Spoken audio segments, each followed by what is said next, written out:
And we encourage to always have drivers who are trained in defensive driving and always use a seatbelt. I'm sure with those we can do better and also reduce the accidents within the sector.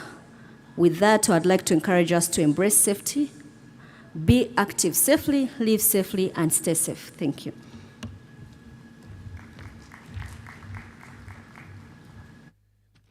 A big thank you to Jane.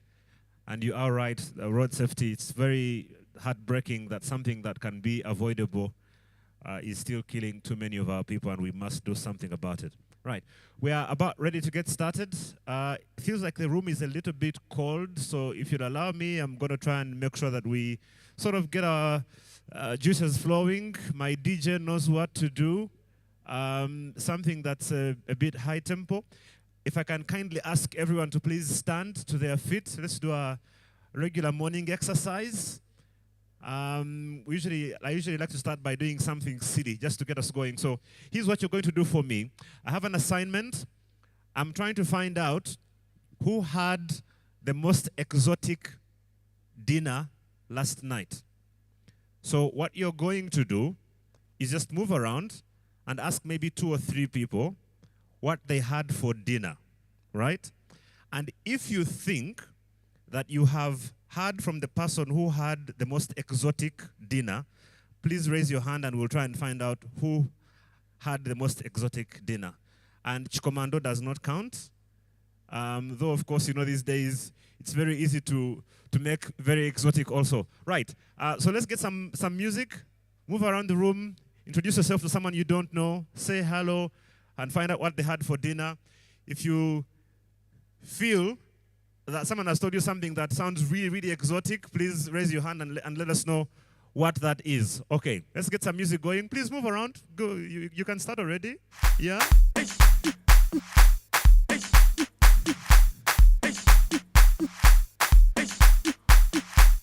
We'll just take a minute and a half to do this.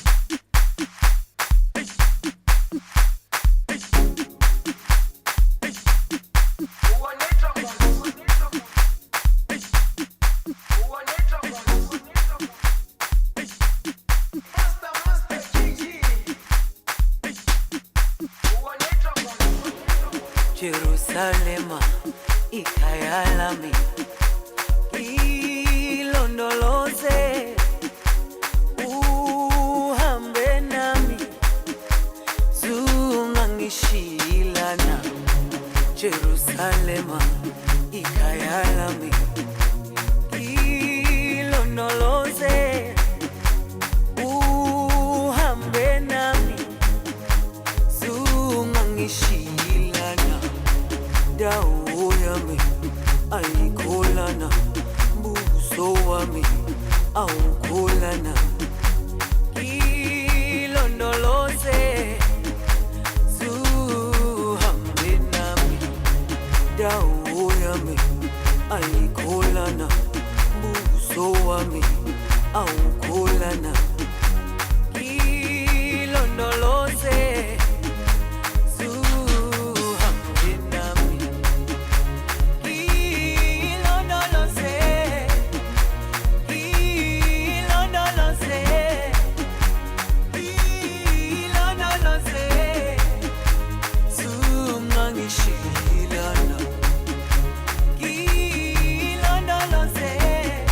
So, does anyone think they had the most exotic dinner anywhere? Show of hands. I'd like to know if you think you found someone who had anything exotic for dinner. No one?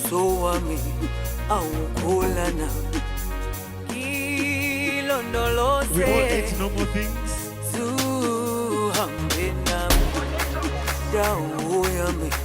Ayikholana buso wami awukholana ilondoloze zuhambe nami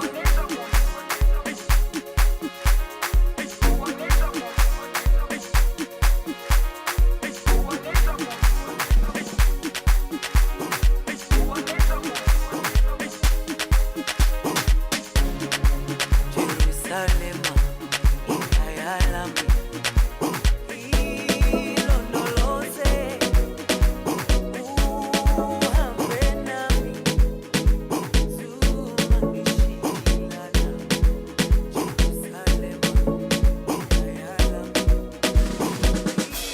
No matter where you go, Thank you. remember the road that will lead you.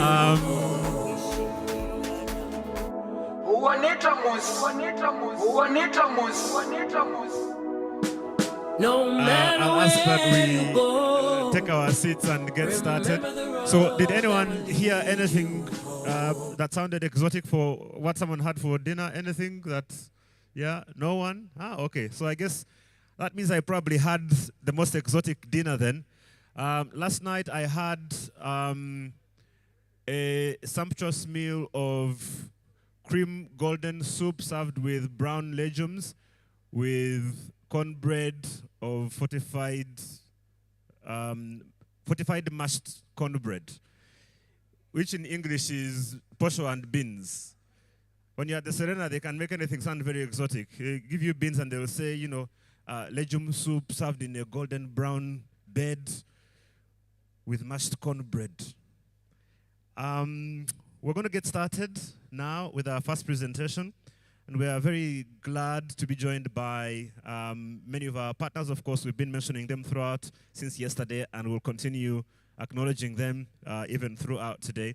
We're also very happy to be joined by the... Had yesterday in great detail about the opportunities that exist almost everywhere.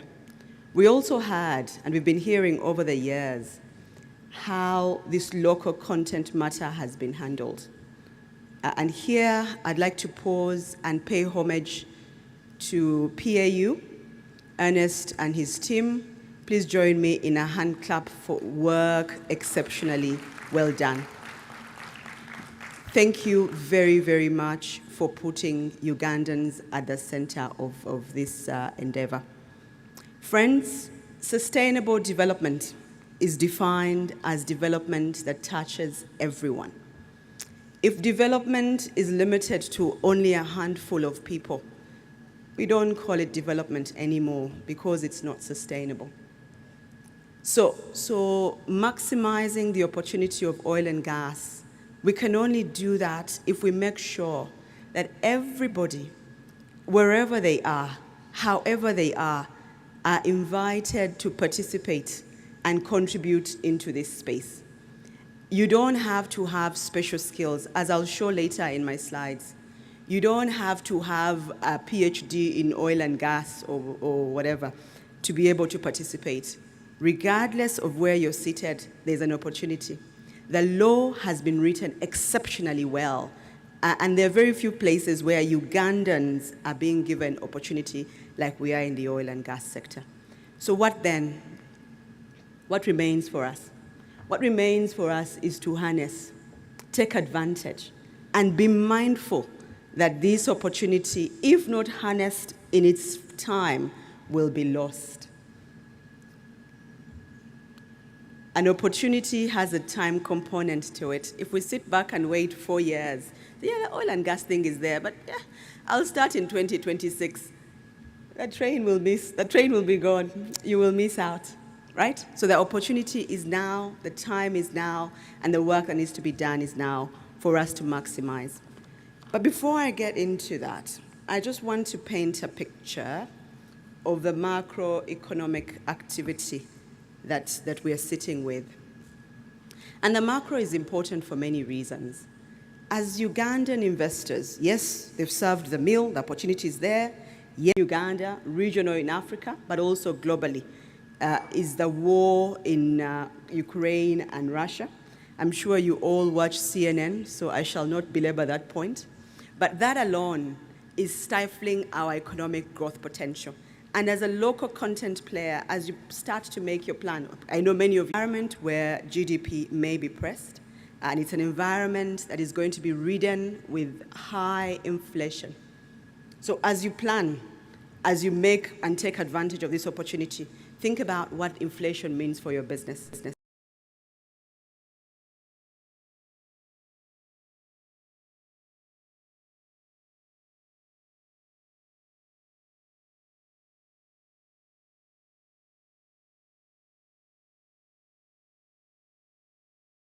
said, hang on a minute. But indeed, it's true. They are suffering 40-year high inflation. So at a global level, inflation is going to be a factor. So don't ignore that in your business. It will be a big thing for you to consider. In Uganda, we are a little luckier than most that our CPI basket is largely food. 27.3% of the numbers that make up inflation is food, which is locally produced. But the price for food goes up when you add the fuel index to it. So we're not exactly immune. But we have to, as local content players, worry about inflation and what that means. And because inflation has gone up, the central bank has taken the only tool, in fact, I argue the most effective tool to fight inflation, which is interest rates, and have hiked them. We're now talking at a CBR of 7.5%, which is also a 6-year high. We haven't seen that this high in a long time. What does this mean for you, my friend? If you are a local content, you have been given a contract. A part of that contract is going to be funded using borrowed funds. The cost of borrowing is going to go up, invariably. Because of inflation, because of the global uncertainty, the cost of borrowing, whether you're borrowing local or international, is going to go up. And therefore, that means that, yes, the opportunity is there, but let's be mindful. Let's put that into our project planning and take that to the next level so that we're not caught unawares. I add there two other macro components. One is the PMI index. The PMI index is a Stanbic index. We take 100 top purchasing managers across Uganda, and we ask them questions about, are you buying more? Are you employing more people? Are you getting more orders? It's a forward-looking index that just tells us how well the economy is doing.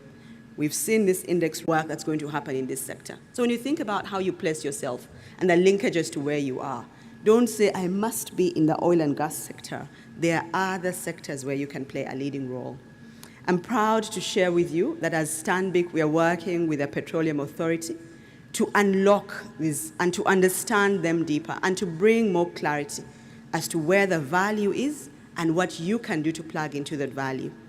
It is unfortunate that our agriculture study is not yet ready for sharing to the public, but when it is, we promise, and you can hold me to this, we will share with all of you the work we have done to demonstrate that even if you are a farmer, regardless of where you are, you can play into the oil and gas sector and you can create value for yourself and for your company and for your country if you play into this role. So these are the different sectors, all of which are important, all of which have players already existing, and all of which will contribute, whether directly, indirectly, or induced into the economy.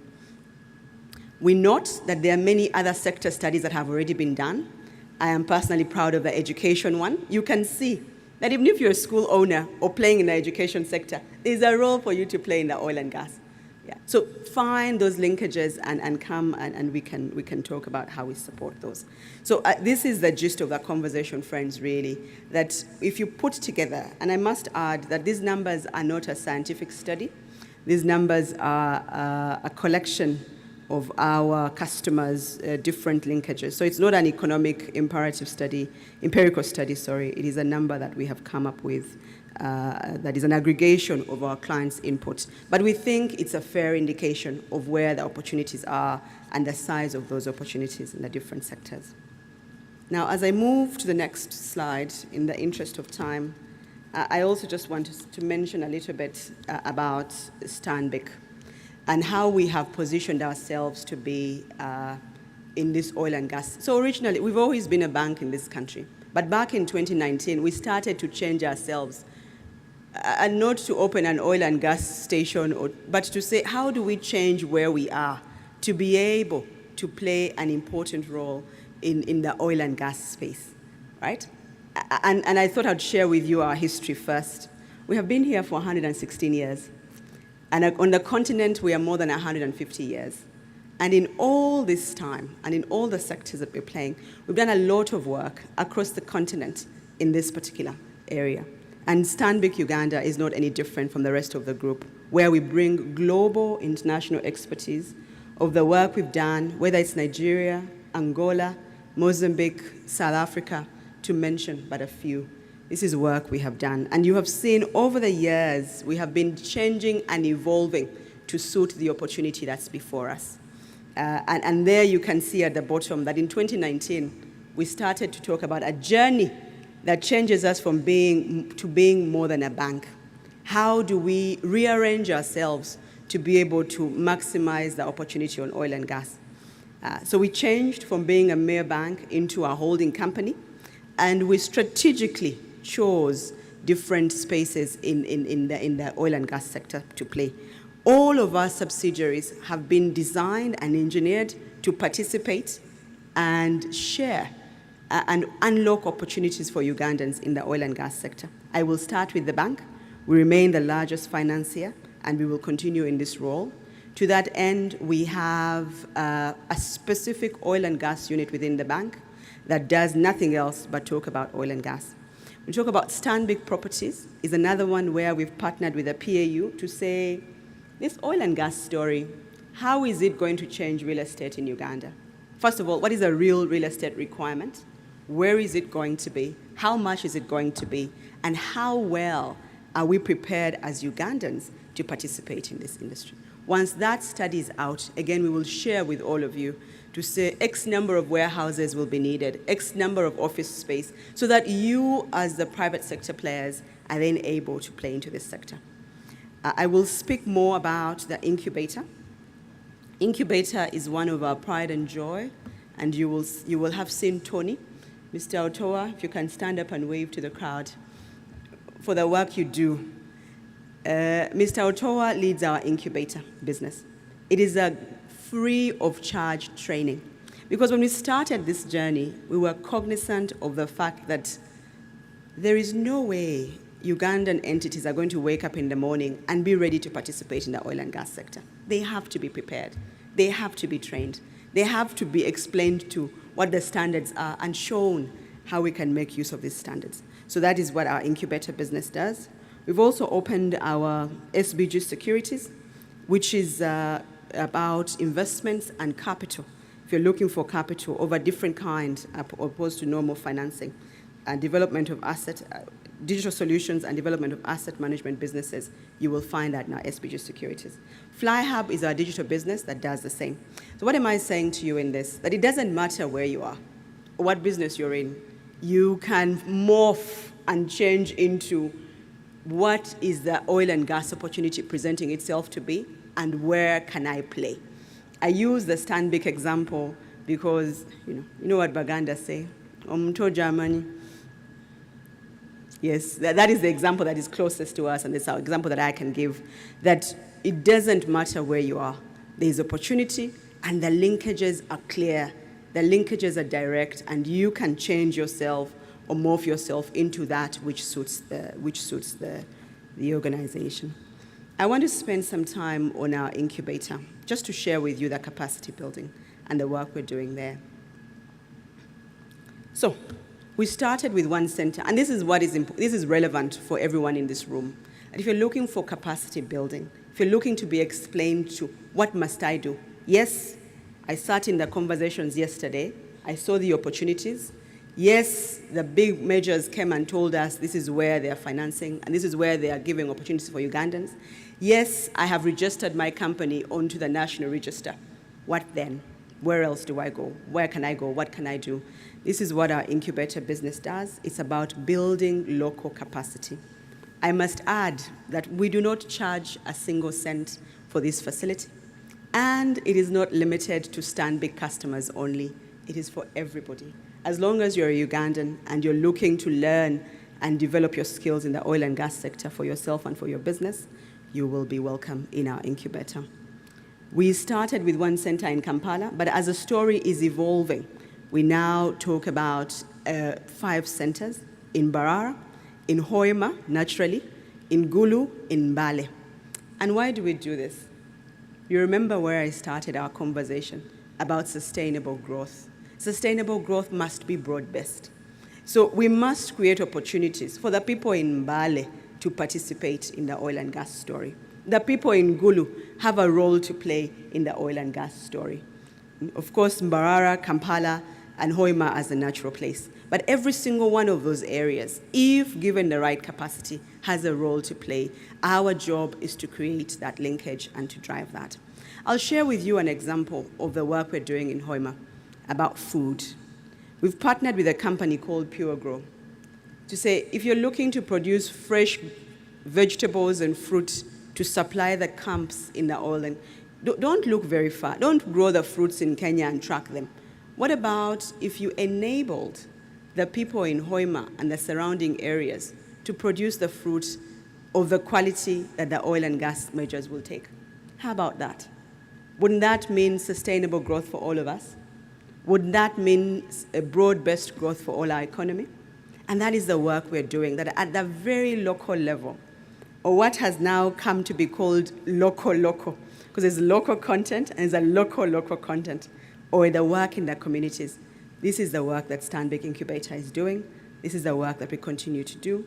We talk about standards. Tony hosted a series on standards. What does it mean? What are the oil and gas standards? It doesn't matter if your name is on the register, if you comply with everything. If the standard is not where it should be, my friend, you will remain exactly where you are. So our job is to teach you about the standard so that you can adopt that standard and be able to comply. As I close, I'll share with you our achievements thus far. We started in 2020 on this journey, where 516 companies have gone through our incubator. In 2021, we had 667 medium and small enterprises also participating, with over 2,000 individuals being trained in the oil and gas, agriculture, and manufacturing. In 2022, we're aiming for 1,000 SMEs. We've already done more than half of that as at half year, and we intend to complete the rest of the year. We have 200 farmers in the Albertine region. So it doesn't matter how small you are. Let's say you have an acre. Can you produce cabbage at a good quality so that you also participate in the oil and gas story? If we keep this to just the people in this room, we will have missed a big point. Our role is to broaden as much as possible and to share that indeed it doesn't matter where you are, there's a right to participate and there's a good part of the work that you can do to be able to participate. So as I close, and I know as a banker to stand before you and not talk about the most important matter seems a bit funny. So I'll talk about the financing part. Yes, we are open to financing, and there's a broader, much deeper conversation this afternoon on financing, which we must put into account. There's another part that I also want to speak about before I close, which is the environmental, climate and environmental. These two are very important. We live in a world where we must protect the environment. So you cannot do business and expect that those environmental things, they're just details for those people. They touch you as well as a local content participant, and it's something you must create room for in your business. It is not nice to have, it is a must. You must take environmental concerns into account as you build your business. And to that end, I'd like to thank, again, our policymakers and our lead companies into this, because they have put it at the center and they've done the right thing throughout this journey. So again, PAU and your team, please, a hand clap for you for the work you do and the continued excellence in this, that we can't, it will again be negative. Remember where we started, sustainable growth. It has to be sustainable. And therefore, matters of climate and environment must be part of what we do. I'm not saying we should stop what we're doing. No, we can take considerations as we have. Already it's written. Standard Bank has issued a climate policy. We will lend based on that climate policy. We will inquire and request our customers to fall into that policy because all of us have a role to play. But at no point are we saying ignore it. It is a part and parcel of what we do, and we must do business responsibly as we go forward. So we thank you for the leadership in that space, and we continue to work with you in that journey. Friends, we will be back here in the afternoon to talk about the financing and other details that you may require. But for now, please allow me to pause here. Thank you very, very much.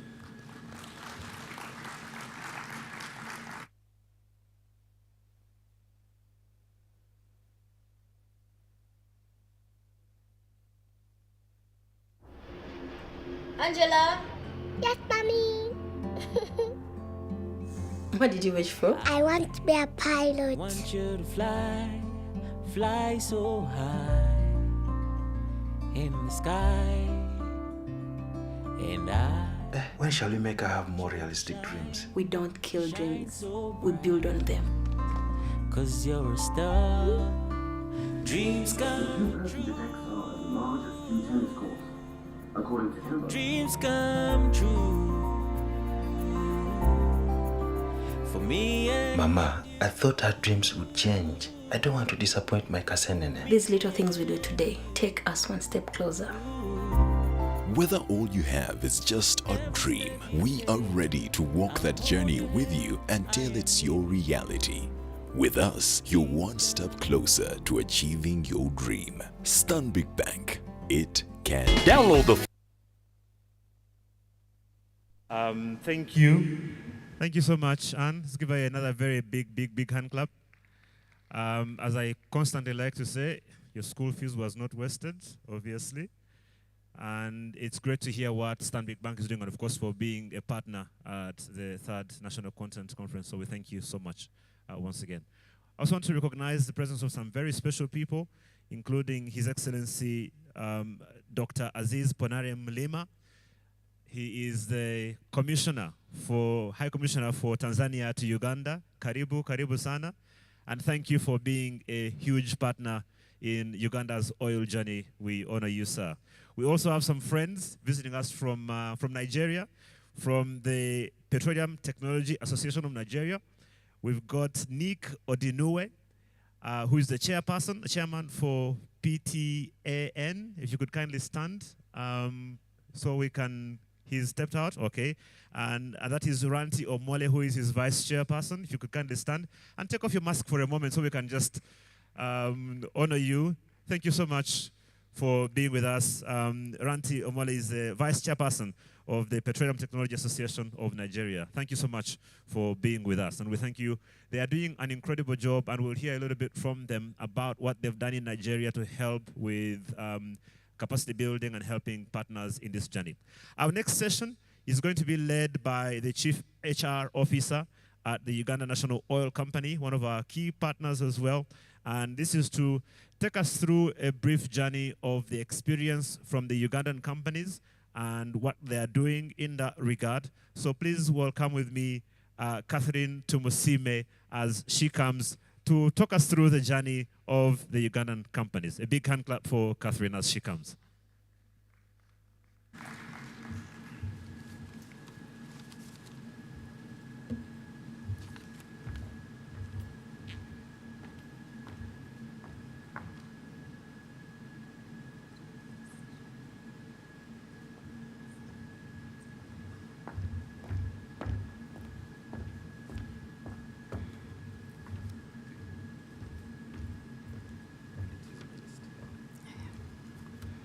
Thank you, MC.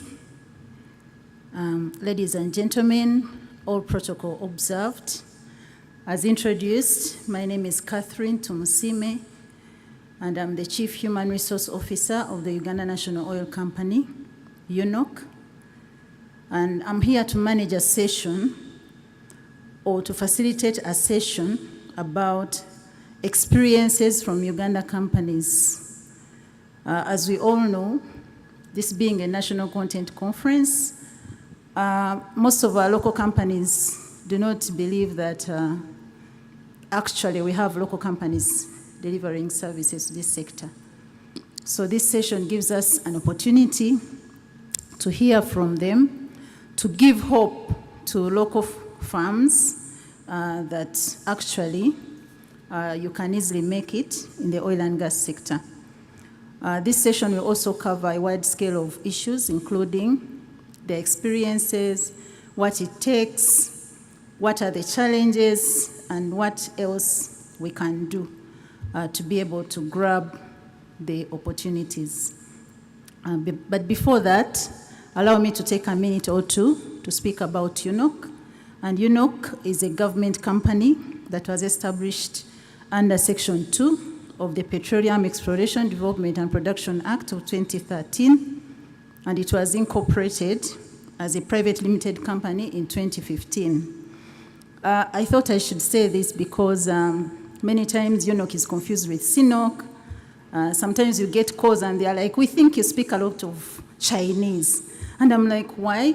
Because you've been working with the Chinese all the time. So I just want to make that distinction that CNOC is our partner, and the company was established under the Petroleum Act for two main reasons: to handle the state's commercial interests in the petroleum subsector and to develop in-depth expertise in the oil and gas sector. It's a fully owned government of Uganda company with the Minister of Energy and Mineral Development owning 51% shareholding, and the Ministry of Finance Planning and Economic Development holding 49%. UNOC owns two subsidiaries, the Uganda Refinery Holding Company and also the National Pipeline Company. We also have a national content strategy. I thought it's important to know, which is anchored on 7 pillars, the first being recruitment of Ugandans, second is national skills development, the third is supplier selection, the fourth is supplier development, the fifth is community content, then joint ventures to deliver services, and finally, we have a strategy on operatorship capacity.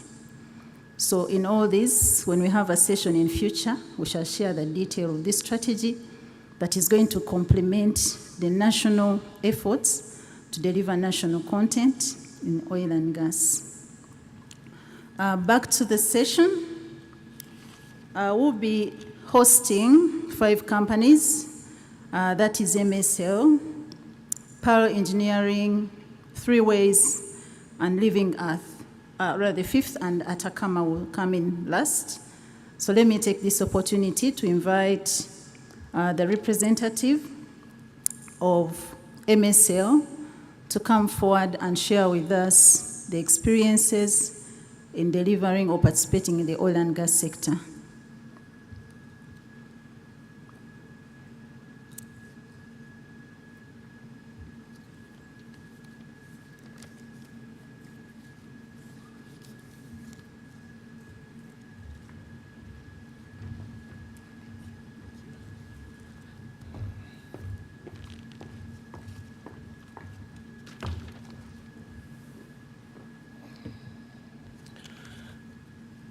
Good morning, everyone. All protocols observed. I'm Boaz Muzoka, the MSL Operations Manager, and I'm here to share the MSL experience in the oil and gas journey in Uganda.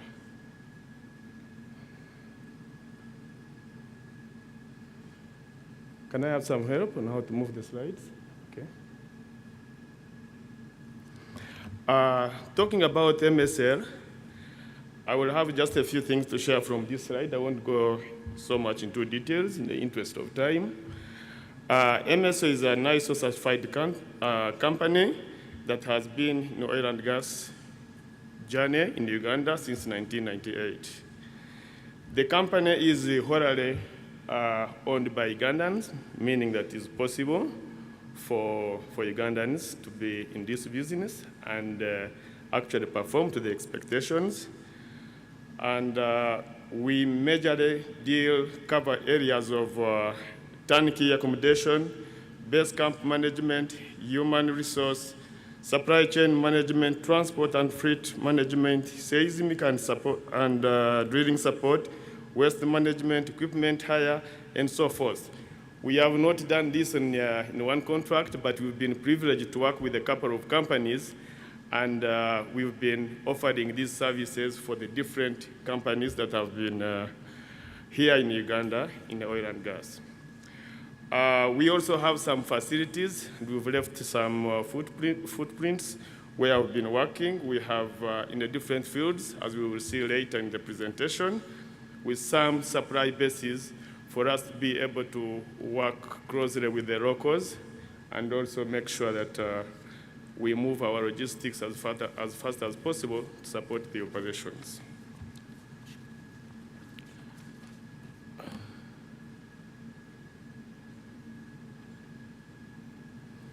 Okay.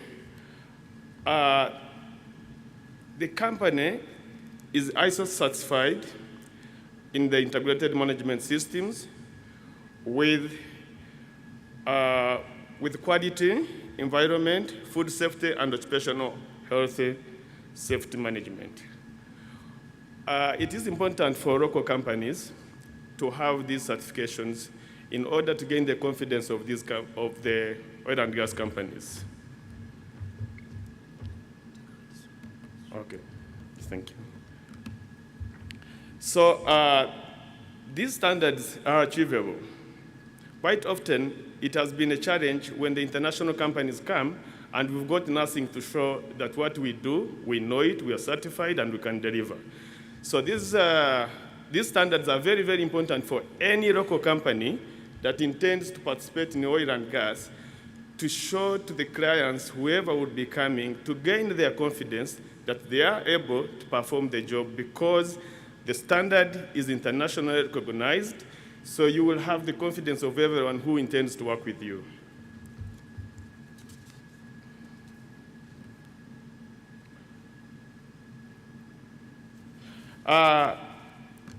The purpose of this presentation, in brief, it is to share the MSL experience in providing camp management services, the opportunities available under the national content guidance and the industrial requirements, and maybe to share with you some of the factors that have enabled us to move this far for all this long.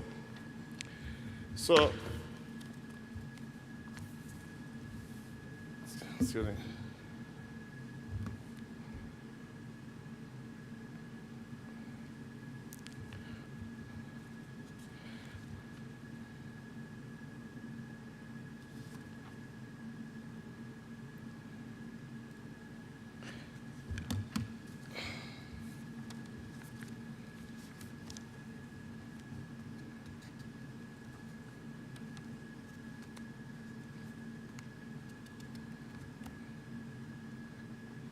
It's getting stuck a bit.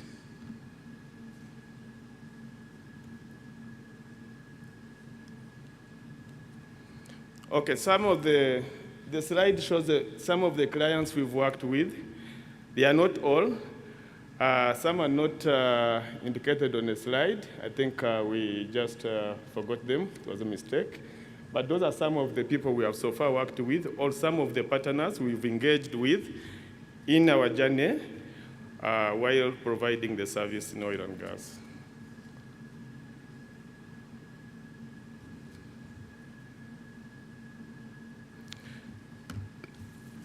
What are the opportunities that are available in this oil and gas? I won't go into the details of all that, but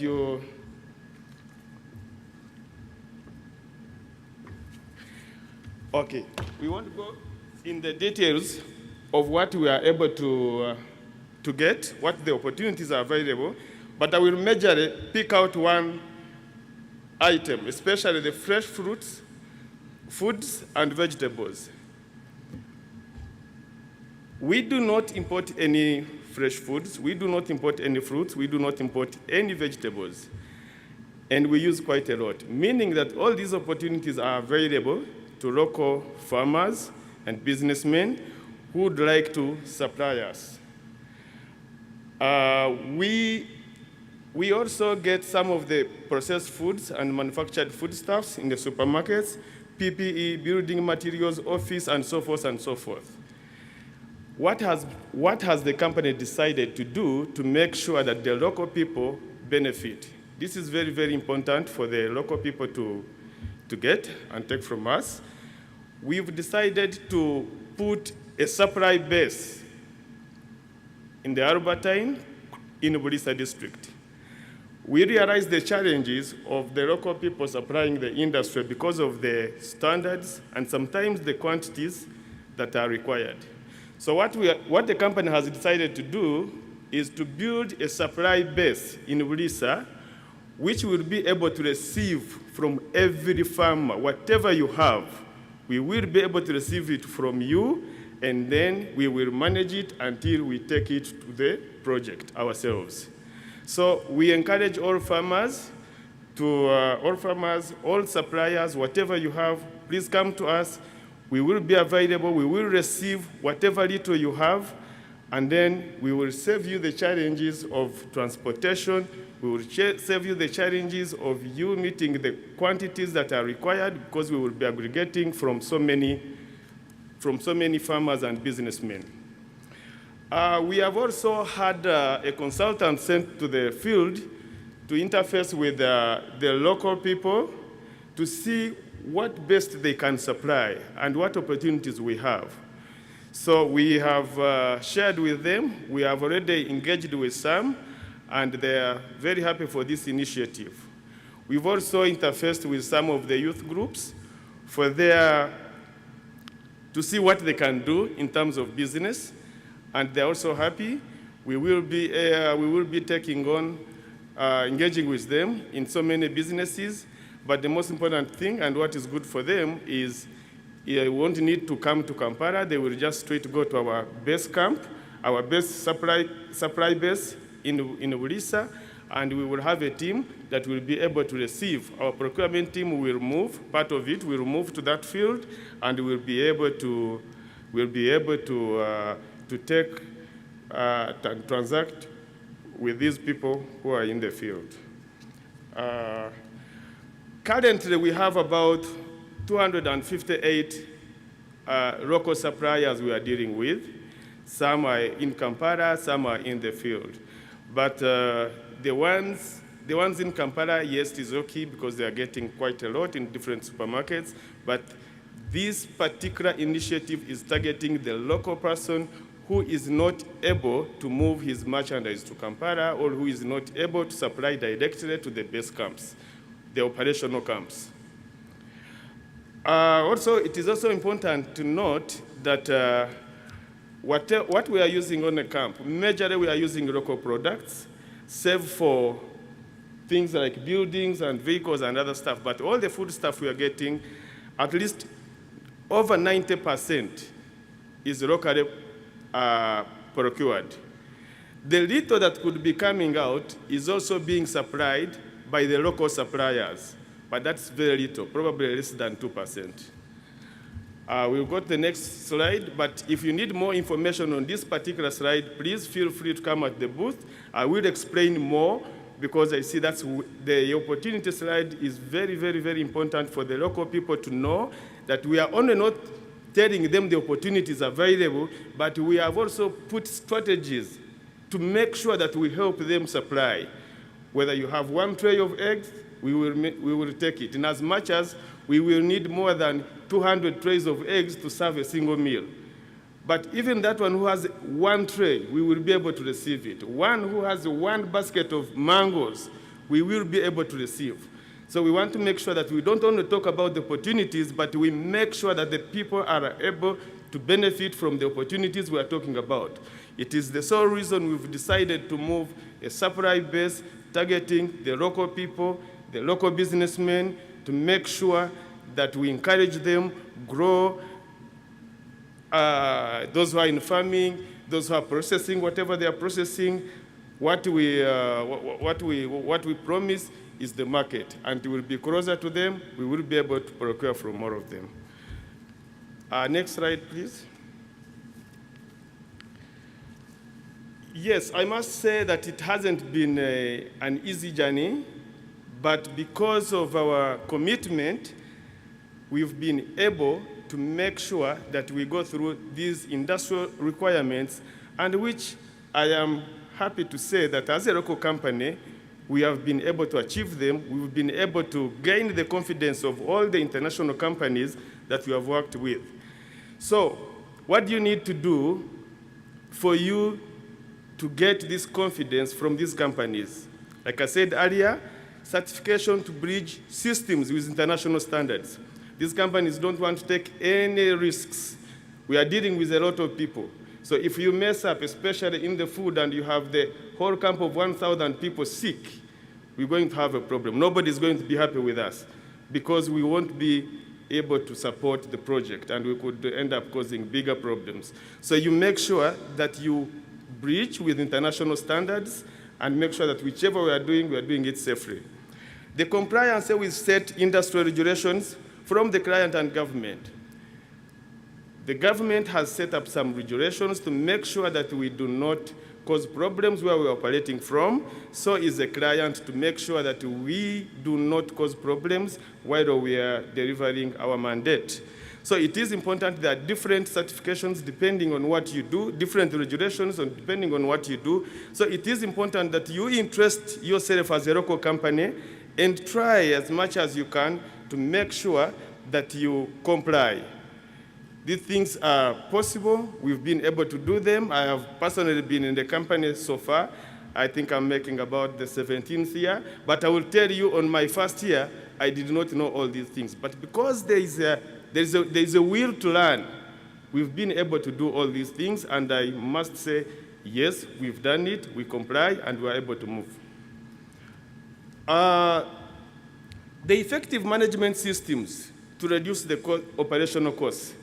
We need to make sure that we streamline our management systems, because poor management leads to the high cost of doing the job.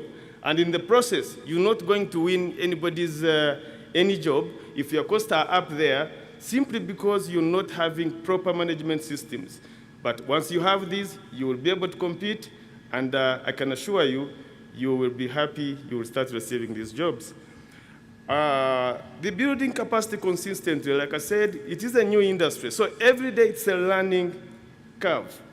We haven't said we are up there. Even us, every single day, I'm in class trying to learn how best, what is going to happen when this industry eventually starts the production officially, when the numbers are up there. So every day I am trying to understand that how best do I do it.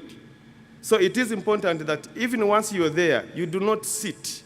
You continue building your capacity in terms of knowledge, in terms of finances, in terms of investment, so you make sure that you're prepared. The industry cannot wait for you. Somebody said here that once the train leaves, it has left. Even when you are prepared, you might not be able to catch up with it. The trainings is very important. Like I say, it is a new industry.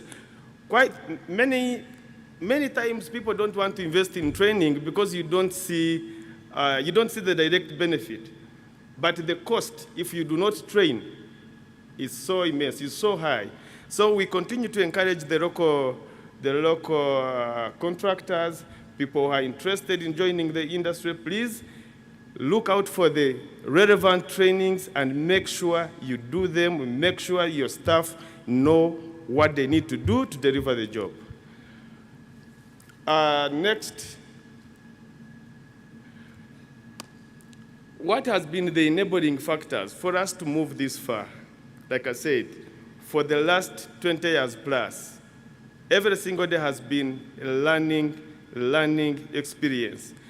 But one, most important, is the commitment of management, adhering to your company core values.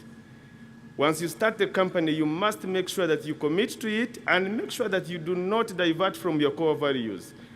If you are out to make sure that your company gives a job safely, if you have some integrity issues and say, no, I must remain, the client must make sure that he has my support for me to support his project. So it is very important we continue committing. Management commits to her mandate to deliver the job. It is very, very important. Of course, partnerships, benchmarking, and sometimes good relationships. It is very, very important. Getting the social capital, engaging with the people where you're operating from, it is very, very important. Compliance, like I said, complying with the set regulations from the government, from the client, is very, very important. I thank you very much. I tried to be as fast as I could, but if you need more information, please come at the booth. I will be able to give you the extra information I might have missed here. Thank you.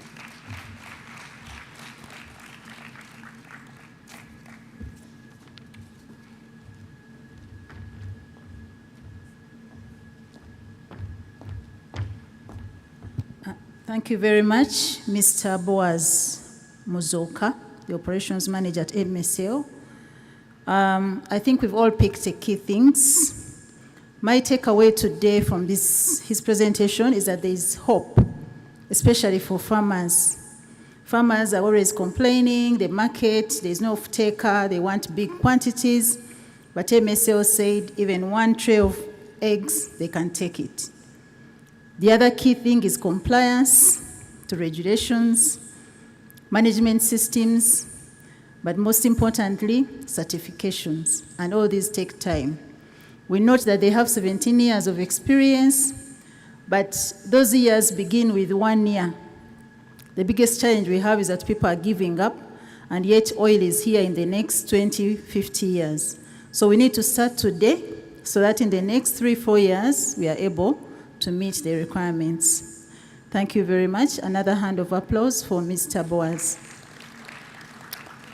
Let me take this opportunity to invite Mr.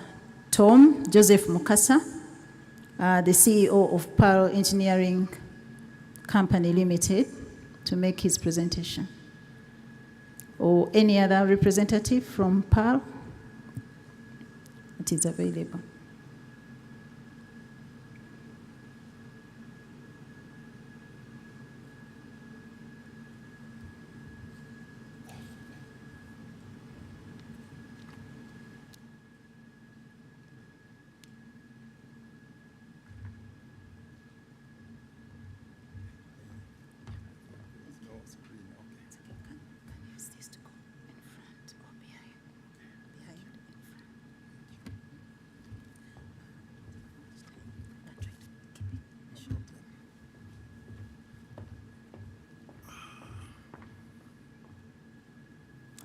Good morning, everyone, ladies and gentlemen, all protocol observed. On behalf of Parole Engineering Company Limited and, of course, people who work in my industry, the construction industry, I am humbled to be standing in front of you to talk about our experiences. So I think I have a lot to say, but for the interest of time, I'm going to manage to try and see whether I can bring out the experience that we are all hoping to hear from us. So we're going to talk about who we are. We are also going to talk about our partners. Of course, we've said we are the locals, okay?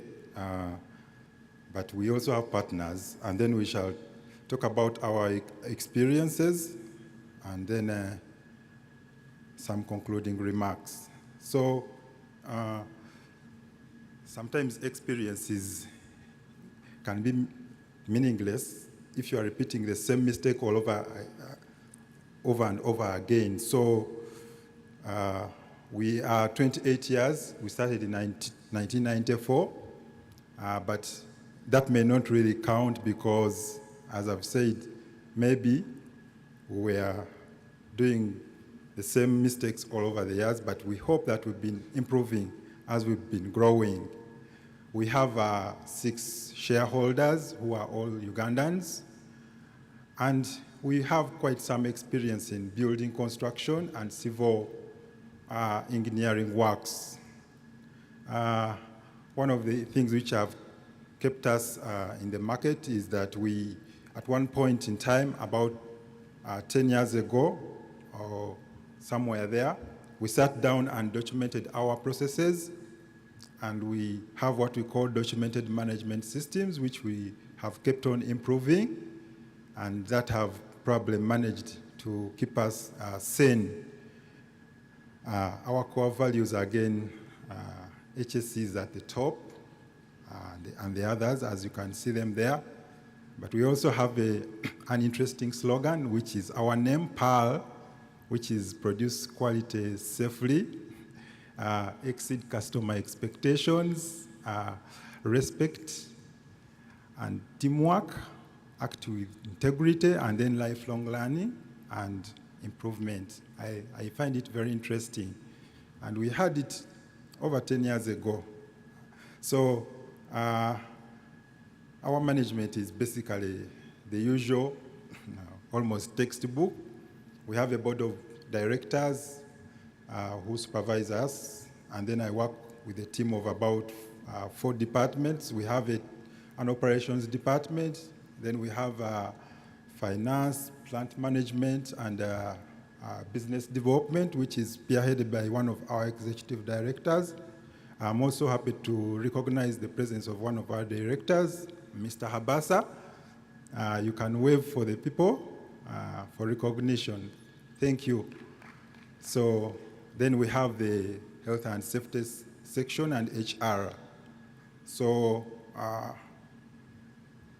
our partners, I've started with the guys who give us the blood. It is crazy. It is crazy. We cannot survive in this industry without the blood. The payment cycles take some time. Sometimes you have to wait for a month or even more.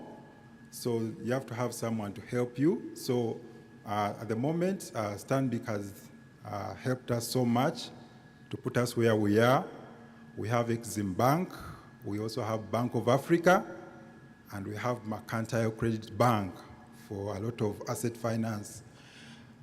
We also have the insurers who make sure that in case things go wrong, they can back us up. So we have Sanlam and ICAA. Then we have a lot of other partners in the supply chain, but we would like to recognize especially Kagan partners because you may not be aware, but the structure of these contracts, particularly for construction and civil engineering for this phase, were quite different from the traditional approach. You've heard about design and build. They don't call them design and build, they call them EPC, engineering, procurement, and construction. It is equivalent to design and build. So it was very difficult for you to go in as a contractor. We are used to having a separate team of consultants who complete the designs, and then you invite tenders, and then you bid, and then all that traditional stuff. Here, you had to come together as one team, and although they were preliminary designs, they had to be reviewed and updated, and therefore you needed a partner like Kagan Partners. Yesterday, we saw people like ICS, Kaga is similar to them. So they are the ones who have really kept us there, looking at the designs as they have evolved. We have a string of that category under that first section. There is Maya Engineering and Research. There's a group of people to do with the surveying. So it's a big team behind us. We are only the face. Then we have logistics, plant equipment, moving. We do a lot of earth moving and transportation. In the beginning, of course, you've heard people saying you must have 1,000 fleet of equipment. You must have 20 excavators, 10 graders. Well, we are small, and we have the spirit to work, but we couldn't afford all that on our own. And if we are to do that, it needed a backup of a long-term plan. And the jobs we are doing are really short, 1 year, less than a year. So you can't take that to the bank and tell them that, please lend me money to go and buy 20 graders. They will tell you what will happen after this contract. Where is the assurance? So we are lined up with people behind us. We have Kasese and Wood, we had Hard Industrial, we have Victoria Motors, a lot of them. So we like to recognize them. And then when it gets down to the supplies, you need cement, you need steel, you need all those things. You need fuel. So we are just a face. We probably conduit to the rest of you. So that is why I had to emphasize that. And the other ones were the major, but that word map has almost everyone who has dealt with us on the current projects. I picked that from our database. It's a word map. Everyone is there. So we are just a face, and we would like to recognize our partners, and we hope we can keep trying to bite something on that elephant called the oil and gas opportunities. Okay? Next, how did we get there? We always start with the preparation stage, and this normally requires us to submit responsive bids, and it quite takes a time. It takes months. This time it took, I think, even years, because we started this journey in maybe 2017, and it has been tiresome. So we had to put up our bids. They were online, but required a lot of things. So I picked up some of the things that had to be prepared. Things like method statements on how you're going to manage quality and health and everything else. How are you going to manage your engineering, designs? How are you going to manage security? How are you going to manage the local content or the local communities? So materials, a lot of things we had to prepare, and this is only part of the big preparation. So I can see I'm going to wind up. So it starts with that approach, and you need a team to do that, and the training, of course, helped. I must confess I was one of the pioneer Incubator students, and I'm glad to see some of my classmates in the audience, and yesterday I saw them, so we are grateful to Stanbic. What else? I'm going to start now skipping a little. We have to set up a team of managers. In the beginning, we were working as a lean organization, but we've expanded. We have about 4 sites, and each has its own dedicated project manager, and therefore we have multiplied in numbers, and that is what you need to be prepared to do if you are to get satisfaction or to fulfill the requirements. Another thing I can talk about is I wanted to talk about something here. The thing is moving faster than me, but yes, the reporting is very important. I want to tell you that we report on a daily basis, on a weekly basis, and on a monthly basis, and it is something that you need to be prepared for. We start receiving reports as early as 6. These people wake up by, I think, 5:30. They are getting ready, and they start with things like toolbox meetings, and throughout the day you have several meetings with stakeholders, as well as keeping on track with the job. So you have to be prepared to have people who can work on documentation. Health and safety is very important, and our experience is that we've learned to become transparent, to disclose what is going on. So we have 2 types of reports. We have the lagging and the leading indicators. So whereas we should report about the events, we also track our proactive activities like the meetings, the training sessions, the drills we do, the inductions. All those are documented. That is a sample of a dashboard with a lot of information, which requires a lot of input from our teams, and I must say I'm very grateful to be leading such a team. Those are the 4 jobs we are doing. We have mainly access roads. We have an access road in the Maction Falls National Park. We have a base cap in Tangi, and we have some around the industrial area. Of course, one of the biggest challenges, which probably I've not put there, was accessing the park and looking for sources of materials which are approved in the near vicinity was a challenge. So we had a lot of challenges in the park, but we are overcoming them, and we are hopeful that we shall get out. So those are some of the activities going on. So let me go to the last page, which is the key challenges. No one has talked about price escalation, but the bank talked about the super hyperinflation which we are getting. When we were bidding, fuel was at 3,000. Right now it's at 6,000. The contracts are fixed. So PAU, please, it's going to be crazy. You might be having some requests very soon.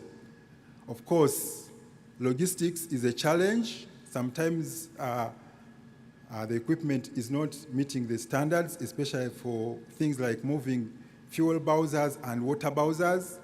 Our local market was littered with a lot of DMCs for that type of work, but here they want things which are compliant. I'm talking about fuel bowsers and water bowsers. We always tended to use the old things, but here they need things which are safe and efficient. Of course, transfer of knowledge, we are always getting temporary labor, and we are supposed to recruit from the community, so we take a lot of time training people. And of course, right now, some trades have become difficult to get, and of course, to meet our price tag, and so we are trying to upgrade, and as we work with the trainers, but there's some gap there. So those are some of the key challenges I've picked. I'm going to stop there. I can take the whole day, by the way, but I'm grateful for these minutes. I don't know whether I've delivered anything, but the message is don't get scared, and we are your partners. Thank you very much.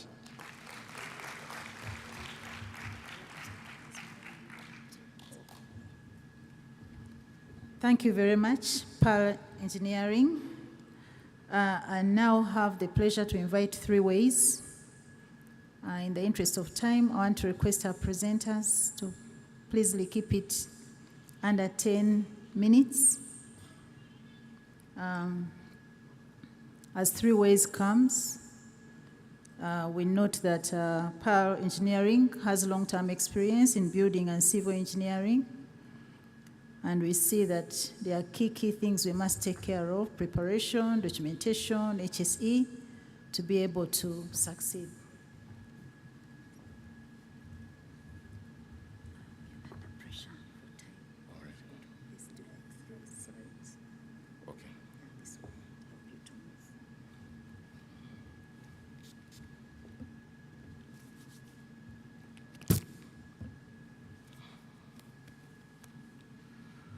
Good morning, ladies and gentlemen. My name is Jeff Baitwa. I'm the co-managing director of Three Ways Shipping Services, part of the Bro Group. I'm also a co-founder. I believe my other co-founder is also around, my colleague and brother, Oscar Baitwa. Maybe stand up for recognition.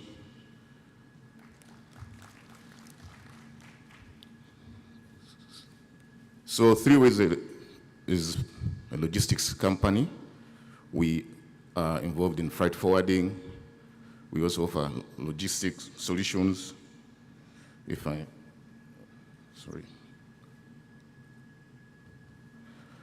So we're Ugandan-owned company, 26 years. We were formed in 1996. We have a subsidiary, which is Transtruck, which is also fully owned by the Three Ways Shipping, or as part of the group. We've been in the oil and gas business since 2007. We participated in one of the first rig moves we did during the exploration. That was moving from Mputa 1 to Mputa 2. And we've been part of that industry since then. We also cut across the other countries. We've operated in Kenya, Tanzania.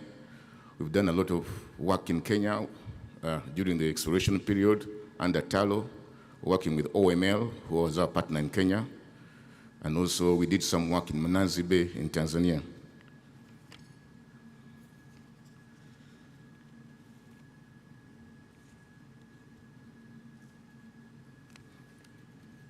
So the pictorial there is part of the pictures we've captured for some of the undertakings we've done.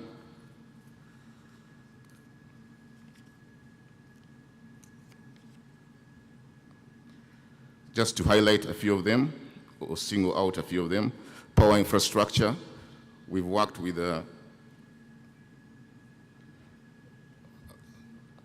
we've done work for Isimba.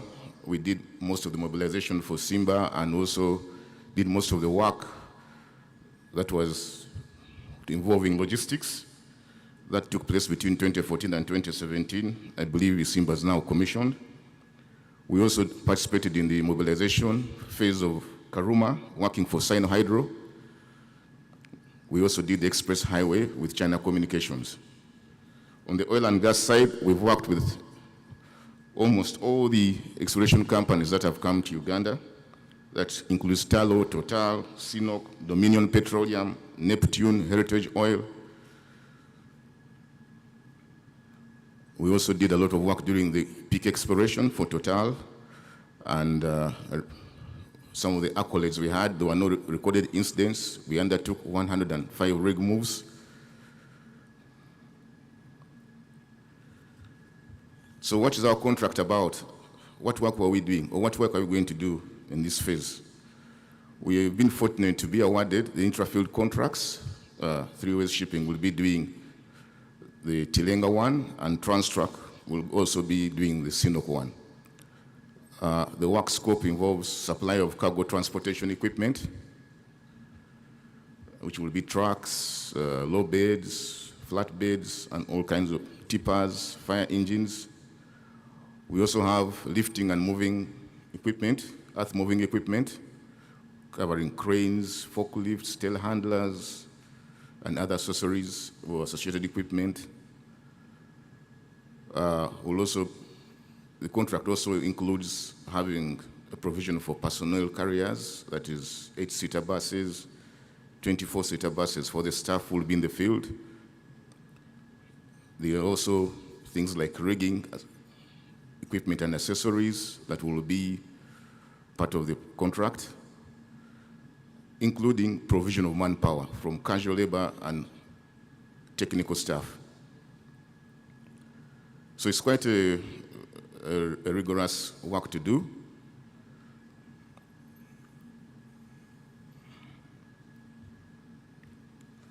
Maybe the slide which was skipped, let me just go back. So what's our experience of this sector? This sector is quite demanding. It's very competitive. For some of these first-tier contracts, they are really cutthroat. The contract awards are largely based on merit. You must have what it takes to undertake the contracts.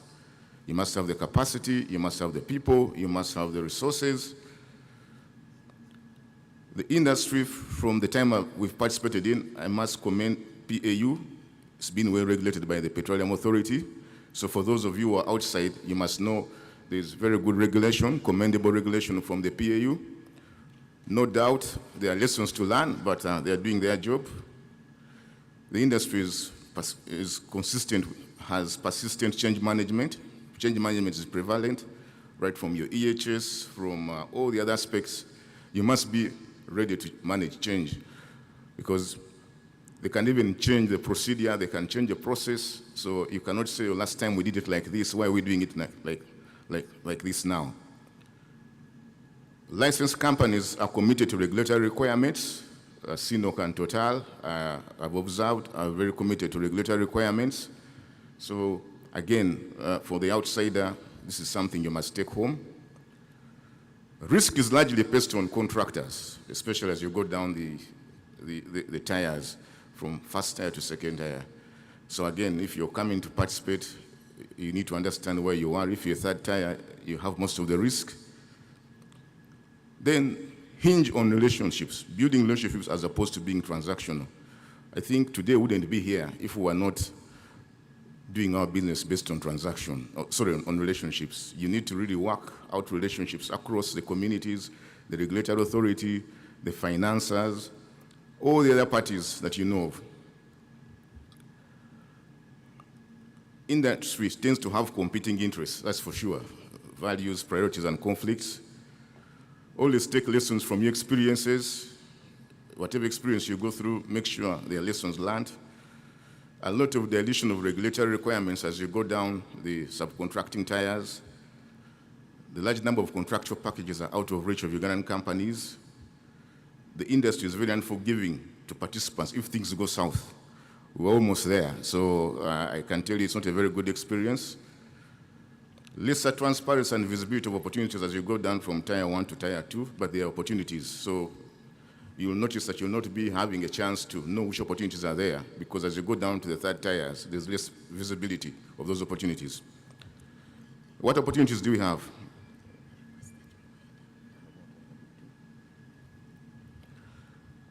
From our side, there will be employment opportunities from our skilled, semi-skilled personnel. This will be mainly community-based.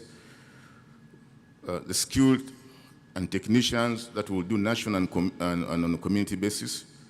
Management and supervision will also be on national and community basis.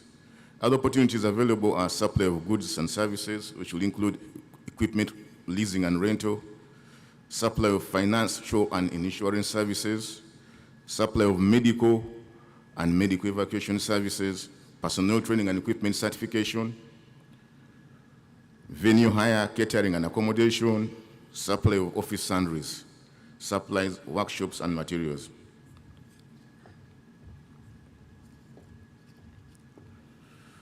So we intend to apply the following strategies and actions to enhance participation. Information dissemination is going to be very key across the region and across the country. Undertake regular supply development activities. On our side, this will be mainly done in the operational areas we are. Conduct regular awareness campaigns within the communities and around to ensure people are aware of what we are doing and what is available. Meet laid out commitments. That will be a key aspect, because we made commitments on the national content tables and ABCD.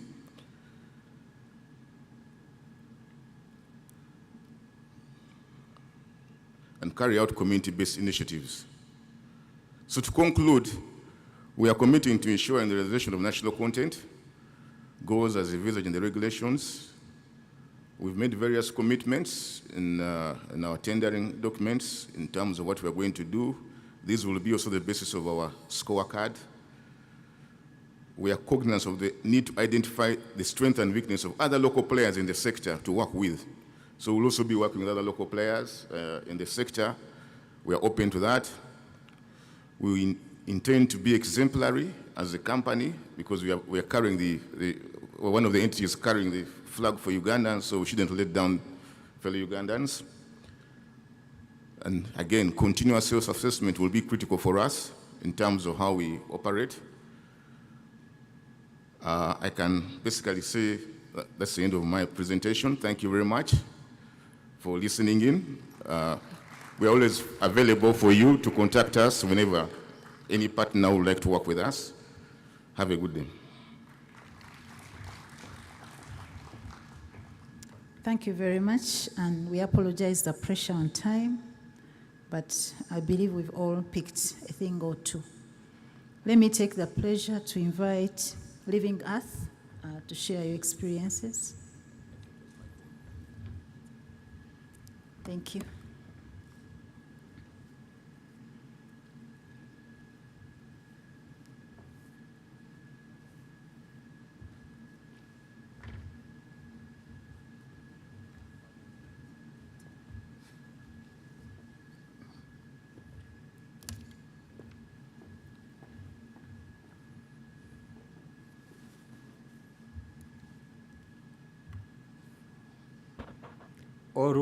All protocol observed, ladies and gentlemen.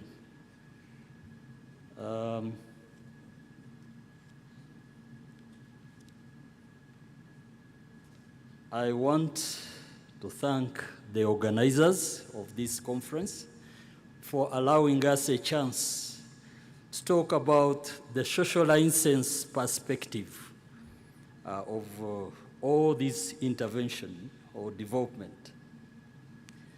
I will share our experience from the projects that we have implemented under oil and gas, but also what we are implementing now, and the proposed actions for the newcomers and those who want to join, especially the local companies and new people who want to join, and also emphasize the issue of partnership and collaboration. About Living Earth, we are a company limited by guarantee and therefore a national NGO. Our operations date back to September 1999, and our experience is in natural resources and environmental management, social and community support that includes, among others, livelihood programs, skilling and humanitarian responses. We are registered on the National Supplier Database since 2017, with that as our number. Now, about us, why we do what we do. We are an organized company with a strong board and committed and professional staff. And we have all the legal certification that it takes for us to operate countrywide. We have our head office here in Kampala, but in terms of oil and gas, we have been in the Albertine region since 2013, and we've been located, or we are located at Plot 11, Tayal Drive. We have an office in Hoima Town, but also in Bulisa and Chikuwe districts, respectively. Now, our experience with oil and gas in the recent past. We've been contracted by TotalEnergies, EP, Uganda BV, on 2 major projects that deal with communities and therefore the social license. The most recent is the provision of agriculture support services under Tilenga RAPS 2-5, which targets 4,901 pups under the 3,990 households, and in the districts of Bulisa, Hoima, and Chikuwe. We target these communities with agricultural extension services, crop improvement services, livestock improvement services, and tree nursery services. As you are aware, our background majorly was in natural resources and environmental management. The time frame for this project is 36 months. We just covered,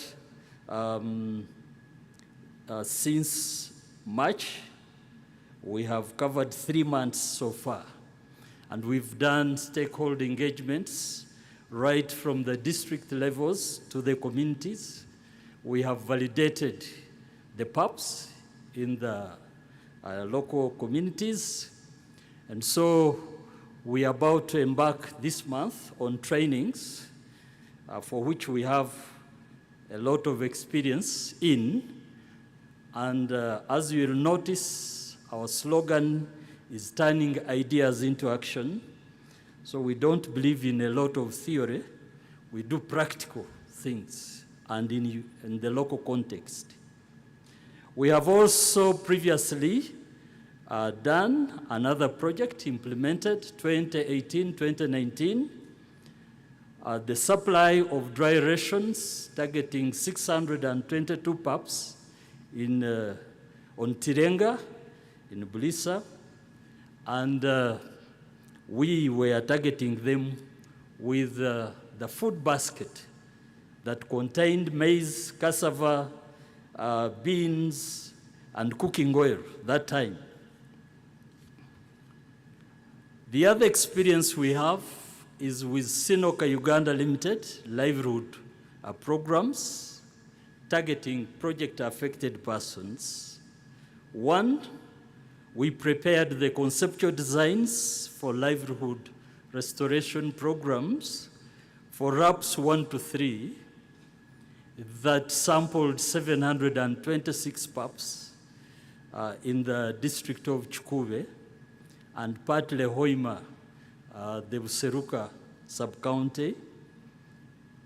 We have also done, which brought up that the programs that PAPs were interested in, such as agriculture, fishing, business development and financial literacy, vocational skilling, HIV/AIDS sensitization and awareness. And I believe these have been implemented. For us, we have implemented out of this the agriculture one, which looked at crop and livestock. And what were we doing? Crop improvement services. They're already doing cropping, but we added. And for crop, we used the approach of farm field schools for training at sub-county levels and installed the drip irrigation system to enable them do their agriculture uninterrupted. As you are aware, these areas are dry areas, and sometimes they don't follow the crop calendar because of rains. So irrigation is very handy and needed if you are to succeed in these areas. So we do the design, but also the practice, and see them deliver. We've also done livestock. We targeted them with Boran cows to improve the local breeds and improve on the beef. We also targeted them with piggery, so they can now produce pork for the contractors on the Sinok, contractors in Kingfisher. We targeted them with goats, about 45 of them, in the 3 parishes of Changwali, Butole, and so we targeted them with those, and poultry farming. This area was importing eggs from Hoima, but as I speak now, we have groups that are supplying eggs to the contractors like Excel of Sinok actually in Buhuka itself. We have also done business development and financial literacy, targeting 680 project-affected persons. We've done literally business training to them, and we've linked them with Opportunity Bank, which is flexible to an extent of reaching those communities, because that's what they need. They've opened, we took a sample of 102 micro and small enterprises. They've opened their accounts. And we have also had them register with Uganda Bureau of Standards, National Bureau of Standards, and so they can, we are trying to build capacity for them to be able to join the supply chain at their level. Because we can talk of all these big projects when actually the local people, the PAPs, are not able to access whatever money that goes down. But if they have something they can produce and sell, that means they can have an income in their pocket. So as we speak, we also networked them with the National Supplier Database. They are trying to register so that they also can ably compete in some of this. I'm happy with power, flexibility, because they had to calm down and go through the parishes. The only challenge we met there is that these people are not computer literate. So some of these programs are a bit tight and on a higher note, so they need to be lowered. And so they are trying. A few of them actually submitted and they were captured. Others are preparing the information. We've had 100 beneficiaries out of the PAPS homes who have trained in various trades, in vocational skills training, in one of the vocational institutions in Hoima, in bricklaying, motor vehicle repairs and motorcycle, saloon making, and things like that. We have been also part of the consortium with Stanbic on the provision of business involvement training services for 200 MSMEs for the EACOP districts. I know time is not in my favor. However, from 2013 to 2017, we got other partners like European Union and DFID, Comic Relief, GIZ, E4D, SOGA, and this helped us to prepare the communities about the opportunities of oil and gas. We are supported by the then Petroleum Department under Ministry of Energy, which was giving licenses for people to operate. I want to thank Mr. Ernest Rubondo. He first of all didn't understand us very well, but later on we became partners. About 1,401 community members were exposed. I think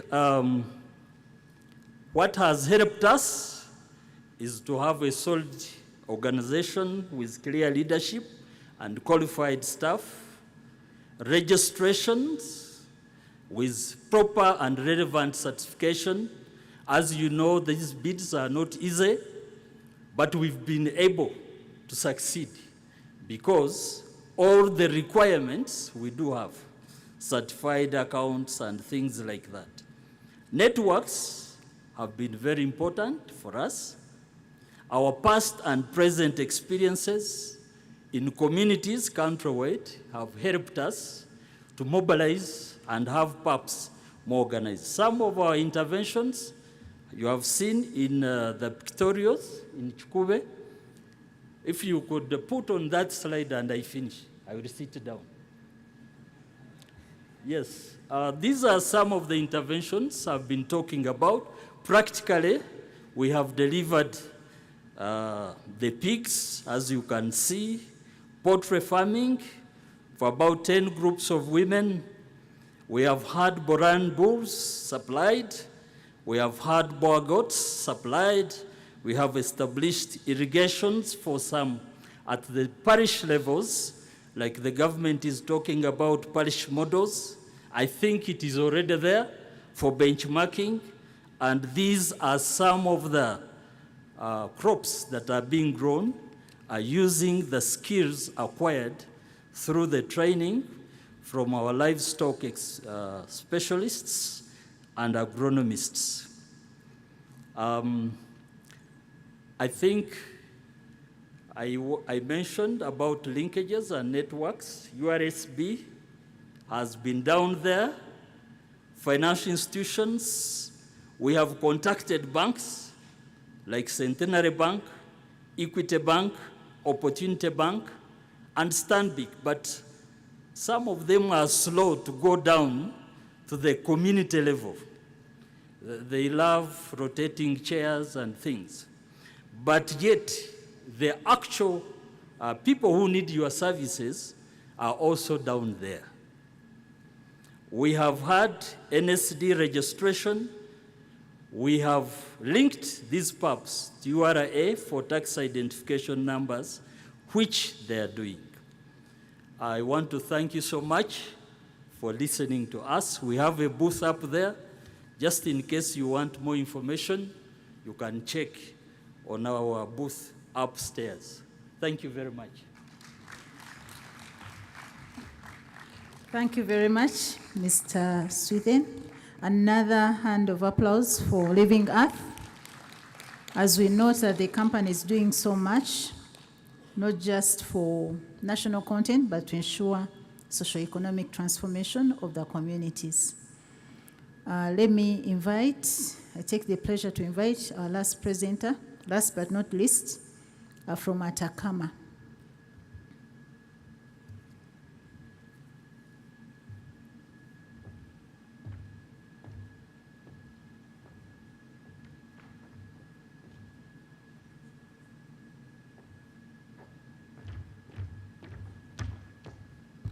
Good morning, ladies and gentlemen. All protocol observed. I hope you're still awake and it's still morning. I'm going to tell you about the Atacama consulting story. We've got a booth up, but just in general, we're an environmental and social advisory firm, but I won't go into too much of what we do. We can always chat about that later. What I want to do is focus on giving you the good, the bad, and the ugly, hopefully without getting fired, of working in the oil and gas industry as per our experience. I think to begin with, we all have these notions of why we want to work in the oil and gas industry. And I just wanted to take 30 seconds to a minute to go around the room and in one word, randomly from each table, have someone tell us why you're in the industry or why you want to join and work in the oil and gas industry. Not in 2 words, not the dream, just one simple word. I'll get Patrick, can you start us off and then move the mic around, please? Good morning, ladies and gentlemen.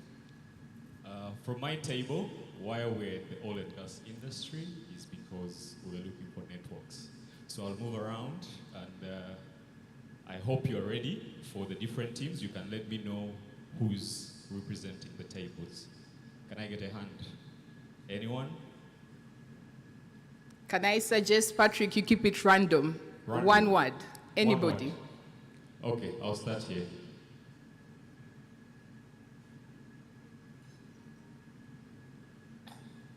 My name is Simon Edson. I've been a consultant in oil and gas since 2017. But you know, this time things have changed, whereby technical know-how has come in place. However, I would like to participate in oil and gas to develop the community and myself as well. Thank you. Purely developmental for himself and the community. Okay, over here. One word, please. You're eating into my time. And it's a growing interest, and so I think everyone should be interested in it. Thank you. Okay. Random. Sorry if I pass your desk. I've been asked to stay random.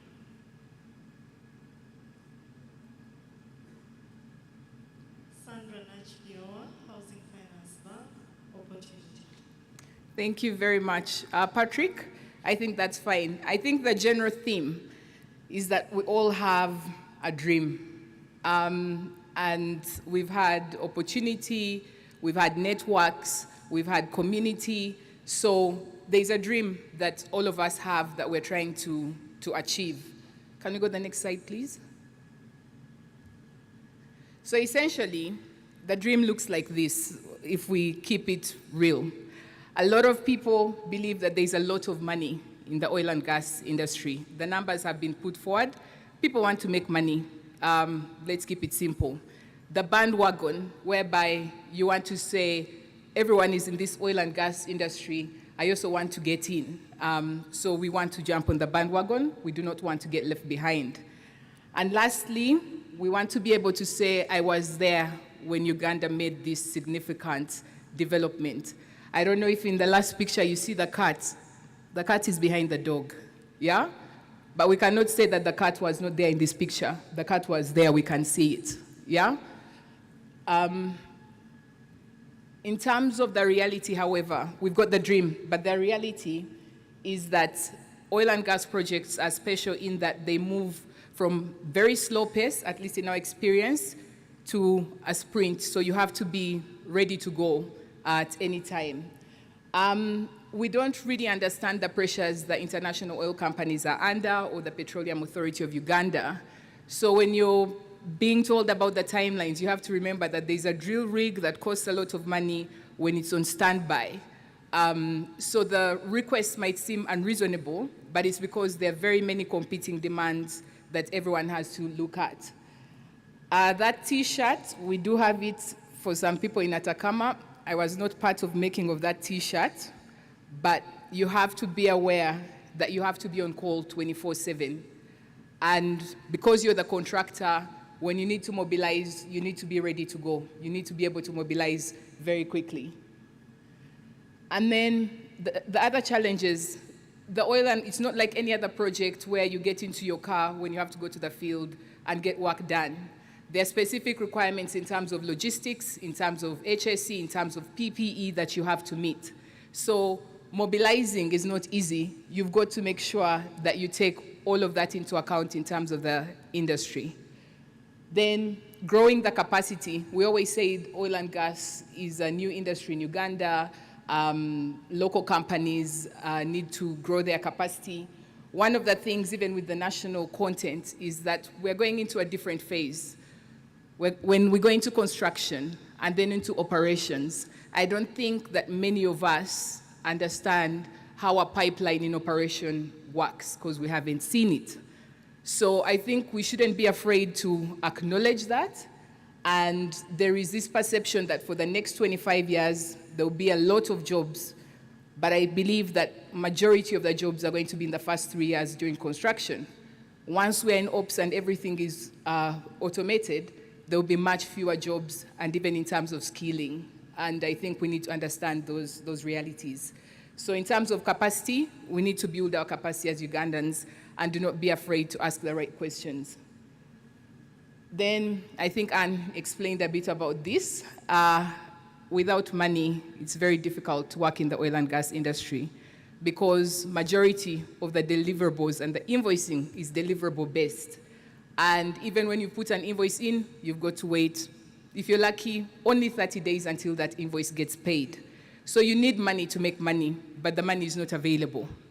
So I look forward to seeing what the banks are going to tell us this afternoon in terms of making the money available to allow the national companies be able to participate in the industry. We were very lucky. Stanbic took a risk on us. Please continue taking a risk on us. Thank you very much, Stanbic. And then in terms of the wins, I'll be very quick with this. You get mileage once you get in and do the right thing.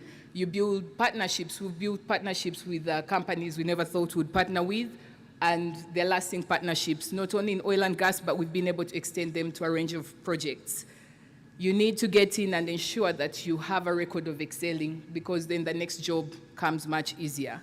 So if you're going to get in and not do a good job, you'd rather not do it at all and say I was not available than get in and mess it up. And then we also want to build the capacity of young Ugandan professionals really through this journey. I think most important is you need to have the right people. The photos you see are part of our team. It's not about having people as your most important asset. It's having the right people in place. But, you know, we like to develop skill, but don't come shopping at Atacama yet. We still need our people, even though we have built the right team. If we can go to the next slide. I won't focus so much on this in terms of what we've done with national content.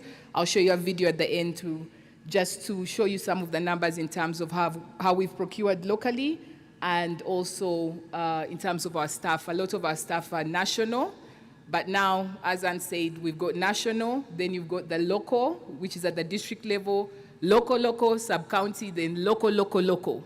So now when we talk about national content, you have to think of the local times 3. Those are the people that you're looking for that come from the actual affected villages. So basically, we've learned, sorry about the typo on this, we've learned that there's a lot to learn. You must never stop learning. Keep learning, fiercely seek knowledge, because that's the only way you'll find the solutions that you need to be able to work in this industry.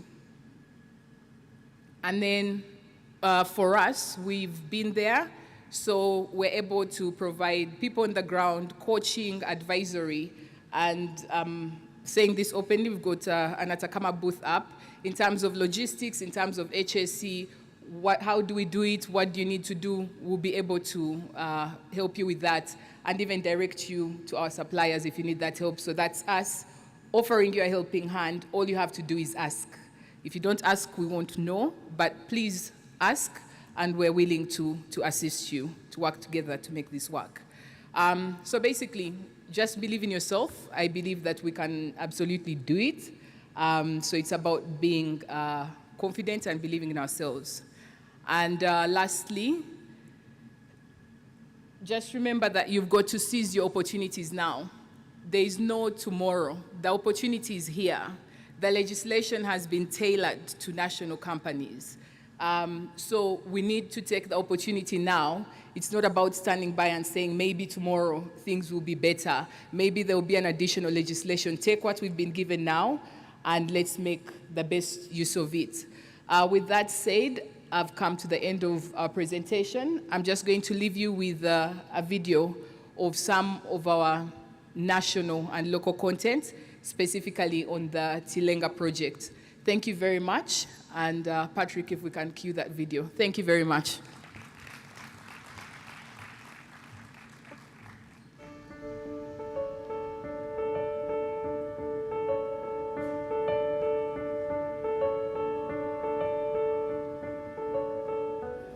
Nyenga Julungu Batjakisa Joseph Atemo Shalo Jaradwakdo kwa Atacama. My name is Asimwe Eric. I work as a grievance coordinator for the RAP team. My name is Baingana Patrick, and on the Tilenga project implementation, I work as a valuer and I'm attached under the cadastral and valuation cluster. Amabara ninyoto Pista Mhawe nikola na Atacama Consulting nkasiro rundo munywanisa w'emirimo ya kampuni n'abantu a project ya Tilenga. Amabara gange bakunyeta Kampa Vicky Bright nkora nkaloya mu Atacama ninyakulembera cluster ya legal ya Atacama Consulting. Inga Dilongo Wanishan Godfrey Atimo kwa Atacama chalo translator nyuke jalok doc. An kunyinga Gilonga Kayen Nancy tishma bedo katem kutiga bedo chalo jalok doc. Inga tie Oscar Kachiwinjiru atimo chalo jalok doc nyuke translator ni tumi rap team.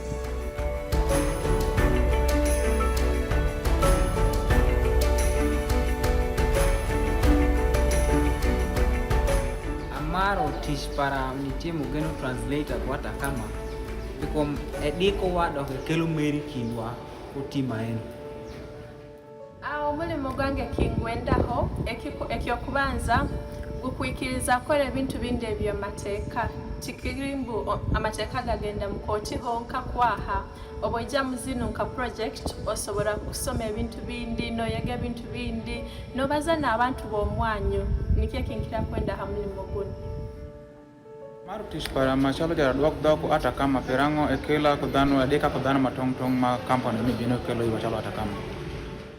Amaro kite maduogo koka go kudhano mitedero kite man mankuro le matira amione dan tedero man sa cheke dhano bedo manangi befoya eno le muket Amaro ni timo rap team.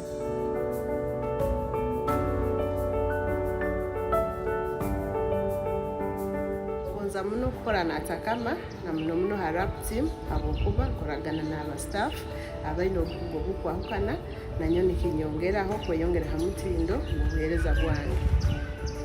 I enjoy working with the rap team of Atacama because it is a social project and these people are amazing. They are really social. Yeah, it is a combination of different professions and I really get to learn a lot from these people. They are multi-skilled and they are really so helpful whenever needed. And then the other thing that I cannot forget to say is I'm always motivated because of the pay. Atacama really pays well, it pays in time. It keeps me motivated to continue working.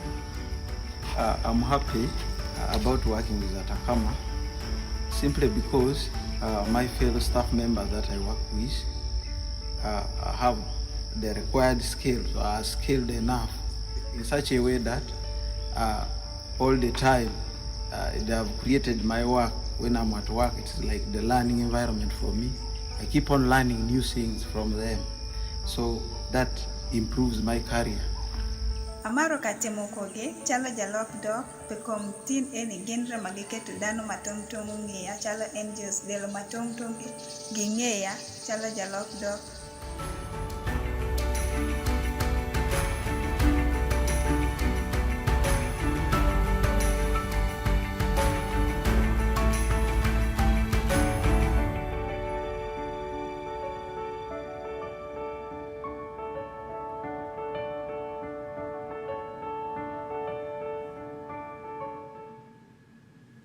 Thank you very much, Atacama, for that great community engagement.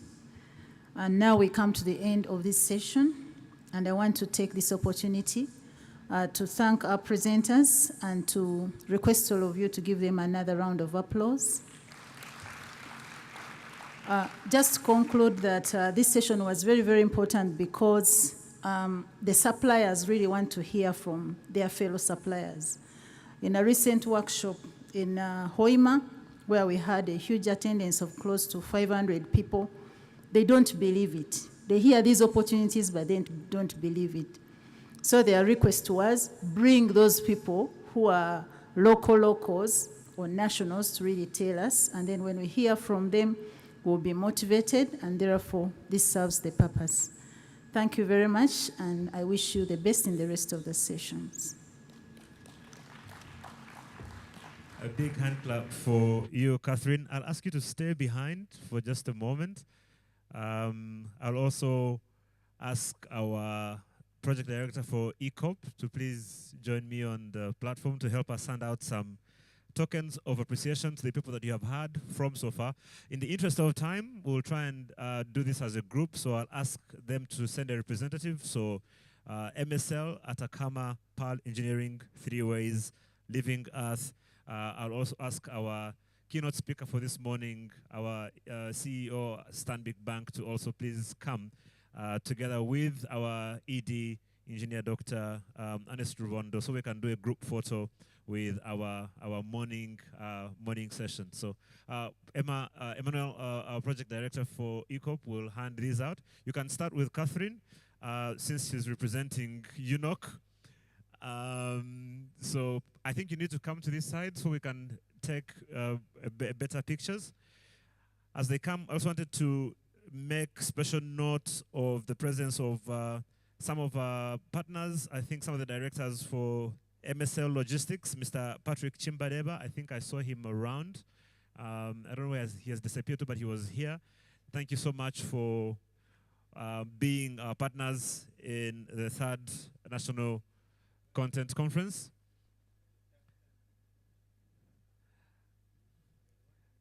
I'll ask Emmanuel to just hand over the tokens, and then we'll take a group picture together.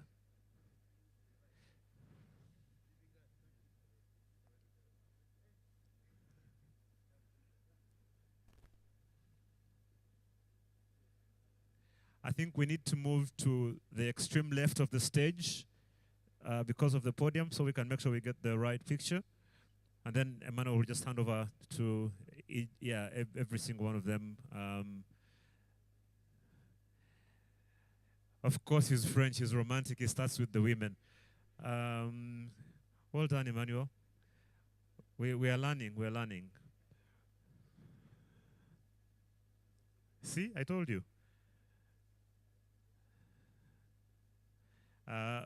Gentlemen, please take note. This is how you get marks, apparently.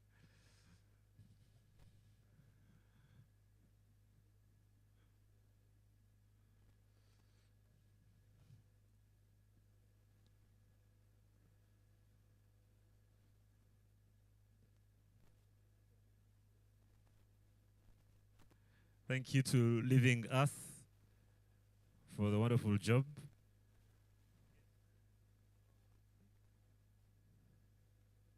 and to MSL as well. And to Three Ways. Last but not least, to Parole Engineering.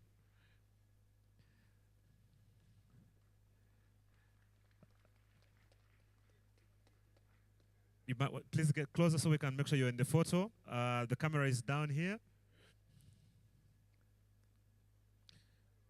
Please look into the camera and smile. Let's make sure we are all looking into the camera at the same time. Big smiles, everyone. Thank you. Okay, thank you. Thank you so much. And a big thank you to Catherine for leading this session. Right, so we're going to take a break, a tea break. We have, just like yesterday, some tea and snacks prepared for you upstairs, so you can be able to go and enjoy that for about 20 minutes.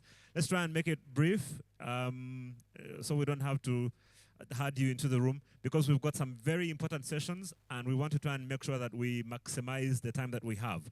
When we come back, there's a big issue about environment and social governance, and NEMA will be helping us lead that conversation. And then, of course, in the afternoon, as Anne had mentioned, we've got that session on contract financing, which we will get into, as well as linkages between oil and gas and other sectors of the economy. We'll also hear about taxation from the Uganda Revenue Authority, and then, of course, wrap up the day in style. So let's enjoy the tea and try and be back in the room in, hopefully, if you can try and do less than 20 minutes, that would be very good. Thank you.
You know them, yeah.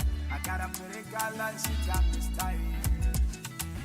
When Mulava go, Sikola, I feel fine.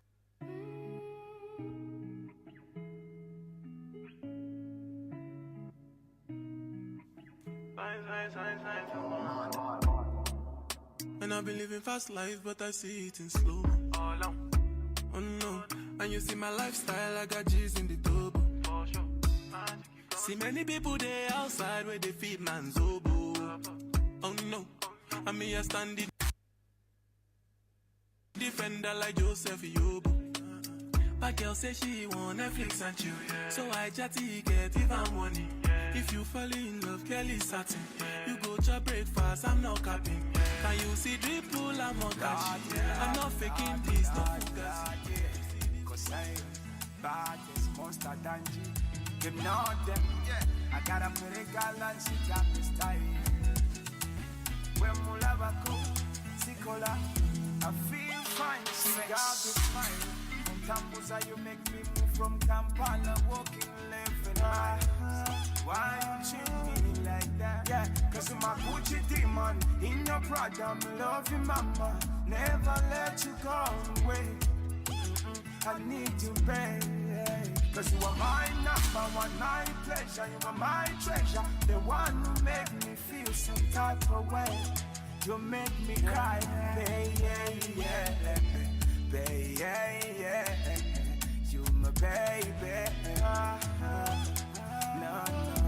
Let me tell you this straight to you. Demon in your Prada, I love you, mama. Never let you go away.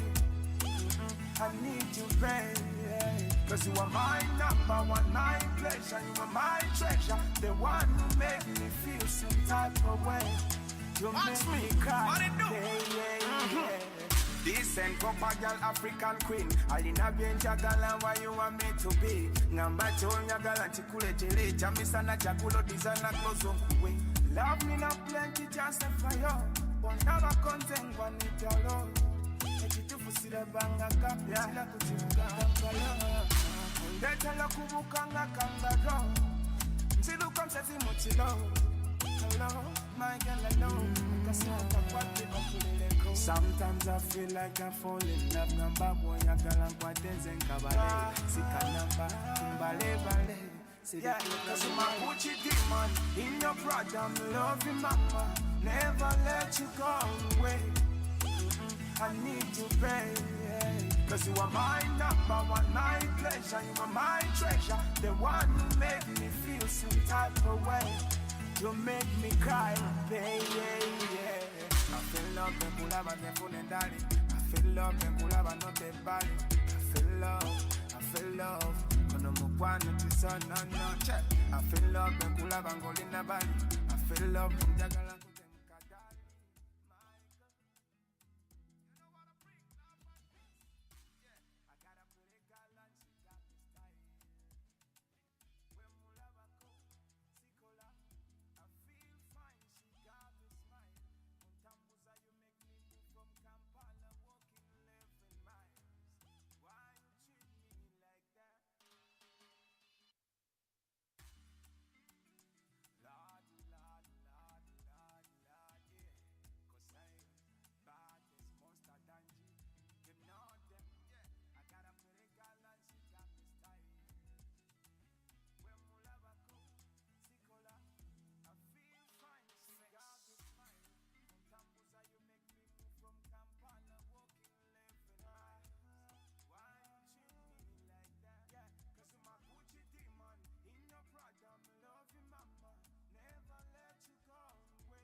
concern me.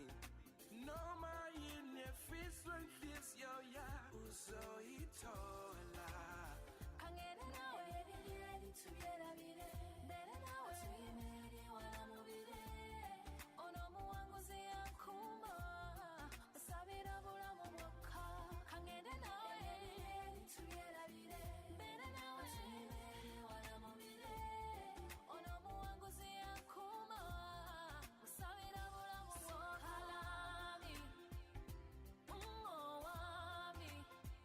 Masitandane, masiye ude songe, sogalami, wami, masitandane. Take me away.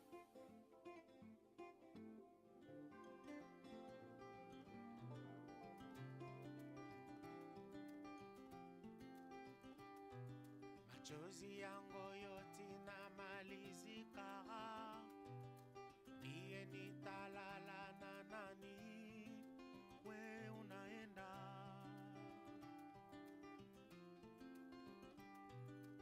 niye paka ni mawazo, niye paka ni kuwaza waza. We unaenda, naenda kama ile njia yako enda, kama ni maisha yako fata. We dada, rwelo, rwelo, rwelo, rwelo, think that's the way. Rwelo, rwelo, rwelo, think that's the way.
Welcome back from your tea break, ladies and gentlemen. We should get our new session started in just a little bit. We'll just give another maybe 2.5 minutes for our colleagues to get back into the hall, and then we'll go into our next session. We've been hearing a lot about opportunities. We've been hearing a lot about experiences. We also need to talk a little bit about some of the issues, information, misinformation surrounding the oil and gas sector. And we'll be doing that in our next session, starting with environment and social governance. Again, as has been mentioned throughout the conference, we just want to remind you, especially for those who are joining us on YouTube online, that you can be a part of the discussions here and anything that you're hearing and seeing. If you want to make any submissions or questions, we welcome those, and you can do that through slido.com. You simply go to slido.com and you can be able to use the PAU as your entrance and then tell us a little bit about what you want to hear more of, what you have liked, what has stood out for you. That would be interesting. So as mentioned earlier, we have some very special guests from Nigeria, from the Petroleum Technology Association of Nigeria. The chairman and the vice chairman, Ranti Omole and Nick Odinue, who I would want to inconvenience for just maybe a minute and a half or two to just come and say hi to the conference, but also in just a few sentences, share a little bit about what the experience has been like for you over in Nigeria as we get started. So, ladies and gentlemen, please welcome. I think as far as we are concerned here, everyone from Nigeria is a chief. So we'll say, welcome with me, Chief Nick Odinue. You're very welcome to the 3rd National Content Conference.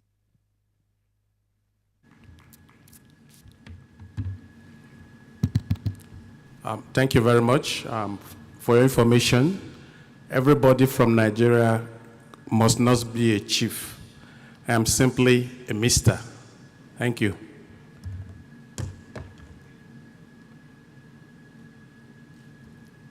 First, before I stand on the existing protocol established, I'd like to recognize the Executive Director, Petroleum Authority of Uganda, Mr. Ernest Robondo, the CEO of Stanbic Bank, the representative of the IOCs, UNOC, EACOP, members of Uganda Oil and Gas Business Community, the Vice President, Association of Uganda and Oil and Gas Service Providers Association. Ladies and gentlemen, it is my singular honor and privilege to be invited with the team from PETAN for this 3rd Annual National Content Conference organized by the Petroleum Authority of Uganda.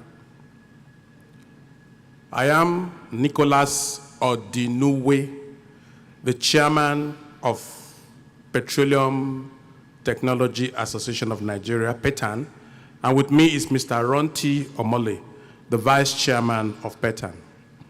So you will pardon me when I make reference to Nigerian local content as I go along, as far as local participation in supply of goods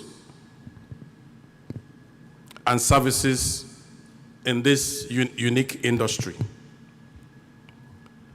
For the benefit of most of us here, PETAN is an association of leading Nigerian indigenous technical oil service companies. So we're involved in upstream, midstream, downstream of the industry. And we are the largest and the leading advocacy group representing the whole sphere. So our members actually cut across the entire value chain of the industry. And we've been delivering these services for over 30 years. So, going forward, Before we came to this stage as Petan, we actually partnered with the government of Nigeria for the local content law. So it is not strange for oil and gas service providers in Uganda to partner with government to do same. So Petan has visibility and is on the board of most of the oil and gas small and medium ministries. As a matter of fact, we are representing you, inclusive, in the African Welding Federation. So it's not strange that we like to talk about local content. First thing I must share is that local content participation, if implemented properly by government, IOCs, investors, private sector, is rewarding and eventually pays for itself. So it is an enabler. It is a challenge. It has its own realities. So the use of local resources, like I said earlier, has helped the Nigerian economy to retain over 25% of the 20 billion annual spend in oil and gas.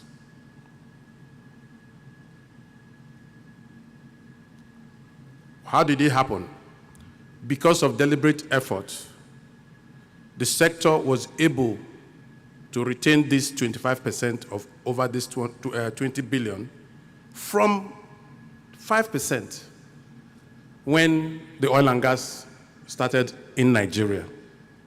So the aim should be for the Ugandan local content, like Nigeria and supported by your institution, is to promote business ecosystem that will generate more opportunities for the SMEs and other linkage businesses, like most other speakers have said.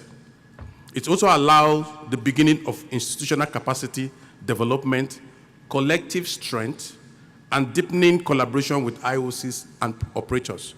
You cannot do it alone. You need to collaborate. So Petan Association promotes collaboration, information sharing, technical support, and guidance to various oil and gas service associations in Africa.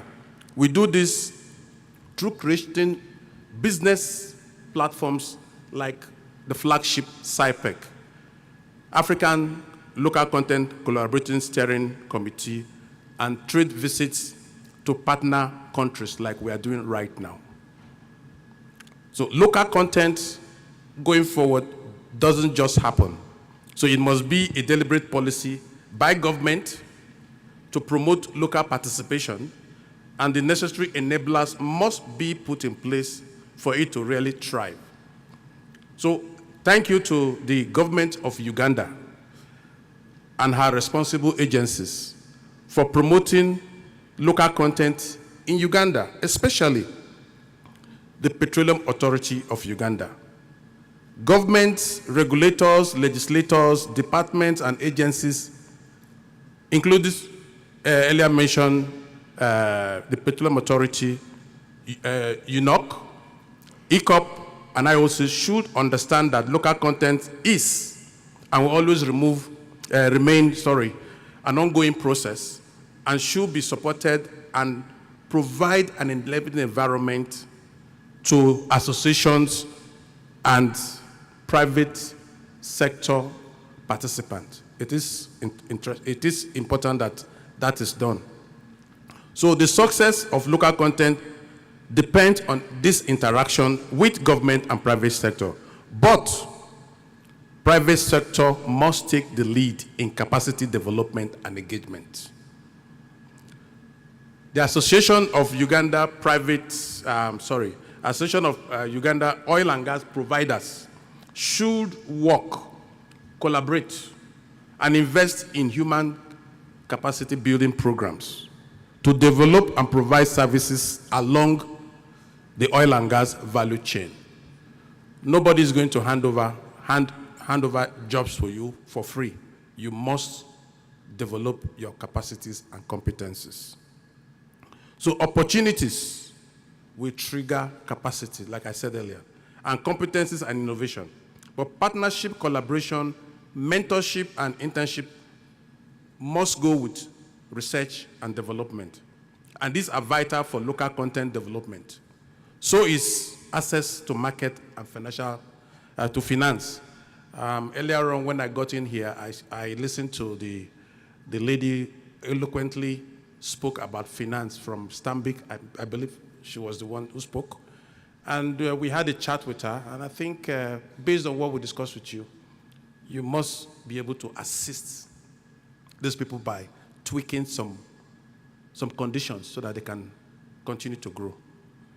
So a practical, constructive guide to achieving meaningful local participation in the current and upcoming project by service association is to identify issues, opportunities on ongoing basis, and take the initiative to initiate collaboration, partnership among industry stakeholders to get a resolution to them. Local content, when therefore supported by government, is pivot for GDP and FDI growth, including sustained economic growth, employment, infrastructural development, stability, and improved living standards. It also reduces agency and touting. The guys who come with a briefcase to take the jobs, it reduces it. And it also reduces capital flight. But it also improves in-country value retention, domiciliation, and domestication. Finally, indigenous suppliers or service providers must develop a culture of reliability and competence. It is important to understand that in this type of projects, any non-performance or delay has its own major consequence. Reliable delivery of goods and services from suppliers must be paramount. Remember, it is Uganda. Uganda belongs to you. Petan is pleased, therefore, to continue to provide support, cooperation, mentorship, partnership, and collaboration to sister organizations across Africa and to regulators where we can be of service. Once again, I thank the Petroleum Authority of Uganda for organizing this event and also all the delegates for listening. Once again, thank you. Thank you so much, Chief. Oh, you said Mr., right? I love your lapel pin. It caught my attention. I should find a way of getting one of those. It looks really nice. Let's give Nick a big hand clap. Nicholas Odinue, who's the chairman of the Petroleum Technology Association of Nigeria. Let's go to our second session before lunch. I'm just going to emphasize the word lunch, just for the people who are coming to understand. If you know, you know. We want to try and manage our time a little bit better. And so just for the purpose of guiding us on that, what we'd like to do is to try and make sure that what we're going to do is we're starting a conversation. This is not something we can finish in one day. So you don't have to say everything that needs to be said today. We appreciate that. And what we want to do is try and make sure that we can capture the key things that need to lead and guide our discussion. And so what we'll do for now is do our environment and social governance session before lunch, and then we'll pick up from there to talk about contract financing. We have a wonderful panel after lunch that you don't want to miss, but also something very important about linkages between oil and gas and other sectors of the economy. And I know Anne touched on this earlier on in her presentation, but we'll pick up a bit more on that. And then tax issues. Of course, we all know how we dread that email. There's an email that usually comes into your inbox that says services@URA. Every time I see it, my blood pressure just goes up about 3 or 4 notches. So we'll hear from Uganda Revenue Authority on what to do with taxation in the oil and gas sector as well. For now, to guide us through our next session to do with environment and social governance, and we'll kindly ask that we try and manage the time for this one. I'm going to leave that responsibility to my good friend Isaac Ntuju, who is the head of oil and gas department at NEMA, to come and guide us through this particular session. Please give him a big, big hand clap as he comes. Of course, environment and social governance being a big deal in the oil and gas sector, and so we want to try and make sure we have an initial discussion, at least in terms of what we're doing about this. So, Isaac, over to you. Thank you, Ben. Good afternoon, ladies and gentlemen. All protocol observed. Allow me to do that. In the interest of time, I have that very unenviable task of standing between people and their lunch, and I usually don't like it. But by way of introduction, my name is Isaac Ntuju, and I work with NEMA, specifically in the oil and gas department, but also handling extractives.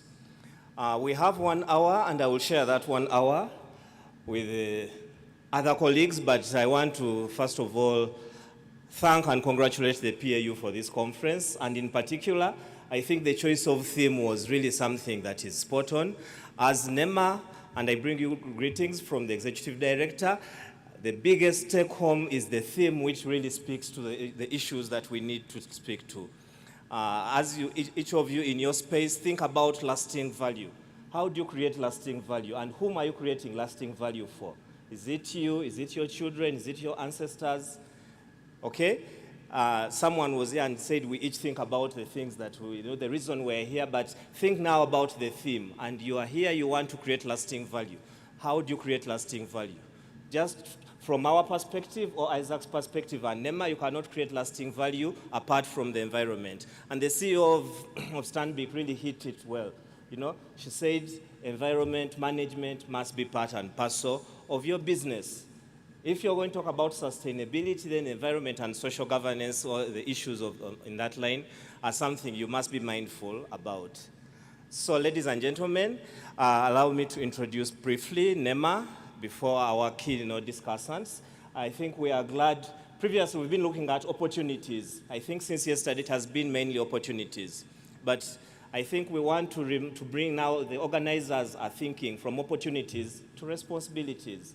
Environment management and social governance speak to responsibility primarily. So as you transition from the opportunities, these opportunities come with responsibilities. And that is something that we each need to be aware of, we each need to be mindful of as we operate and function in this sector. Why? Because the sector has the potential, keyword is potential, for a lot of impacts, negative and positive impacts. We strive to enhance the positive impacts, but we want to mitigate and avoid the negative impacts. So as we choose to operate and function or work and look at the opportunities in this sector, we must be mindful of our responsibilities in respect to the environment, as well as the social dimension, because the environment is not what it is without the humans. If each of you decided to stop breathing for 1 minute, you would realize that you need the oxygen, and it is part of the environment, so you cannot exist without it. Very simple as that. The National Environment Management Authority, for those, just to introduce it, is a semi-autonomous body established by an act of parliament. It was established in 1995 under the National Environment Act. Our function as NEMA is primarily to coordinate, regulate, supervise, and monitor all undertakings within the sphere of environment management. But as we do our work, we do not work in isolation. We work very closely with key stakeholders, in particular, lead agencies. Within the oil and gas sector, the key lead agency there is the Petroleum Authority, and we've been working very closely with them in that line. And we want to thank them. We have a very interesting and beautiful collaboration. And as we do our work, I think we want to encourage everybody to look at the National Environment Act very carefully. Please, there has been a submission, or several submissions, where there are tiered responsibilities or tiered contracts. And we do recognize that, whereas the key responsible entity or the person issuing these contracts could be Total, could be CNOC, could be any of the big actors, the IOCs, but they have environmental responsibilities. And within your contract, as your subcontractor, you should never forget your responsibilities that the primary company or that your supervisor is bound to. And during this session, we shall try to look at each of the interventions for some developments in the sector. And we will engage with the PAU. We shall have a discussion from the PAU. After PAU, we will have EACOP company, CNOC, and Total with Tilenga. Ladies and gentlemen, I want to now invite and welcome first from them the PAU as the lead agency and key regulator for the oil and gas sector. And I have already mentioned we work very closely with them as NEMA, and they are responsible for environment management within the frame of the sector that they supervise and regulate. So I shall welcome Dr. Joseph Kobsheshe. You have 10 minutes. The moment you see me standing up, you realize your time is up, but I wouldn't want to harass you as you make your presentation. Ladies and gentlemen, welcome Dr. Kobsheshe. Thank you.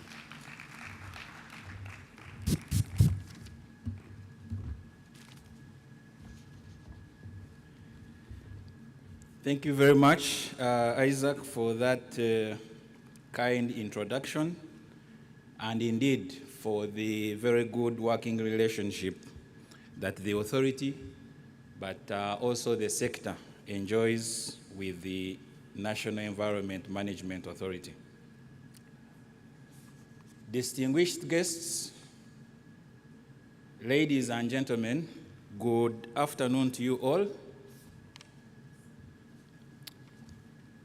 In the last presentation, in the last session, we converged on a common goal, which common goal was about making money. We discovered that we are all here this morning because we want to make money. And money is a good thing. And I think we are all going to make money in the oil and gas sector. But I think in this session, we want to take that a notch higher and emphasize that as you make money, don't focus on the quick money. Make sure that your business is focused on making money for today, for tomorrow, for 10 years to come. So the long-term aspects of making money. We are not talking about quick money for today, but we are making sure that as we make money in the oil and gas sector, we do not affect a fisherman in Bulisa, their ability to also make money. We do not affect a tour operator in Murchison Falls National Park, their ability to also make money. And we do not affect a farmer in the Alberta in Graben in any way on their potential or their dreams to also make money, but also the generations that come after us. And that will be the focus. And that is where the ESG aspects come in. So I'll use my 10 minutes to briefly highlight why ESG is important, what are the key ESG factors and the benefits, and then sort of stress the key ESG aspects in Uganda's oil and gas sector, but also within the Ugandan companies from a regulator's perspective. ESGs have become and have evolved over the last 10 years to become a very important core factor of the way we all conduct our business. And while seated there listening, I was very glad to hear that almost in every presentation, especially the ones that we had before this session from our local contractors, each of those presentations was emphasizing one or two or more aspects that relate to ESGs. It has become an important measure of sustainability and the ethical impact of the way we conduct our business. If any one of us has been looking at ESG as a cost, when you think of an environmental impact assessment, the next thing you think about is the time and the money that this is going to cost you. I hope that after this session, we'll no longer look at it that way. because ESGs should not be looked at as a cost. It should not be looked at as a hindrance or as a roadblock to a business, but rather as a business opportunity that focuses on the long-term aspects of our businesses. And this is important because the markets, the investors, the customers, the employees, the media, the general public, even the people who are not considered to be very key stakeholders in some of the work we do are increasingly getting more and more interested in ESG factors. So as a summary, what are the key ESG factors for the oil and gas sector? Environment, social, and governance issues. I have broken them down there for us to see, and I'm sure most of you will be familiar with these aspects. I will not go explaining one by one in the interest of time. I will just stress the importance of some of the emerging key ESG issues. For example, for the oil and gas sector, as most of you are aware, the aspect of greenhouse gas emissions and climate change, which is really a global ESG factor that affects our industry very much. The aspect of material use, which is an indirect ESG factor. Each time you consume materials from sources that are not sustainable, you're consuming products that are made using labor, for example, child labor, or due to exploitation of labor of workers. You're sourcing building materials such as timber, sand, clays from sources that are not sustainable. At the back of your mind, you should know that you're indirectly, actually directly contributing to the irresponsible behaviors that should not be associated with good ESG governance. Biodiversity is a very important aspect, especially for Uganda's oil and gas sector, because obviously of the area where we operate, waste management and pollution, because of the various discharges that are associated with the sector. So all these aspects and more, that is just to highlight a few, need to be integrated into the way we do our business.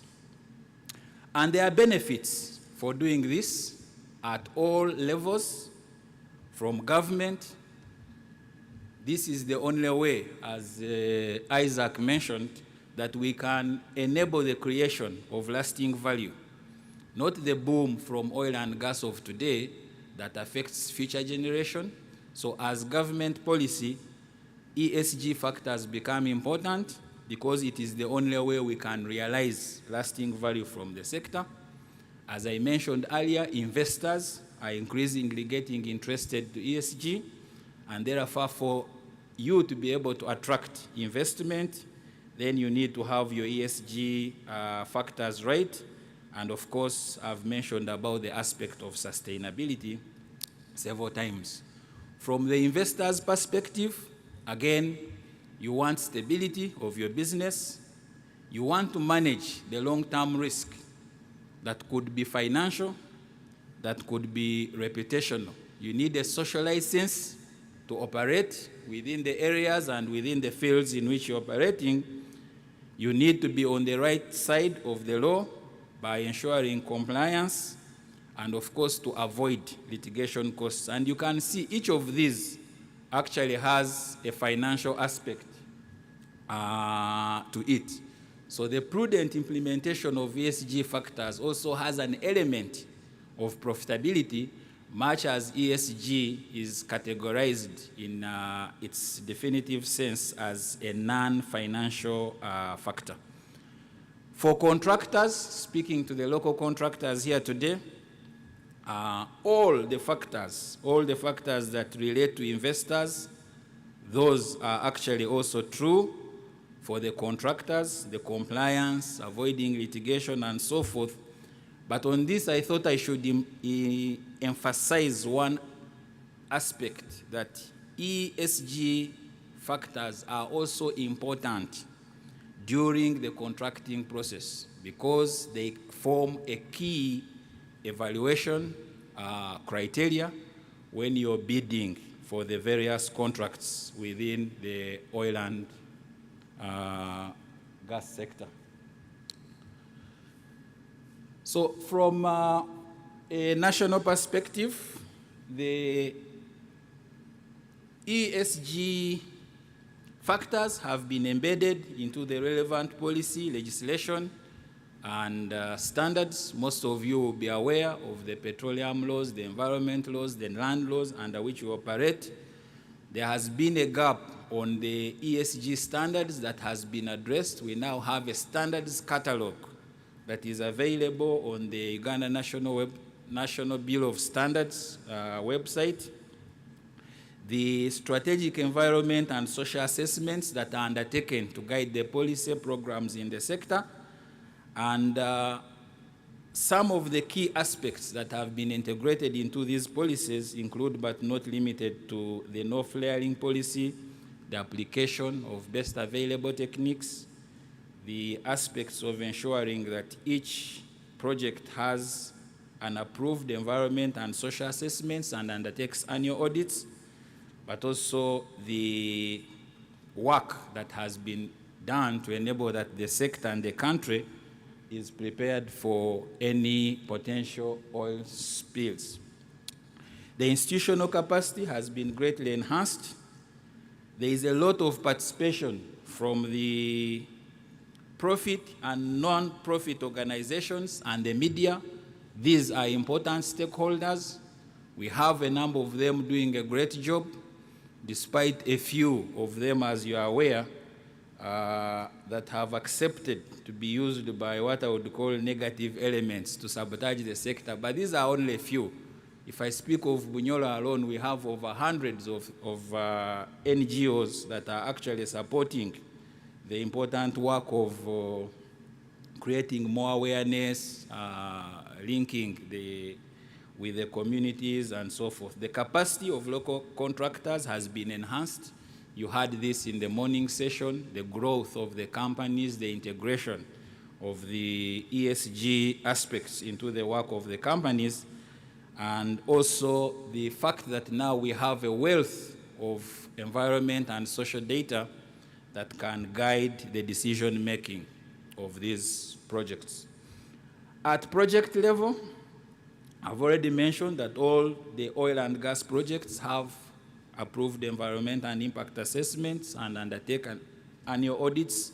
These, again, help us to manage any associated impacts, making sure that the projects have been designed to have the lowest carbon footprint possible in terms of decarbonizing the industry in line with the national and global climate change goals, aspects of biodiversity offsets and net gain, a commitment that has been made by the projects.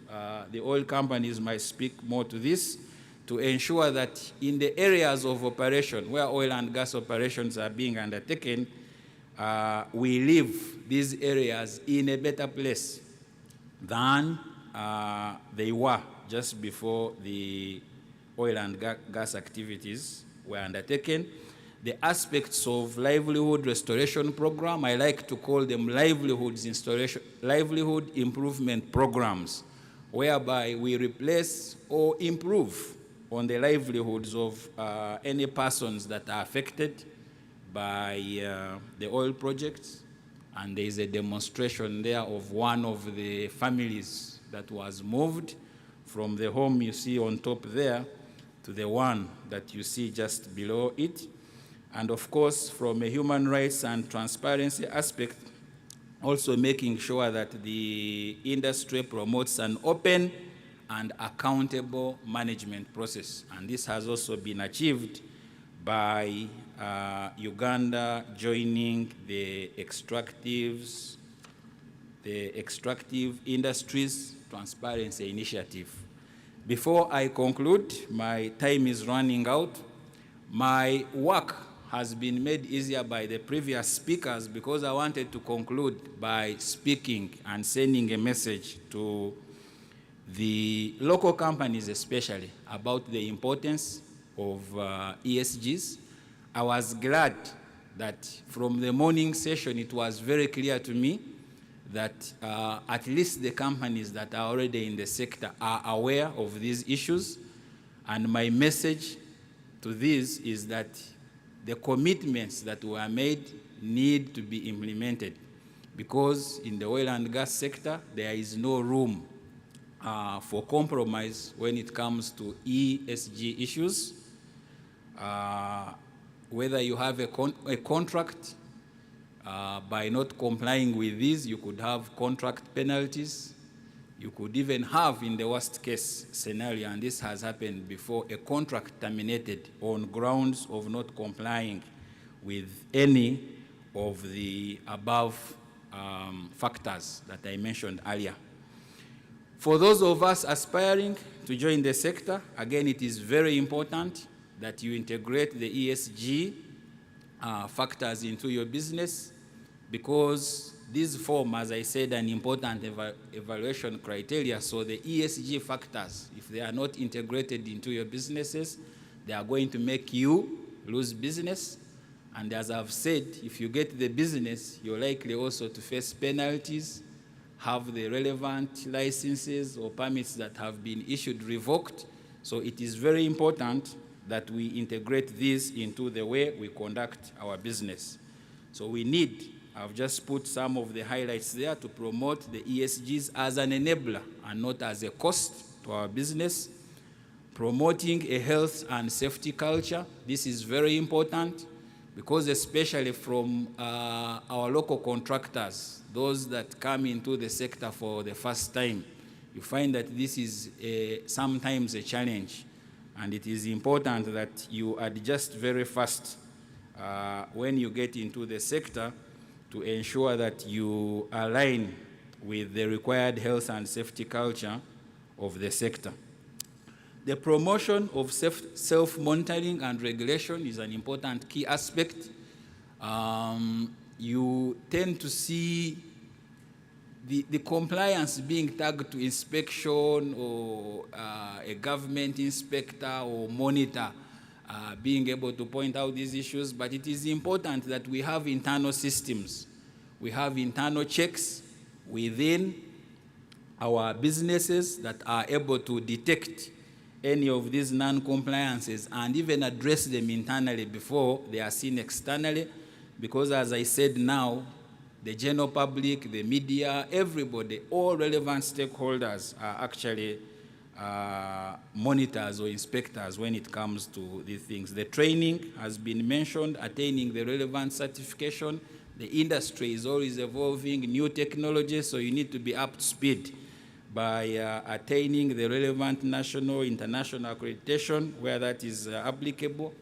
And I had this mentioned by the previous speakers, and overall, adopting the best ESG practices.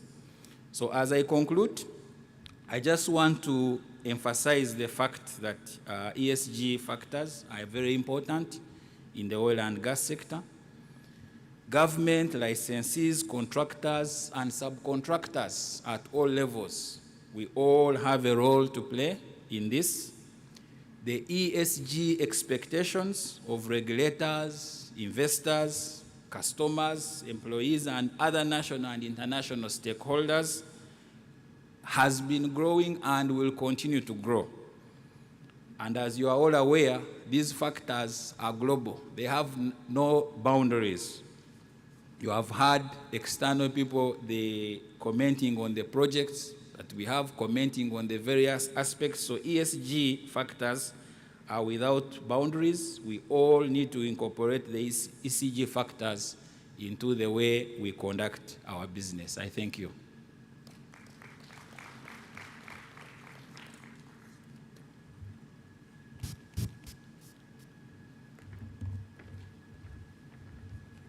Thank you, Dr. Kingfisher. For the 7 extra minutes, you will take me to coffee one of these days. Ladies and gentlemen, he mentioned something about ESIA, and environmental and social impact assessments are really the starting point and an integral part of the projects and the development frame of this country. And so all the projects that have so far been approved in the sector have undertaken these assessments. And one such project is the East African Crude Oil Pipeline, to which we shall have our next presentation. And the EACOP, the ESIA process is not a one-off, and it doesn't come easy. I think the scoping report was done and submitted in 2017. It was approved the same year after 3 months of evaluation. Approval of the scoping report, the EIA studies went on from 2017 to 2019 when the ESIA was submitted to NEMA. And from 2019, it took NEMA 1 year to review and give the relevant approvals. So the ESIA process, if anyone has to undertake ESIA, it takes a bit of time. And so you need to be mindful of that. But allow me to welcome Mr. Habumgisha John, the Deputy Managing Director, EACOP Company, to discuss with us the issues of environment and social governance relating to the EACOP project. Mr. Habumgisha, you're most welcome, please.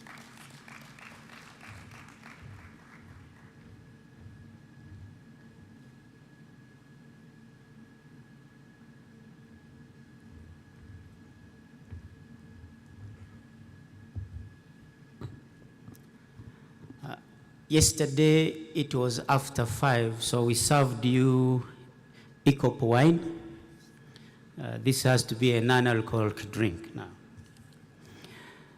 Ladies and gentlemen, in your various capacities, you have already been told the environmental and social impact assessment for EACOP was one of the most stringent processes undertaken. And working with the NEMA, working with the PAU, and all our stakeholders, this was a milestone achievement. We continue to insist that anything we do around EACOP must be stringently compliant to the environmental requirements, the social requirements, and to the governance requirements. And so there is no doubt, as you have been informed, that EACOP is and will continue to be one of the most stringently compliant projects. So thank you, NEMA. We are highly committed to ensure that we stick to the requirements. Now, one of the things we also need to inform you is that EACOP has had the privilege of utilizing available technologies globally. We have had to choose from lots of available technology. We have worked with many engineering firms. We've worked with the Gulf Interstate from Houston, USA. We have worked with Wale, who is here in the room. We continue to work with them as they deliver the engineering, procurement, construction management, and the commissioning of the project. So in all these processes, compliance remains critical. To all our Tier 1 contractors, we have made it very clear, and they have integrated all these requirements in their planning and their activities. Wale is here, Parole, Schneider, CPP.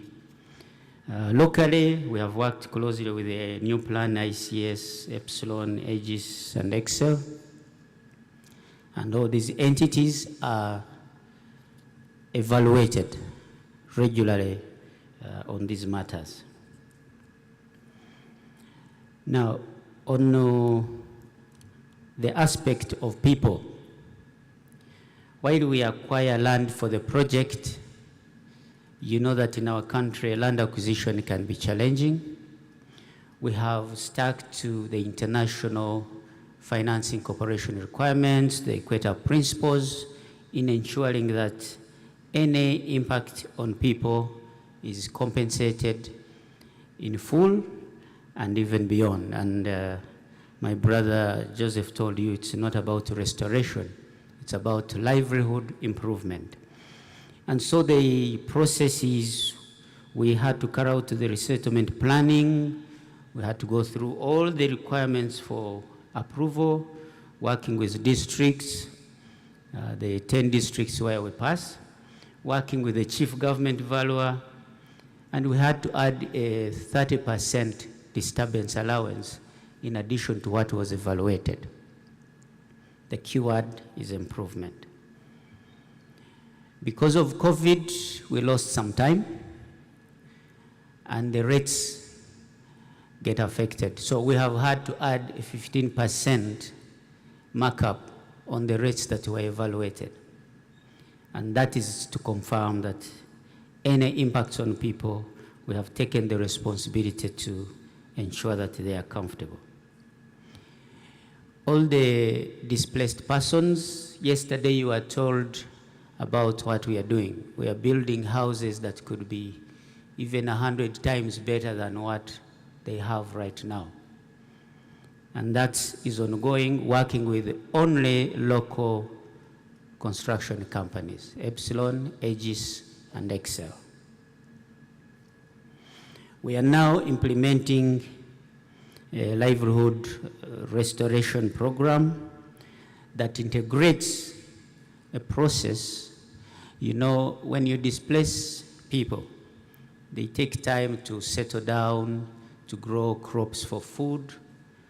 And so we are arranging a program that will ensure that if they are still growing food, we have to supply them with food. If they are to be settled in a community, we walk the journey with them. So definitely there is all the commitment to ensure that that is done.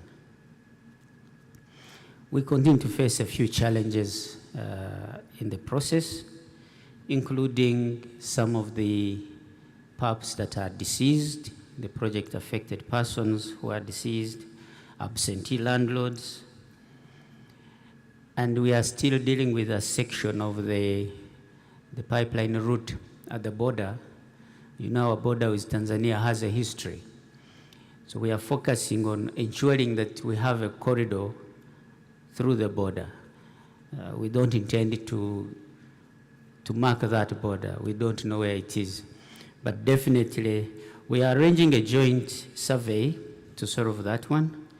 I'm telling you these things so that you know, as Ugandans, that some of these projects will really meet challenges, and we need to solve them.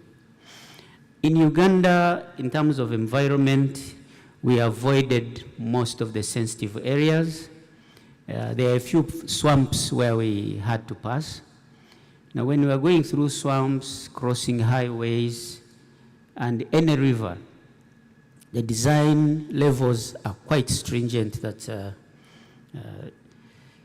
the system ensures that we don't have issues of spillage. You know, this is a buried pipeline, 1.2 meters below the surface, and when we are digging these trenches, we set aside the topsoil. When we bury the pipeline, we put back the subsoil, we put back the topsoil. And once all this is done, you may even walk across and you will not know that there is a pipeline. So for those who have heard that we are going to pollute Lake Victoria, that is not true. We have also installed various systems. We have intrusion detection, we have leak detection, we have surveillance, we have solarization. Solarization is about environment again. It's about what it means. When you do any project, you will have a footprint. So we have over 100 megawatts of solar energy installed on this project. So EACOP could be the most green pipeline globally.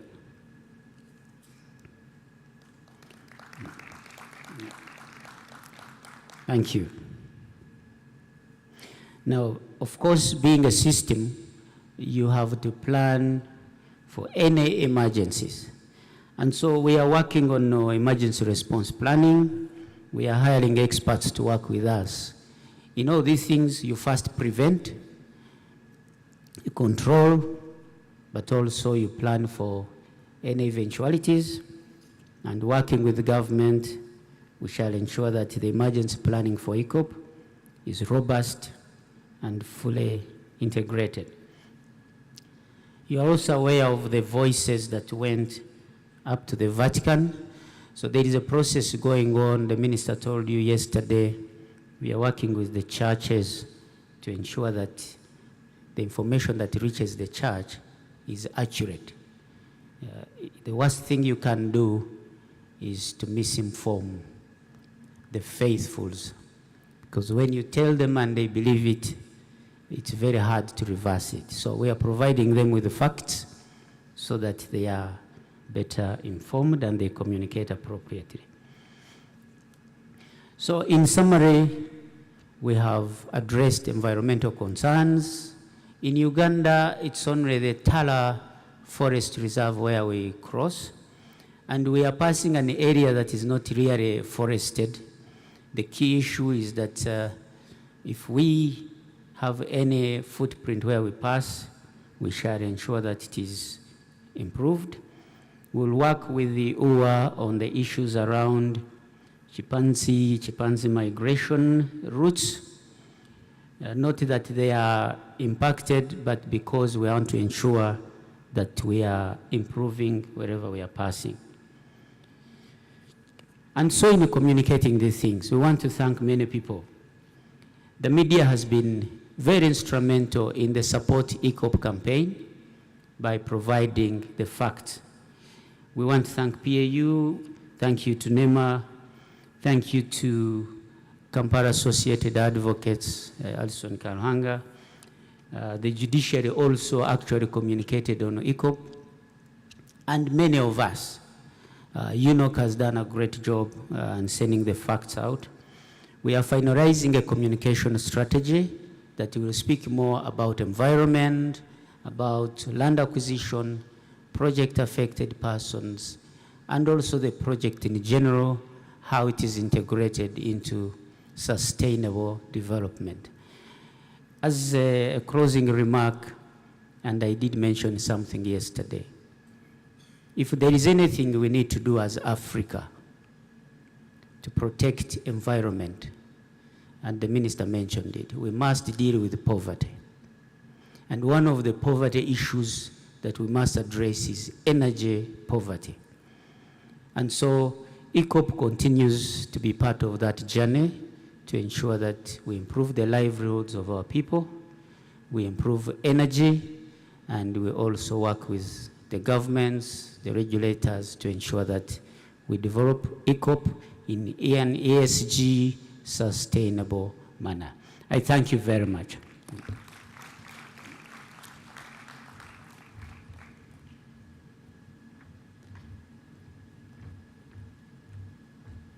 Thank you, John, and thank you everybody for your patience. John, that was really good and quite interesting. I think I wouldn't want to reiterate anything you said except to underscore that the ESIA that was done, and it does not only apply to EACOP, but it applies to all the three critical projects, Tilenga, Kingfisher, and EACOP. The EIA was comprehensive and quite robust. These are EIAs like never seen before in Uganda, and even the entire process was quite interesting. And so for the skeptics, they will always be there. EACOP has suffered a lot of negative publicity, but I wish to tell everybody and the government and whoever is watching and listening that much of the information out there is not based on facts. The facts are available with the ESIA, and we should not really fear the giant that is yet to be born. I think much of it is based on, on perception and fear that, oh, there's a giant coming up and this giant will step. But do not fear the giant that is yet to be born. Give them an opportunity, and maybe you may nurture them to your advantage. So, ladies and gentlemen, we want to thank EACOP and Habom Gisha for that presentation. Thank you for highlighting that you are greening the project. Greening does not come cheap. Dr. Joseph mentioned it in his submission, that these things, greening or compliance to the environment is not cheap. But it is something, it is a necessary expenditure that we should all be attentive and mindful of. Next, we shall invite the Total E&P, the Tilenga project proponents, to have a presentation. I know it is in two parts. Marion will go first, and then she'll invite her colleague. Between the two of you, you have 10 minutes, but already I have set a dangerous precedent. It can be stretched to 15 minutes. Marion, you're most welcome.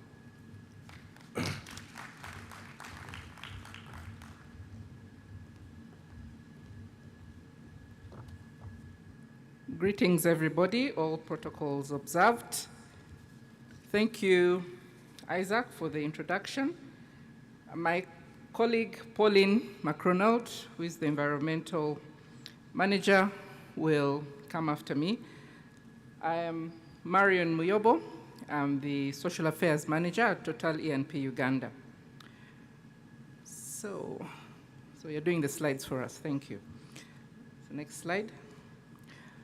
So the ESIA has been described as a very important process and has been described, we started this process actually, in earnest, even before the actual process. So we had a number of baseline surveys, and these baseline surveys were both on the environment and on the social side. Personally, I was involved in most of these processes as part of the stakeholder engagement because we did a lot of consultations. We consulted with different government agencies. Isaac, if you remember, even in the design of how we were actually going to execute the ESIA, there was a lot of consultations which we undertook. So since 2012, when we began our operations, there was a lot of activities which were undertaken. We undertook a scoping, and this scoping was followed by a baseline, then the impact assessment, and then the public hearings. The activity was undertaken by a third-party expert, which was EACOP, and which was an international company, and a local company called EACOP Partner. We undertook these consultations, as has been described, and we then had two public hearings, one in Noya, because that's where our project footprint is, given the park and some other facilities, and then we had another in Bulisa. The main emphasis of this ESIA process is you do identify direct impacts, both from an environmental and social point of view. So the maps at the bottom just show you how we went from an area of the direct impacts, and then we extended further and looked at the areas of the indirect impacts, going beyond, to Masindi, to Hoima, to Chikube, which was in Chikube at the time. And then there's cumulative impacts, and you start really looking and even having discussions with other people. The industrial area for the airport, the refinery, were also coming onto stream. So those became of interest to us in terms of cumulative impacts. And then, of course, the Kingfisher project, and eventually the EACOP project. Next slide. With reference to environmental and social governance, okay, thank you. Let's look at what exactly the social issues are in relation to the Sustainable Development Goals, because most people can relate to the SDGs. You have the SDGs, before it was Millennium Development Goals, MDGs, and then they evolved into the SDGs. So if we look at ESG, you can actually map the different SDGs into what falls under environment, what falls under social, what falls under governance, and where the overlaps are. Now, within our industry, especially with oil and gas, we have the IFC performance standards, and these, most of the banks in here can relate with, for example, the Equator principles, and there are a few others. But when you gather all of these principles and standards, you actually have similarities. So you look at the IFC performance standards, and it's really the best of everything. So we have a number of these standards and we have committed as the Tilenga project to abide by these standards. So these have been considered when we're doing the ESIA, when we're doing the land acquisition most specifically. We undertook a project-induced migration study, and were able to identify a lot of the positive and negative impacts that we're going to encounter in relation to people, community, land, environment, housing, infrastructure. Dr. Kingfisher talked about the strategic environmental assessment which was undertaken, and there were a lot of commitments made also by government to have some of these things in place. The oil roads, for example, are one of those things which government made a commitment to, and we have actually seen them because there was going to be a lot of activity coming to the area. There's still other opportunities. On the next slide, we have now put a lot of mitigations in place, having identified that we need to undertake stakeholder engagement. So as a minimum, we do engagements with different stakeholders. We have a grievance mechanism. We also have a community road safety program. We are also working with the contractors to speak to the communities about road safety, given the increased traffic. On cultural heritage, you have people coming in, so there's likelihood of a dilution of culture, but also you have some tangible cultural aspects.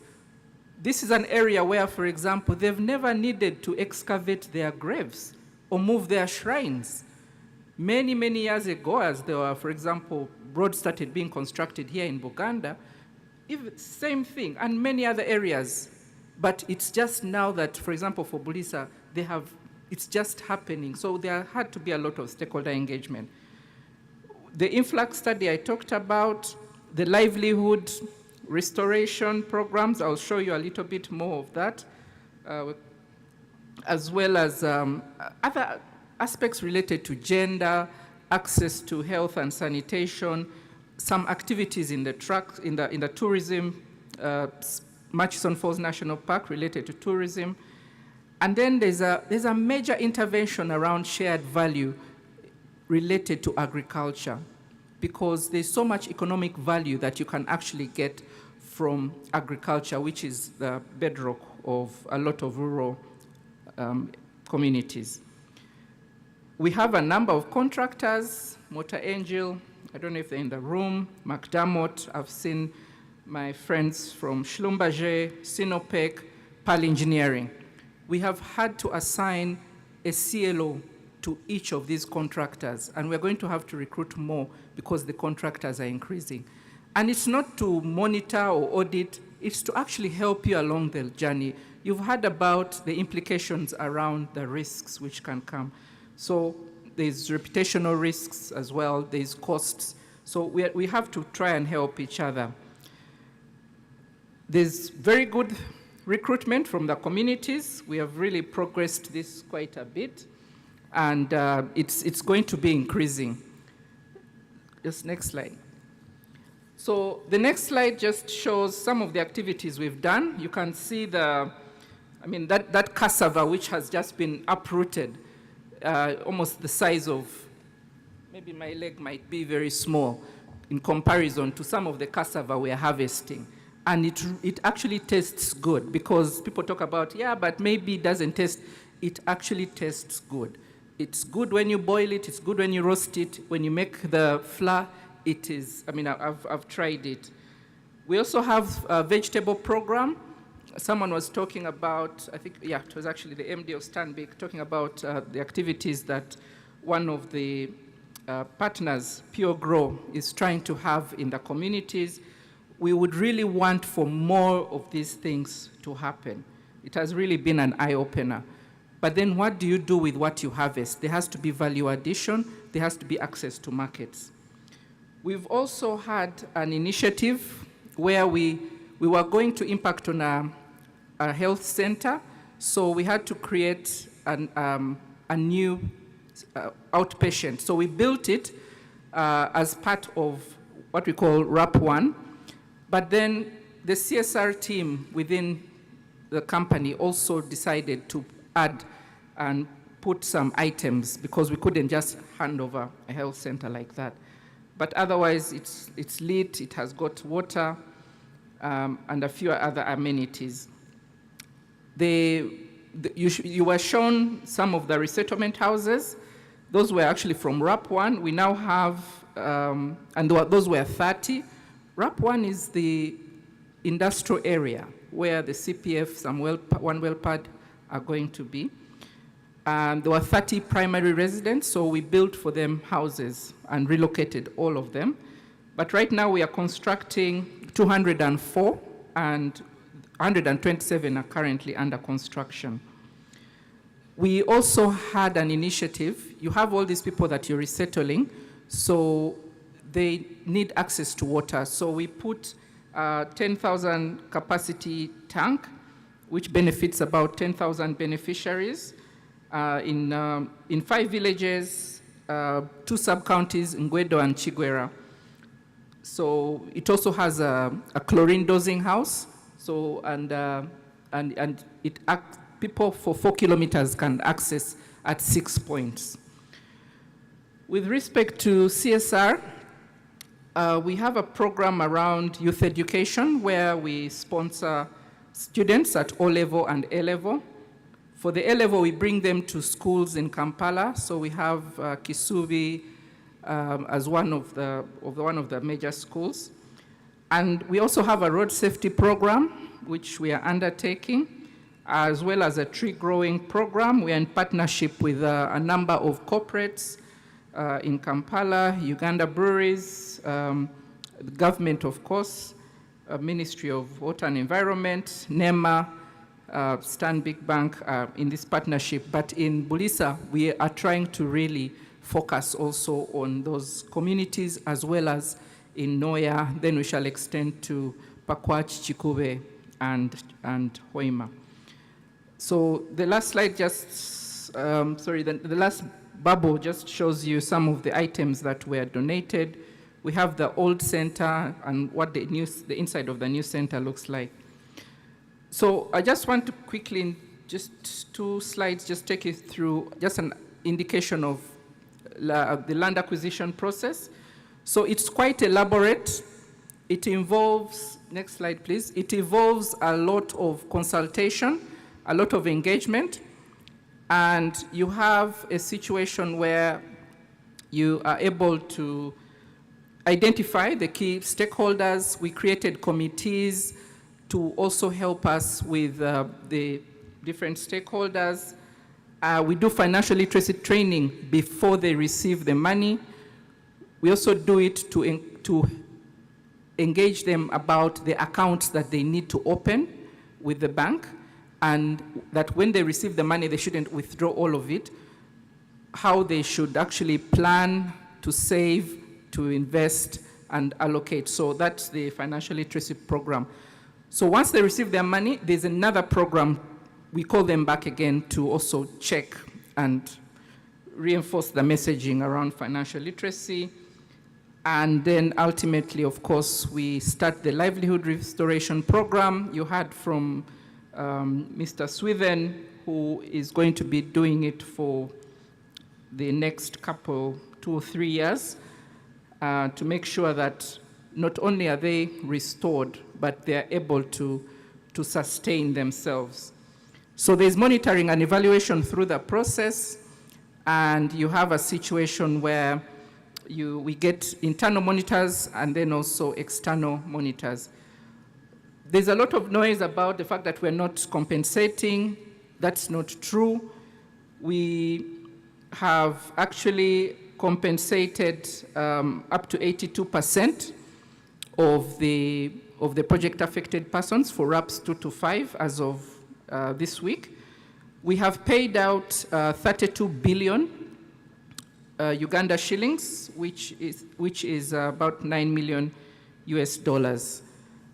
So I'll now hand over to, sorry, I'll just do one slide on human rights before I hand over to my colleague. So with respect to human rights, I have to really reinforce, especially for the contractors and potential contractors in this room. It really applies to every single one of us. There are 3 main areas where we really want to reinforce that it is important that we respect the rights of workers. This is based on ILO, it's based on human rights principles, it's based on the legislation of this country. You don't want a situation where your workers stop work and then you start facing delays and then there's cost implications. Ultimately, we really encourage that there is good rapport with the workers. There has to be, we encourage for worker grievance mechanisms. We don't want to get involved, but we come in when it gets out of hand, and we would really not want to get into that. It is very critical also in the communities, how we behave in the communities. That's why we share a lot of information. We follow the good principles for land acquisition and resettlement, and there's a lot of visibility around implications of project-induced immigration, road safety issues, and also cultural rights. Security is an important one. Most of you may not have heard about VPSHR, but we are having more and more sessions with you to take you through the voluntary principles on security and human rights. So when we ask you for these sessions, don't look at them as a tick box exercise. It's really in your interest. We do these sessions with the private security firms that we have, as well as the partnerships we have with public security forces. Women's rights, gender rights have also got to be respected, and we have a number of human rights defenders in the community. So let's not have a policeman versus, offender kind of relationship in order for us to have a very good human rights record for this project, and this is how we shall maintain a social license to operate. I'll hand over to my colleague to take us through the next session.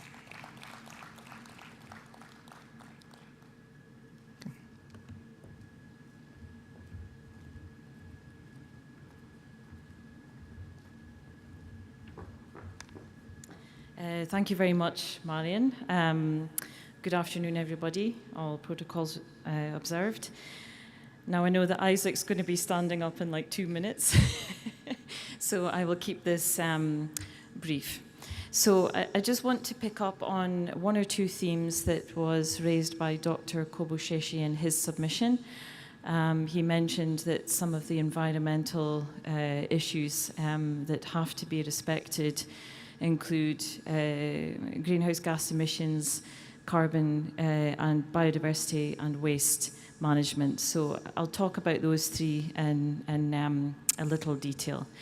So for us, climate is a major concern for us on Tilenga project. We have a strong focus on net zero emissions by 2050 for the company. So that's basically net zero by 2050 on all of our Scope 1 and Scope 2 emissions, which means our direct emissions from our activities, but also emissions from any energy that we will purchase from other sources, for example, renewables. So basically, we have a 3-stage process. Avoidance is the first stage. So we have zero routine flaring. That's a global commitment from TotalEnergies. The flare design also incorporates what we call nitrogen purge technology, which means that we don't use hydrocarbon gas to keep the flare going. And we also use, we're looking at auto-ignition technology. Zero venting at all the well pads, so there will be no routine venting at any of the well pads. Full process electrification, meaning that we don't have diesel generators at the well pads. We keep everything fully electrified from the CPF. I would also add that we will be powering EACOP line in Uganda also. And the final part is really the LPG recovery, liquid petroleum gas recovery. So we do plan to have an 85 kiloton per year recovery project, which also aligns with one of the major sustainable development goals, which is access to energy. On the reduction side, we have a hybrid power design, so we will be using gas to power the turbines, but also later on in the development, we'll be looking at a hybrid power design where we will take electricity from the grid, from renewable sources. We'll also have continuous monitoring on all of our major combustion equipment, along with planned maintenance to manage fugitives emissions throughout the life scale of the project. And on the compensation side, we are looking at opportunities. Marian mentioned the contribution to the government Roots campaign, but we're also looking to make cleaner cooking technologies available to communities, and also look at some nature-based solutions to offset some of the carbon. So the overall aim here is to have a carbon-neutral project. Next slide, please. So on waste management, so this is really looking at where national content has come in. So we have been working on this call for tender for a long time. We have awarded this to a Ugandan consortium to maximize national content and utilizing existing waste management facilities in Uganda. So we have some ambitious objectives. We want to be able to valorize or reuse, recover, recycle 70% of wastes. So that's going to require a significant investment in the capacity of companies to be able to deliver this, but also to ensure that we have the appropriate skills and transfer of technology into Uganda to be able to develop these key technologies that we will require to be able to meet these ambitious targets. So yes, we're creating opportunities to develop the circular economy, which is a key requirement of the legislation also. Next slide. So on biodiversity, I'll keep this very, very short. Our ambition is to manage the effects of the project in accordance with the mitigation hierarchy, which has been talked about by previous speakers. So that's really focusing on avoidance, minimization, restoration, and offset measures. And we do that through our biodiversity management plans. And right now, we're working alongside our contractors to ensure that they are applying all of the biodiversity management requirements that have been described in the ESIA for the Tilenga project. Final slide, I think, coming up. Yes, so on the offset program, so we are looking to provide positive impacts for wildlife and communities, and that requires working in partnership with those communities, also with the government agencies, the mandated authorities for conservation in the Uganda, in the Albertine. So we are focusing on 4 main pillars. Our first pillar is to reduce human pressures on Murchison Falls National Park with a target of sustaining and increasing the resilience of the park to support increased population of key species. Our second pillar is on protecting the integrity of savanna habitats. So that's really looking at the buffer zones around the park. So understanding how the communities utilize these areas and supporting to diversify livelihoods. Our third pillar is on wetlands. So that's hopefully managing and restoring wetlands and helping to build a more resilient wetland ecosystem for communities. So that involves providing sustainable wetland user techniques and trialling some of those activities with communities. And the fourth pillar is on forests and forest connectivity. So we really want to be able to limit the deforestation, but also to reforest some key corridors that have been lost over the years due to progressive deforestation. So that's one of the final things that we want to do. And the whole idea is that we have some positive action for communities and for wildlife in the Albertine. That's it from me. Thank you.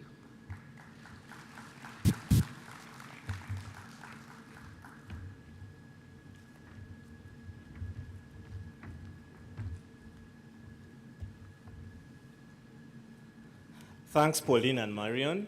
Another hand clap, please, for the Total team. You will notice that I decided to let them flow. I noticed that people are really so attentive, and it would really be a disservice if we cheated some of you. And hopefully all the contractors here have really picked something. There are linkages with the things that they have been mentioning. Please do not miss them out. Our colleague from one of the contractors complained. They said they want vehicles that are good vehicles in sound condition. Why do they ask for those vehicles? I think it is high time that you have that discussion. If you want zero emission and that's your target, probably you do not need a vehicle that is leaving a lot of black smoke or that has a very inefficient engine working. So it's because of these things that some of those contracts are designed the way they are designed. And that's why Joseph and myself, we said environmental compliance is not cheap. If you're going to have the circular economy, the enhancement of biodiversity and ecosystem services, these are going to take unique investments. And even greening the project, you will need to invest in very good technology. The EACOP presentation was discussing issues to do with sensors in the system, so that if anybody dares to play with it, you sense it, then you'll avoid, catastrophes that can result from such interruptions.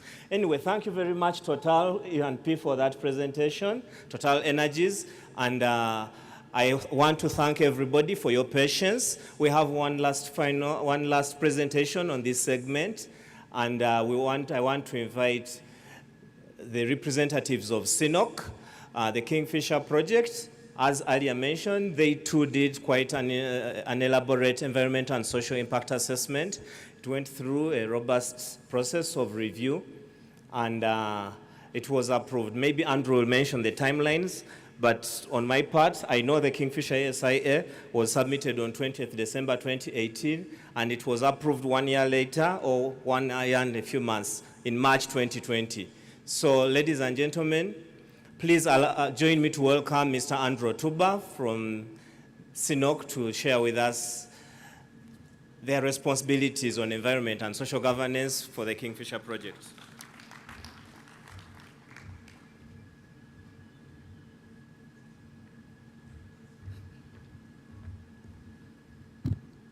Thank you, Isaac, for inviting and giving us a good trigger for our presentation. And I'll keep time. You just whispered to me it's lunchtime. But aspects of environment and social issues are of interest, and you'll have to allow us time to exhaust what we have to tell the audience here. Because it should be exhaustive. Gentlemen and ladies, I'm here representing SINOC. As Isaac has already said, we have already done our environment and social impact assessment for the project, where we are all convinced that all the checks and balances are in place, and where we are all having a safe mind that the project, environment, and social likely impacts or potential impacts have all been addressed. However, what I'm going to do here today is to take you through what we have done to protect or take care of aspects of the environment and the social. We are not in the planning phases. The project has already taken off. So what we are doing now is monitoring our level of compliance, improvement of our different interactions with the surrounding communities, and then also updating our baselines that give us the triggers that are able to give us direction on additional impact assessment that may be required. So I'll take you through a quick introduction of the project description, the ESIA process, and then our identified potential impacts that our EIA contractor was able to identify during the baseline studies. Then we shall talk about the enhancement and then the mitigation measures that are proposed to address some of these impacts. And then there will be a special presentation on how we are implementing our social programs, and that will be done by my colleague Moses. So the map you're showing, I'll flip through it, just shows the location of the Kingfisher development area. The bottom left corner of the map shows our area of operation. The red line shows our feeder line that will be used to pump our crude from the Kingfisher area up to Parole Industrial Park. Yeah, much as we've said that exhaustive or in-depth impact assessments were done, it is, to us, we feel that it is important for us to inform you our level of commitment as company in terms of proper environment management. As already said, that we have undertaken ESIA studies for all our project and activities. That is our number one commitment. As SINOC, our second commitment is we do the routine self and third-party environment compliance audits and then the monitoring. And then we always have the regulatory or compliance accountability, where we have got operational progress reporting and compliance regulatory with the relevant regulatory bodies. And then what safeguards do we have to see that we can accomplish what we have done in our impact studies? Of course, adhering to the national legal framework and applicable international standards. And then all our operations are outlined in detail. And then different environment management measures are proposed for each. And then we got implementation of our compliance programs at different levels, and then monitoring of our different environmental parameters, including social aspects, to see that we're in the right line of compliance. And then, of course, this comes in with identifying the non-compliances and matching them with the already proposed mitigation measures. Our compliance strategy, as you all agree, that the EIA is a good planning tool. So it guides us through either it is exploration phase, development phase, or production phase. For now, we are at the development phase, and you all agree that we have the ESIA in place. And then the ESIAs come with the environment and social management plans, which have all the proposed mitigation and enhancement measures. And then through the EIAs, we are also able to acquire the relevant permits, certificates, licenses, authorizations. And this all help us to see that when we are implementing our projects, we're implementing in compliance.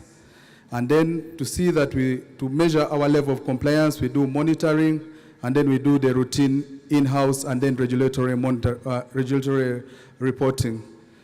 And then if there are any areas that require improvement, we take them through the same process that we see as our continual improvement procedure. But above all, we have got the specialist studies that we said earlier inform us on the level of mitigation we're supposed to do. So to understand the interface between the project and the surrounding environment and the surrounding community. So we've got already the existing facilities at Kingfisher, and then we have got proposed facilities for the Kingfisher development project. So it's on the basis of this project that we see that the existence, the construction or the operation phases of these different facilities are in good coexistence with the surrounding environment and then the communities. So we have got a escarpment road, infield roads, the well pads that are already in place as shown in the slide. Then we have got the yet to be built facilities, that is the drilling pads, especially then completion of construction of the wells to ready them for production phase, and then the CPF, the flow lines, amongst others. So the second most critical thing relating to our project is the feeder line, which we said feeds our crude from the Kingfisher oil field right up to the KIP. With the brief description there, the feeder line is 47.6 kilometers. I guess someone here would question that in the EIA we said it is 46.3, but we had some realignment that took into consideration aspects of the runway at the KIP. So we had to reroute the feeder line, and it went up for about 1.5 kilometers. And then on top of that, it will be a buried line with heating and pumping from the CPF and the different stations. And then the width of the land take, we have got a permanent 10-meter corridor. And then on the flanks, what we call the construction width will also be 10-10, giving it about 30 meters. And then, of course, environmental considerations have been taken in terms of species identification, avoidance during the planning of the pipeline. You recall that, especially maybe NEMA that has been close with us and the PAU, the initial feeder line was going through Bugoma Central Forest Reserve, which is a critical habitat. But from the map, you see there, we had to do what we call avoidance. So we clearly left out the Bugoma Central Forest Reserve. And then also the next slide demonstrates how the pipeline will be lined. You can see from the schematic, the 10 meters, which is the permanent right-of-way, where the pipe will be buried. Then on the flanks, the 10-meter construction width, where we say that on the construction width, the 10 meter on the flanks, we do not allow planting of deep-rooted plants because they may have impact on the feeder line. But while we allow the shallow-rooted plants like maize, but in the 10-meter corridor in the middle, we totally don't allow any activity to take place within there. So this is a relationship that we intend to build with the communities neighboring the feeder line. And then transportation, you realize that most of these areas are very remote with very poor road access. So we had to, for the Kingfisher project, there was need for us to express our requirements for transportation. And then, of course, construction of road comes with going through virgin places, maybe like the forests, or expansion of already existing path. So from our baseline studies we did and our road requirements, we had Route 4, R4, R5, R7. But again, where CNOC exercised avoidance, in collaboration with UNRWA, we told them to drop R5. R5 was going through Bugoma Central Forest Reserve, and we told them we can go with R4 and R7. So still in our baseline studies, we were able to inform technical teams in terms of planning the road requirements. For the water requirements, at a maximum of 7,315 cubic per day, all the water required for our needs will be pumped from our uptake station. That's at the Lake Albert. And then we shall have one treatment area at the CPF that will provide water required for domestic uses. And then water also required for the drilling purposes will also be channeled from the main reserve at the CPF. And this also includes the operational phase. That's the production phase. And then waste management, totally no on-site waste disposal. What we front is recycling and disposal based on the different hazardous classes of the waste. For the drilling cuttings, we already know the approximate quantities we expect to generate from each bore, which is about 600 cubic. This will be dewatered on site, not treated, dewatered, or you can call it pre-treatment. And then this will be stored in skips and they will be subjected to off-site disposal at licensed facilities. For the liquids, most of them will be processed and reused, but for the brines and then those ones will be drummed and taken for offsite disposal. Site water, a lot of water comes from critical facilities like the CPF. For this water, all will be connected to the dirty water circuit. And then we've got a management procedure in terms of controlling the amount of wastewater generated, where we shall have a 15-minute flush period for the water. Then after the 15 minutes flush period, we shall consider this water likely not to be contaminated. So before even we discharge into the open, we shall subject it to some level of analysis, and then before it is subjected to disposal. And then now we go to the EIA process. What we have just gone through is take you through what our baseline studies informed us about the project, the key areas relating to our project. Because it's from the baseline studies, you will be able to propose the right mitigation measures during the impact assessment. So you see we have gone through what our specialists did to understand what surrounding is within our Kingfisher footprint in terms of environment and social issues. So where are we now? We are at KFDA. Isaac already said that the authority has already awarded the Kingfisher project a certificate. We went through the whole ESAA process. So now we are on the yellow for this schematic, not political. We're on the construction phase. And then we are tending towards the red side, which is now operational phase.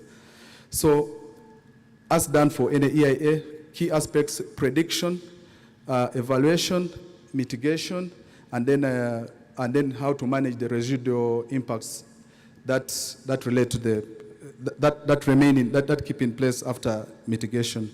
So I don't want to go through this. This is our schematic we use for all our EIA studies that we do for our Kingfisher project. So a lot of specialist studies were done. These were able to inform us the critical areas where we required more mitigation. We did specialist studies for air quality and greenhouse, surface and groundwater, soils, wastes, noise, visual aesthetics, ecology, ecosystems and goods, social impact assessment, health impact assessments, amongst others. On top of the technical ones, that's the oil spill assessment, the blowout assessment, done at that level without the much detail from the detailed designs. Under biodiversity, we all agree. We did very extensive studies in relation to biodiversity. We did critical habitat mapping, and then we also did critical species identification, and then we are able to our biggest risk to the surrounding critical biodiversity is a population increase in terms of influx. Because for the Kingfisher project, what we did most is avoidance. When you do avoidance, you reduce on your interface with the critical biodiversity. So by the time we were able to avoid the Bugoma Central Forest Reserve, by the time we were able to implement avoidance for most of the big wetlands, our biggest interface remained with the Lake Albert shoreline and the community. Actually, our critical aspect for the project is community aspects. The environmental aspects have been clearly assessed and mitigations are in place. So mainly influx, population increase due to project-driven interests is one of the biggest risks we saw in relation to the Bugoma Central Forests Reserve. And then quickly on cultural heritage, we did a detailed study to see that we have a good social license. Cultural heritage and archaeology baseline was done, and we did this closely with the communities. And then, of course, protocols to be followed for the sites were in place, and these ones helped us have a good understanding in terms of coming up with the management procedures for this. We also looked at the visual impact around Kingfisher. This is mainly from exposure from the light to the closest communities, where we have had very interesting issues raised by the community that we are not used to light, we are used to darkness. So that you have to respect them because culturally they are not used to light. So you have to bring in an interface through our CLOs, making them understand things like this is going to change, it's going to become a small satellite oil city, aspects of electricity have to be there and good for your security and others. Well, still, we did a lot of modeling, and our modeling in terms of impacts of intrusion from light was able to inform us in the impact assessment how to intend to do to handle such aspects. For example, the EIA recommended creation of, acquisition of buffer land. So when we get buffer land, we move the communities closest to us away, and we are able, thank you, and we are able to reduce the impact to the surrounding communities. And then even then, aspects like planting trees as screen shields are also in place. Identified impacts. Always people run to the negative impacts of the project, but we want to tell you the good impacts of the projects. Primary economic contribution to the national fiscus. We have got secondary economic contribution, amongst others. However, for the construction phase, key for environment is air pollution, wastewater, solid waste, and noise. And for all these impacts, we have already, as you can see from the schematic, we have already put in place mitigation measures for this. These nearly are similar to the drilling phase. However, the wastewater and the solid waste take different categories. But we have also proposed rightful monitoring and management measures.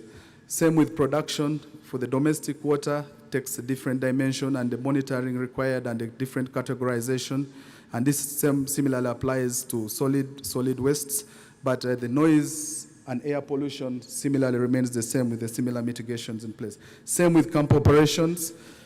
And then high social change, because of time, from the simulations we have done, we do realize that in our Kingfisher area, there's a lot of change in terms of the number of people or settlements that are coming in within the project footprint.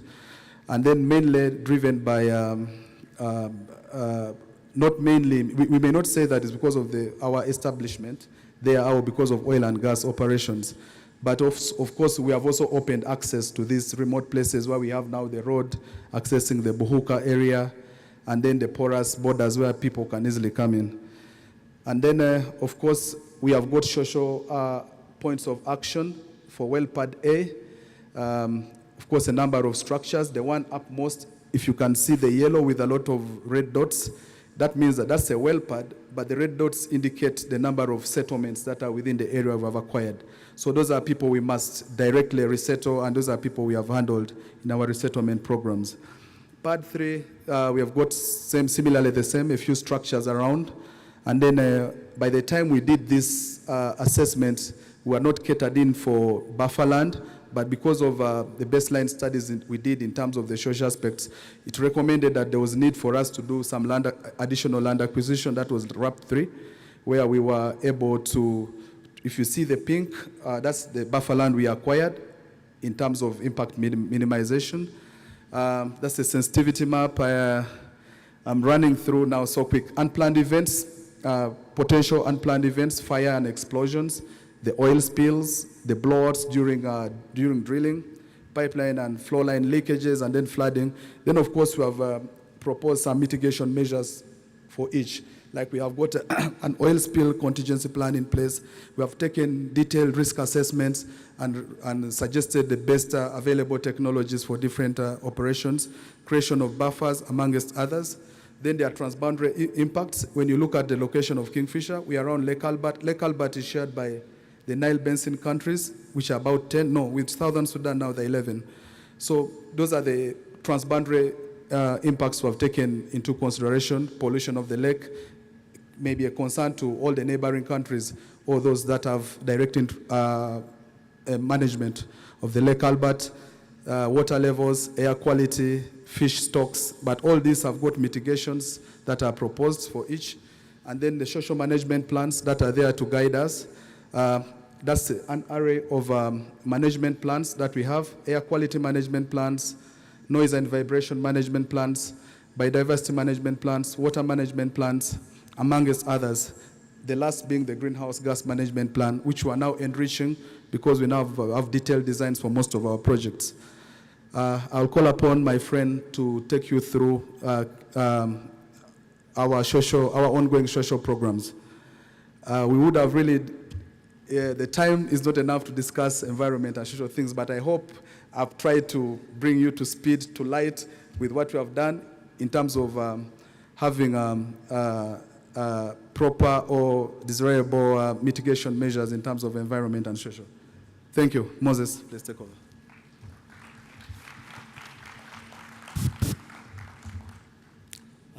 Thank you very much, Andrew and MC. Good afternoon, ladies and gentlemen. My name is Moses Oteng. I'm the Land Acquisition Manager at SINOC. I would like to update you on the ongoing implementation of social programs in perhaps the next 5 minutes, if you'll allow me. Right, so a number of potential socio-economic impacts have been identified and highlighted in the ESIA that my colleague has just presented. One of those impacts relates to disclosure of information, project information, to the host communities and stakeholders. So we do this on an ongoing basis using our stakeholder engagement platforms that ensures that engagements take place right from the top up to the community level where we interface with the project affected communities. We also use media and other forms of IEC materials like brochures translated in the local languages for purposes of disclosing the project information. The other aspect is promotion of local employment. As SINOC, we rely on a ballot system whereby this ensures that there's equal opportunity for all the concerned persons. They're able to get equal chance in terms of getting the employment through that ballot system. We thought that if we left this solely to the community leaders, there could be issues of bias. A community leader could bring a son or a nephew or a cousin into the employment that the project seeks. So the ballot system is what we use for that. The other is impact on delivery of social services. As SINOC, we are cognizant of the impacts of related to influx movement of people into the project area. So we've done the influx management studies, and this has informed us on how to address this. This plan is also updated on an ongoing basis. We have also carried out a needs assessment to establish what those stress factors could be related to the existing social infrastructure, such as the health facilities, the schools, and the like. So we've done a needs assessment to establish their conditions before the project is able to implement measures that can improve on those facilities. The other aspect is impact on human rights. This is key. Speakers before me here have already mentioned this. We also plan to undertake a human rights impact assessment this year, and this will be followed by sensitization of all the stakeholders within our project area on human rights issues. The other aspect is the impact on community health due to the project-induced immigration. We're implementing the HIV communicable and non-communicable disease sensitization programs. Health facilities needs assessment have been undertaken, as well as hygiene and sanitation campaigns. Recently, we had a big launch at Buhuka, our project area at Kingfisher, related to the sanitation, mainly to inform the communities on these issues to do with waterborne diseases and the like. The other is impact on community safety. Again, this is something that's key. Our partner, TotalEnergies, mentioned about the road safety awareness programs. Similarly, SINOC is undertaking the same. And this is a campaign we've been undertaking since 2013, and we intend to carry on with these road safety awareness programs to ensure that the communities are safe. Impact on fishing community, as my colleague just presented. Our project is located in a pristine environment. We are close to the Lake Albert, so the impacts related to the fish landing site. To address that impact, SINOC will be implementing within this year a program or a project to construct an additional landing site for the affected communities at Buhuka. We have also implemented a fish cage farming program as a way of moving the communities away from being fish hunters, rather to change their mindset so that they can approach the fishing livelihood aspect through being able to produce their own fish through the fish cage farming enterprise. So we've implemented this as SINOC. Then gender-based violence. This is another impact that we are cognizant of. And we are running sensitization campaigns since 2019 and intend to continue with that effort. Impact on culture, we cannot overemphasize this. Our partner Total also mentioned, having to ask people to relocate their graves because of the project land take. We have also experienced the same. And we have in place a chance fines procedure, which will guide our contractors on how to handle cultural heritage aspects or resources as and when they encounter them during excavation or during project construction activities. So SINOC staff as well as contractors have been trained by the Department of Museums and Monuments on how to handle these cultural heritage aspects. With respect to land acquisition, the SINOC project has made significant strides in this aspect, whereby we've compensated nearly 99% of our project affected persons. The project land has been acquired, and our different contractors have since mobilized to carry out different works on the land that we have acquired. Specifically, the physically displaced persons, 56 in number, and our RAP phase 2 and 3 have received their resettlement housing. As you'll see in the photos, we've constructed decent housing for the affected households that are physically displaced. And that's our way of creating a lasting value for the impacts that the project has occasioned on the PAPs. We have also implemented the livelihood restoration programs. As one of our contractors presented earlier this morning, Living Earth is one of our contractors that has been implementing the livelihood restoration programs, where we have supplied a number of inputs to the affected households. So these are photos of our community initiatives. In the photo there, you'll see our president, our company president, Mr. Chen, interacting with stakeholders from the Chikube district local government. On the top right, we had an engagement with the Bunyoro Kitara Kingdom. We consider the kingdom a key stakeholder to the SINOC project. Below there, that was the launch of the sanitation drive. And then in the bottom right corner, that was part of the ongoing stakeholder engagement programs that we do have. Moving on, the impact mitigation projects. I mentioned the road safety awareness, where we normally collaborate with the Department of Traffic in the Uganda Police Force to sensitize communities on road safety, and then the gender or HIV sensitization, as well as the others. Livelihood restoration, our contractor already gave you an insight into what we have implemented so far. The Boran Bulls or the Pigare project, as well as the poultry farming. These are ongoing initiatives that SINOC intends to carry on in order to create lasting value by enhancing the livelihoods of the affected persons. Then the resettlement housing. Those are the units that we have currently built for the project displaced persons in our project area. In conclusion, any activity can have environmental and social impacts. However, what's important is to put in place measures on how to manage these impacts so that the negative impacts can be reduced. Secondly, environment and social impacts can be both positive or negative.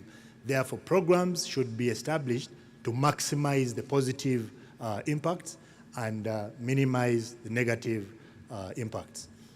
Then all social and environment impacts related to the Kingfisher development project have been identified, they've been evaluated, mitigation measures put in place, and the residual impacts have also been identified. Mechanisms to handle these impacts are also in place. The project will be of benefit to the government of Uganda and all project stakeholders. It also has a domino effect for the economic development for communities that are surrounding our project. Based on the study, the project is economically, environmentally, technologically, and socially feasible. I thank you for listening. Don't go away, Moses. The punishment you will pay is to stay here with me as we wrap up. Thank you, ladies and gentlemen, for your attention, and we really appreciate your patience. I do apologize for not sufficiently or effectively managing the time, but I also felt it was only fair that you receive the entire package and you appreciate or you put it into consideration in your developments. Ben, I thank you for giving me this opportunity, plus the Petroleum Authority of Uganda.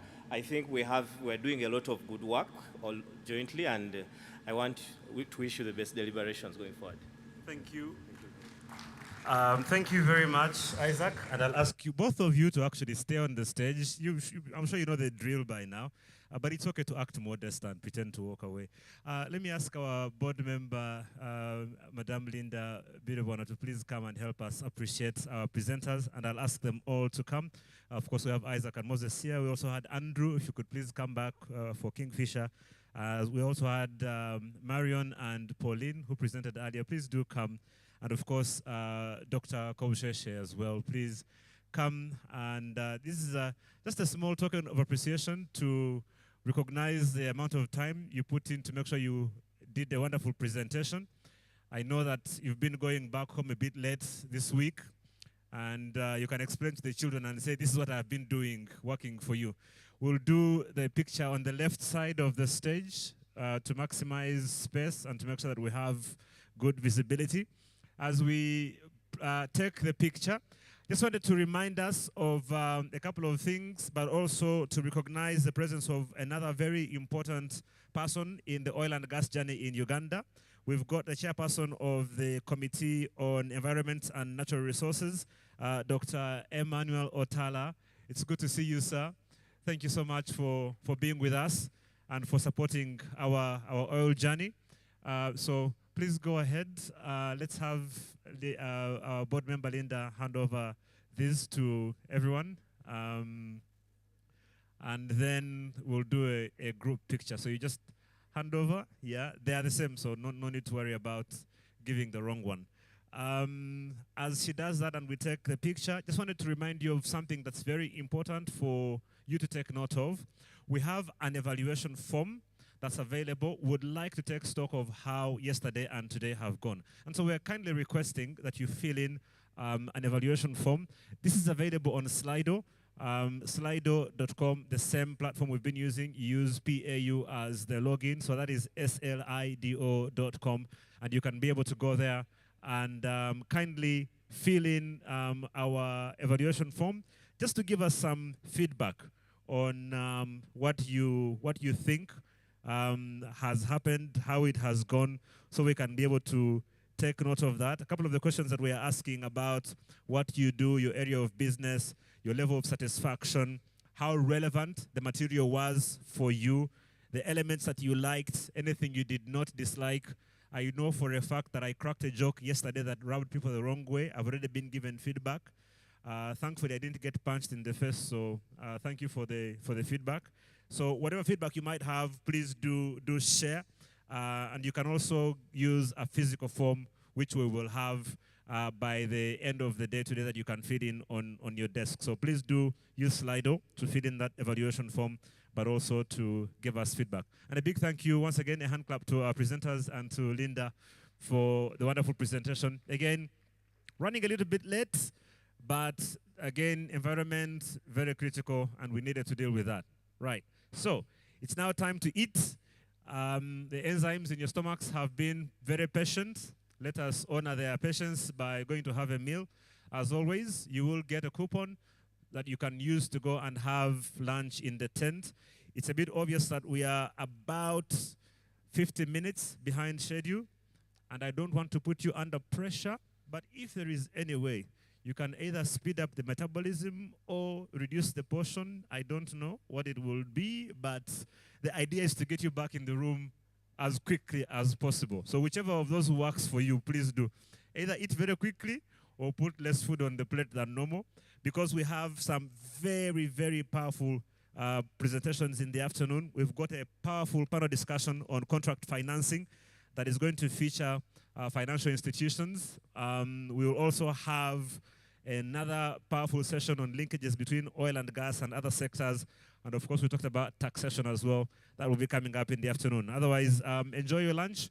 Please try and make it as hasty as is humanly possible. And if we can try and be back in the room by about 2:30, 2:35, that would be great. So we can try and have enough time to conclude our powerful sessions in the afternoon. Enjoy the lunch. Bon appetit.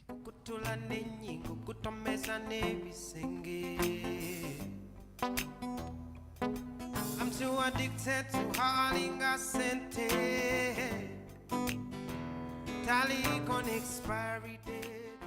Pulika seranja galambe wendi. Jangu, come a little bit closer, baby. Sembera, wameza nechecho. Sita kubeyo, chakala kubeno. Ntekeyo, awo. Sita kubeyo, chakala kubeno. Ntekeyo, baby, baby, baby. Oyo, oyo. Oh, oh, oh, oh. Oyo, oyo. Oh, oh, oh, oh. The way you dance, girl, give a man fever. Got your body, but you make a man shiver. Hot girl, make a man fever. Got your body, but you make Mr. Lover, lover. And I say I don't get my holla. Anyhow you like, I could do my deal. As long as you know cause balapa. Promise you gon' treat me well. Give me the love and no be kiss and tell. No be say that I whine and no well. For you, for you. Oh, oh, oh. For you, for you.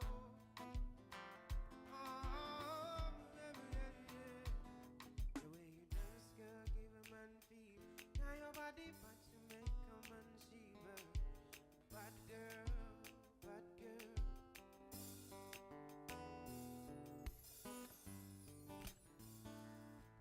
Panicking and put to love. But when cool love, I can't know if I were. Tell me now. Love panicking, know if I were. Panicking and put to love. But when cool love, I can't know if I were. Tell me now. Love panicking, know if I were. Emi miro chekute, nemi wa baby Jessie. Can we take attention to say? Kumanga wali wonse chengamba, wali wechi buzo bambi chembuza. Why it's not a lose control every time that you come around? Panicking and put to love, but when pull up I can't know if I were. Tell me now, love panicking know if I were.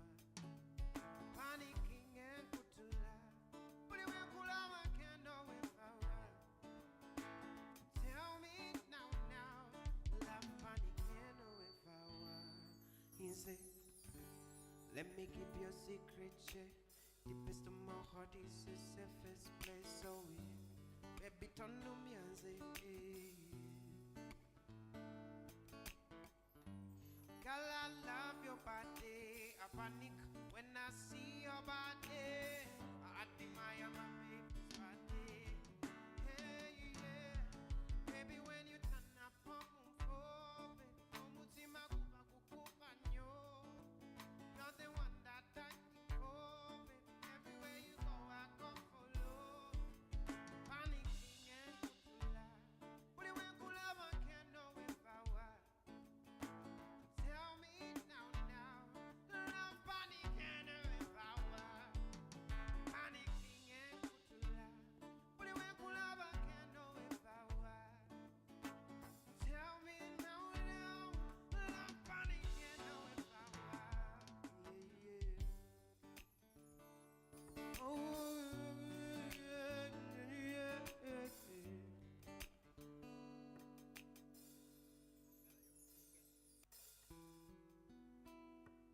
Chitubango tuse epila eulange onda virenyo viola timutu itebambi omuwena kafananyi akobambya la venga ko viola mbenga mumeme nange mubenga mumeme alina kabiri viola akayo yobambi okokosa kayindo akalalo koswiti wenze jukira erinyalye okulyokera mpomelwa kozinde konungansani kozinda nungalisi obulire nti ulaya abawala banje abalungi ekyo tekimutiisa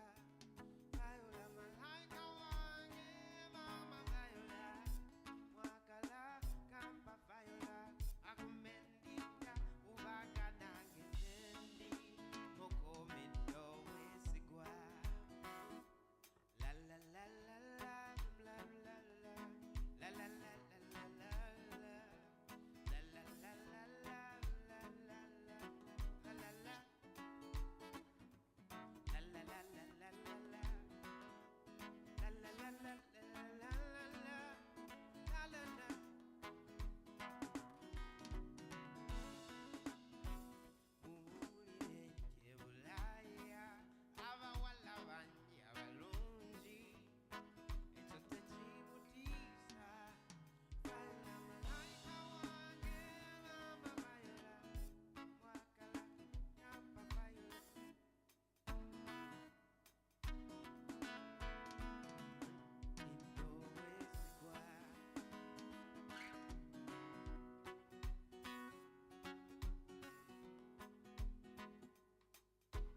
Munange oli mukwano gwange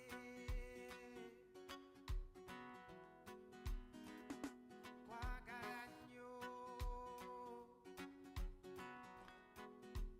byonkoledde si bitono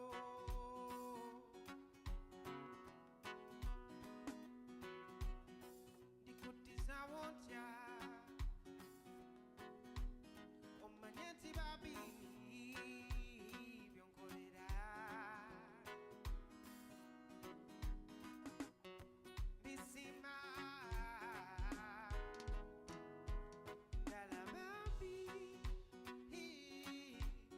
omukwano gwaffe babi tegusobola nze kuntama. Little track record, almost no credit history, illiquid collaterals is actually a risky company to deal with from a banking perspective.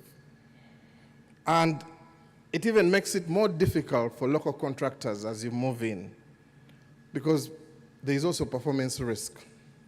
Today, if you talk to the CEO, and we have one of them in the room here, one of the things they are struggling with are the NPLs, non-performance loans. And especially in the construction sector. In some areas, it's almost up to 37% in some banks.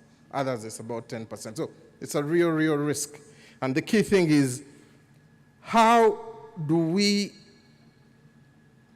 as bank, I'm now talking from a board perspective, how do you get assurance when your management comes and shows you a good project that they have taken into account all the risks and they know how to mitigate them?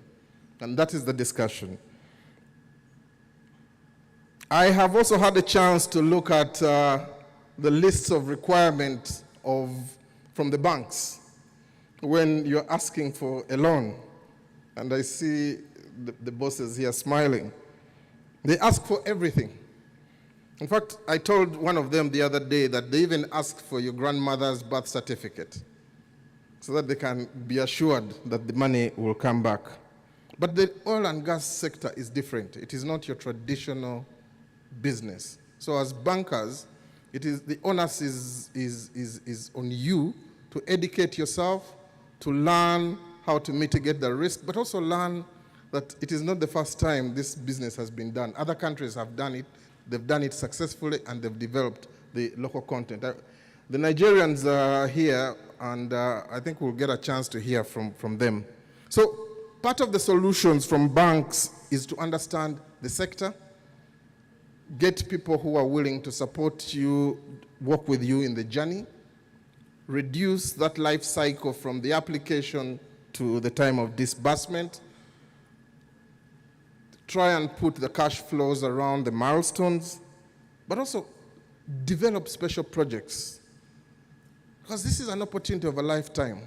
The development, as you've heard, is only 5 years. And if we don't get in now, when shall you get in?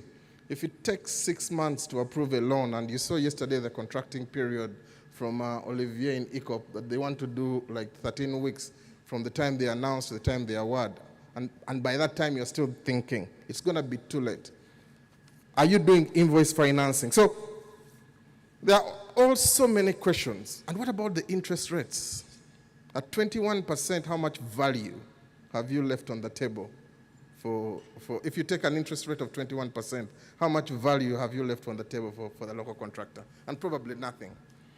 Anyway, I just sit in the board to ask questions and hear, but there are people who do this on a daily basis. So, ladies and gentlemen, those are my opening remarks. So permit me to invite the experts who have agreed to have a discussion. I've also posted on Slido that if anybody has questions, please just put them up. We'll get a chance to look at them, and then the panel can answer them. So let me start by inviting Mr. Anthony Kituka, who is the Executive Director at Equity Bank Limited. Anthony, please. Let me invite Madame Victoria Namsoke Kayemba, who is the Sector Head of Oil and Gas in Stanbic. Welcome, Anthony, the second chair. Thank you, Victoria. Let me invite Philip Niwamanya, who is the Sector Head of Oil and Gas in Absa Bank. And then let me invite Mr. Malik Issa Avidie, who is the head of the multinationals and corporates at DFCU Bank.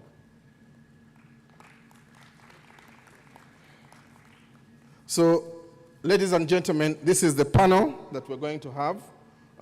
Please take your seats. And maybe the other side, yeah. Thank you. We've got one lady on the panel. We do have somebody from the Uganda Bankers Association, but I don't know that she wants to sit or she will join from wherever she is, but if she's available, please join us. Brilliant. Give a round of applause so that we have a second lady on the stage. Eva. The Bankers Association is an association for bankers. They meet to discuss things which are pertinent to the industry. They are very clear about the competition law, so they ensure that they keep away on discussing the interest rates. But thank you very much. Thank you for accepting. Please take the other chair there. So, Victoria, why don't I start with you? Stanbic, as we heard this morning from your CEO, has been at the forefront in oil and gas. You've lent probably to most of the local contractors up till today. You've done a brilliant job. You still advertise. You've created an incubator. So you are doing a lot of things as Stanbic. Share with us that experience. How has been the experience of lending to the local players or the local players applying, but also probably focus a little bit on the challenges because the opportunities we had yesterday. Thank you, Mr. Mugelwa, and good afternoon, everyone. I'm happy to share our experience as a Stanbic Bank. So as Stanbic Bank, we have been involved in the industry all the way from the exploration phase right into the development phase that we are currently in. And we have supported a number of companies across value chains, all the way from tier ones to the national content at all levels of tiers. We have also supported across industries, be it in the power and infrastructure, the consumer sector, oil and gas itself, and with a number of facilities, bank guarantees, asset financing, and working capital solutions. And as very many of our clients have testified today, that we have walked the journey with them. But having said that, as Mr. Mugerwa, you've asked to focus on the challenges. And we shall be very honest with you. The oil and gas industry is kind of unique. And I think it's because it's new for us as a country, and new as a country, but also for the players, especially the national content. As you know, the Petroleum Authority has regulations protecting national content. A number of services have been ring-fenced for Ugandan companies. But as we all know, the challenges in there, given the size and complexity of the oil and gas project, and there lies the challenge that we have faced as banks. And the key issue here is the performance risk. And just going back, we know that these companies are small, not so big, based on the complexity, and we understand the challenges. We know that if we ask for collateral, sometimes it's there, but it's not enough. For example, a company that has been dealing with $5 million of work now suddenly has to deliver on $25 million. So we understand the challenge, and our response has been to focus on the contract financing. And when you focus on the contract, what does that mean? You're looking out for the performance of these clients. So many times you look at the contract and it is protecting the employer, and the number of clauses in there the contractor has not probably thought about. I'll give you an example. Many times the contractors don't look at what is their margin, what is their requirement for insurance, like what will be their cost. So we have found ourselves in a position where we have to satisfy ourselves on the performance. And reading these contracts, and given the fact that the contractors are given a very limited time to mobilize, and the bank has to understand this performance risk and rely on these companies. So the key important issue to note here is that we have to work together as an industry. There are a number of stakeholders that are subject to, a party to this. The contractor is number one. Yeah. The contract employer is the second one, and then the bank. And then the other stakeholders would have to help. So one of our thoughts around this is that how can the employer help us? How can they assure the bank that they've done the right job in doing the performance? So we've had to do a lot of collaboration, trying to understand the contracts, engaging the contractors themselves, and as a bank, looking through the contracts to make sure that we bank the right contracts. So the main challenge, Mr. Mugera, is around the contract itself, and how to satisfy ourselves of the performance and ensuring that the banks are not left out there in the open. Thank you, Victoria. And I think that's the issue, isn't it, with banks, is that normally your typical bank is risk averse. If you can get money on govies at 17.5%, why going to oil and gas, which is at 20%, which is at 6%? So, but we'll come back to that discussion because it's an interesting point you raised. Malik, I saw you shaking your head when she was speaking about some of the challenges. In addressing some of those challenges, which I can imagine are probably similar challenges in your bank, what products have you come up with, special products, to address that, and what risks do you still envisage? Thank you very much, Jimmy, and of course the audience. I think what all of us in this room have in consensus is the fact that the industrial outlook for oil and gas is quite promising. But for this to actualize, we really need to coordinate, and I'm speaking about financial institutions as well as the players that are going to take part in this particular industry. And for us as banks, we've really been challenged to not conventionally disseminate products or solutions just as we have been doing in the past, but think slightly deeper out of the box, or even completely take away the box, so that we can now see how best can we tag our thought processes around the contracts that you have and support you in that manner. As DFCU, and of course, I'd also want to believe my colleagues from other banks are also doing the same, we are walking the journey with most of you. Right from the time when you want to bid for these jobs, you're coming to us. We've been very, very appreciative. We go further ahead after giving you those instruments. You need advance payment guarantees. We look into that. We're able to support you on that journey. You want performance guarantees, we go that journey as well. And also, within the working capital realm, you will find that at every single milestone for the execution of the contracts that you'll have, you will definitely have various financing needs.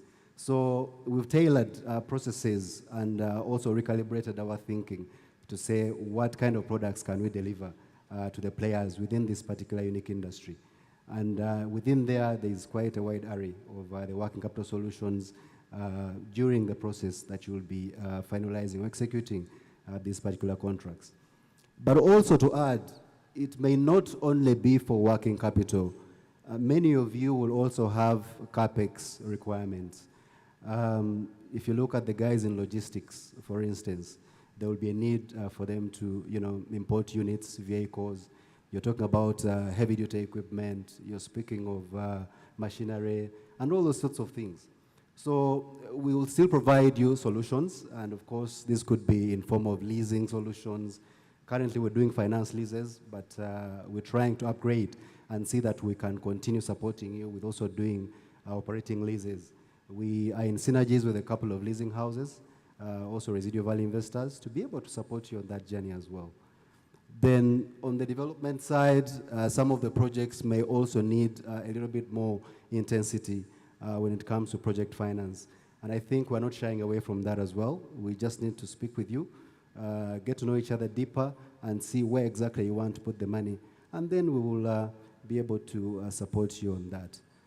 But also, the very, very last one that we probably tend to drive under the carpet is the solutions that we'll give to the employees themselves. Because what I know is many of you who have got employees, you will definitely be paying these through bank accounts. So we've also tailored certain solutions and products for the kind of clients, the kind of employees that you have, including giving them small loans that can be able to support them address their requirements at a private level. On the risk side, I think already my colleagues have spoken about the performance risk, and obviously the payment risk comes in very handy as well. But we've quite gotten very good reception from the IOCs and also the tier 1 companies that are trickling down these contracts to tier 2 and tier 3. So I believe that if we continue to maximize those synergies as players within one realm, then we should be able to support and do away with most of those risks. Of course, being cognizant that the insurance companies are also coming on board to be able to offload some of that hypothetical risk. Thank you, Malik. You raised a few other issues around the insurances, and maybe we'll come back to that as well. But Anthony, similar points raised from Victoria and Malik on support from tier 1 or the main contractors. So it would be interesting to hear from you, from the banker side, what kind of support do you really need? Do you want from Sinop? Do you want from Total, from McDermott, from Schlumberger?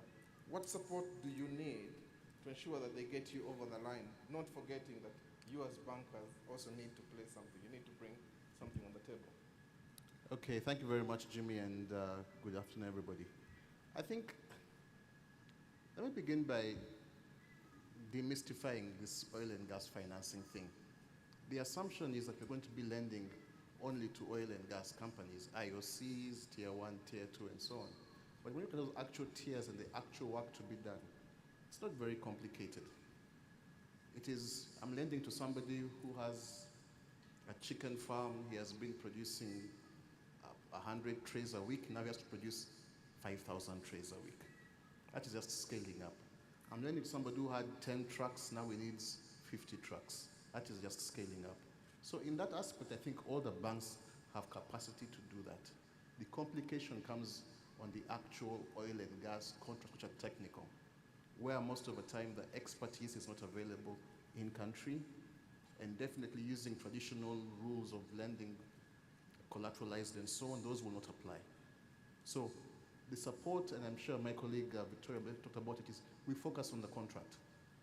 What are the contract terms? And what we are seeing in this early journey, in the nascent part of it, is many of the contractors or subcontractors aren't exactly 100% ready to receive financing.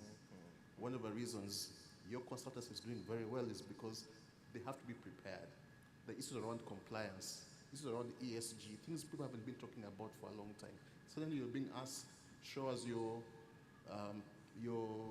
protective, your PPE, show us your evacuation plans, show us your BCP, continuity, show us how you will survive this business for the next 30 years, show us about your governance. So what the banks are doing in partnership with many other organizations, before we even lend you the money and go to the IOC, please let us look at the contract, let us see what the terms are. Can this person actually work? He has the contract, thank you very much. How do you ensure money comes through the bank? That means somebody mentioned sales risk or payment risk, that is addressed. The trick now becomes around performance risk. Can the customer perform on the contract? Now, the challenge is, I would say, roughly 70 to 80% of the companies have never done this kind of work or this scale of work. They have to think about increasing their own human capital. They have to talk about increasing equipment, increasing expertise. And maybe in some cases, if IOCs and tier ones can support in that regard, that would be brilliant as well. I think, of course, I don't need an IOC to help somebody grow more maize or feed more chicken. I don't need that from him for that. I need to say, I will consistently buy at this price over this period. I have stability of offtake. The question is, does he have stability of supply? And not just one season. It is every season for the next 30 years. Those are things we see as challenges or issues we have to address. But that being said, we don't think it's insurmountable. It's been done in countries before. It's been done in Nigeria. It's been done in Ghana. Uganda definitely will learn from these experiences. And the banks obviously will play their part with the other regulators and partners to make sure we do what we have to do. Money can be found, but are the customers ready to receive the money? That's the question. Thanks, Anthony, and I fully agree. I think it's really, you know, having a look ahead and seeing how you can collaborate with also the major companies or the tier one companies. Have you thought as bankers when you sit together and say, could we talk to these big contractors, the licensees, and do something about supporting the local contractors? Something different, special, not what you normally do. I mean, obviously, we see this whole ecosystem of oil and gas. It's a huge ecosystem. I mean, there's a regulator, there are IOCs, there are tier one companies, there are your regular human being who will benefit eventually. There's a government role and so on, the ministries.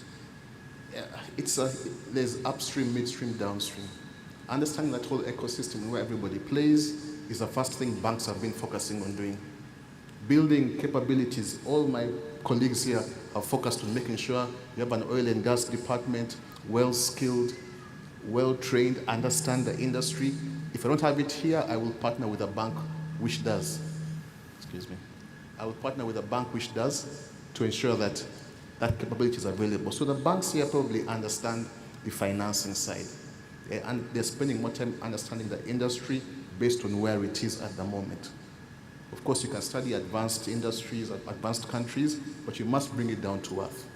So, talking to the IOCs and all the different players, definitely we have to do that. I mean, in your past life, for example, I'm sure when you were at Talo, there was always engagements at the exploration stage. Total, CNOC is constantly holding stakeholder, supplier engagements to see how do we get this thing off the ground? And the question then becomes, how do the banks support? And the banks, as much as possible, try to put their, I mean, we have our rules, we are regulated industry. We try to also be as flex as possible, as world-class as possible. But at the end of the day, I can assure you, everybody will participate profitably, hopefully.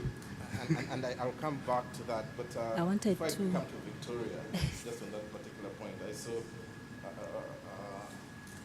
Philip shaking his head around some of this. But if you look at yourselves as the bank, how are you supporting the development of the local content players?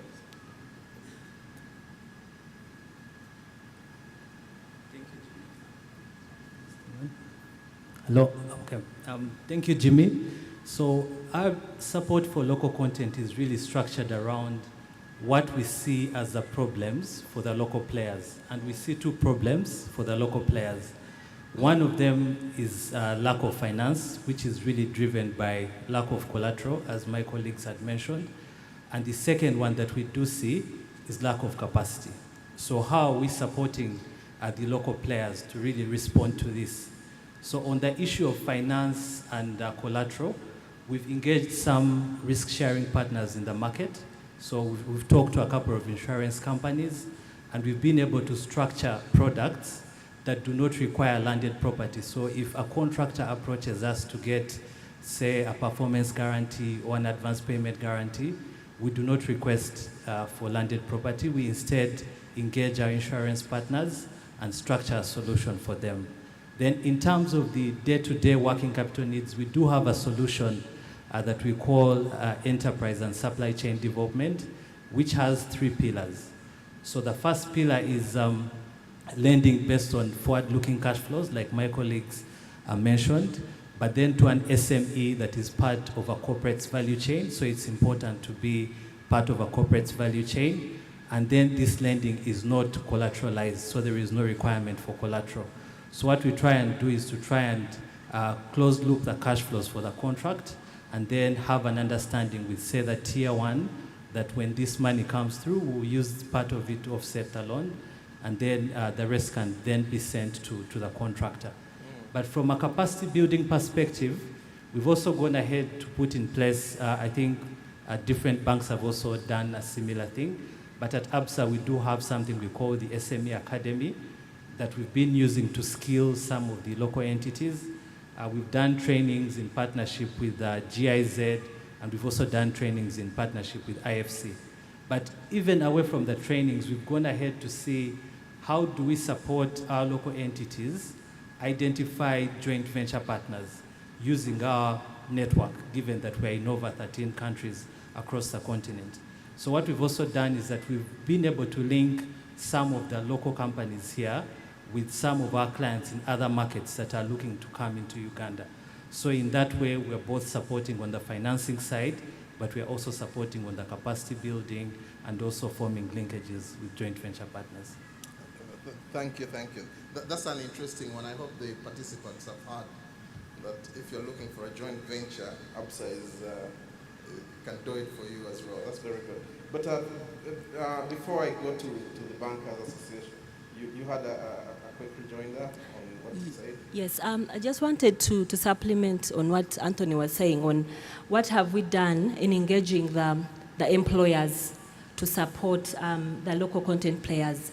So we've had engagements with some of the employers and saying, instead of requiring, for example, a guarantee that is $10 million and at once, why don't you bite-size it based on milestones so that then it becomes manageable both for the contractor and the bank taking the risk. So based on these little milestones and the continued performance, you walk the journey along with the contractor, and therefore you find yourself supporting them more effectively. Another thing we've engaged them on is around sharing with us their performance reports, making sure that enhanced monitoring to satisfy us around the performance so that we don't find ourselves 12 months down the road and we're out of the money. But if we walk the journey with the contract employer, the contractor, and the bank, we found that we've been able to get over the hurdle for some of the contractors. Thank you. That's very useful.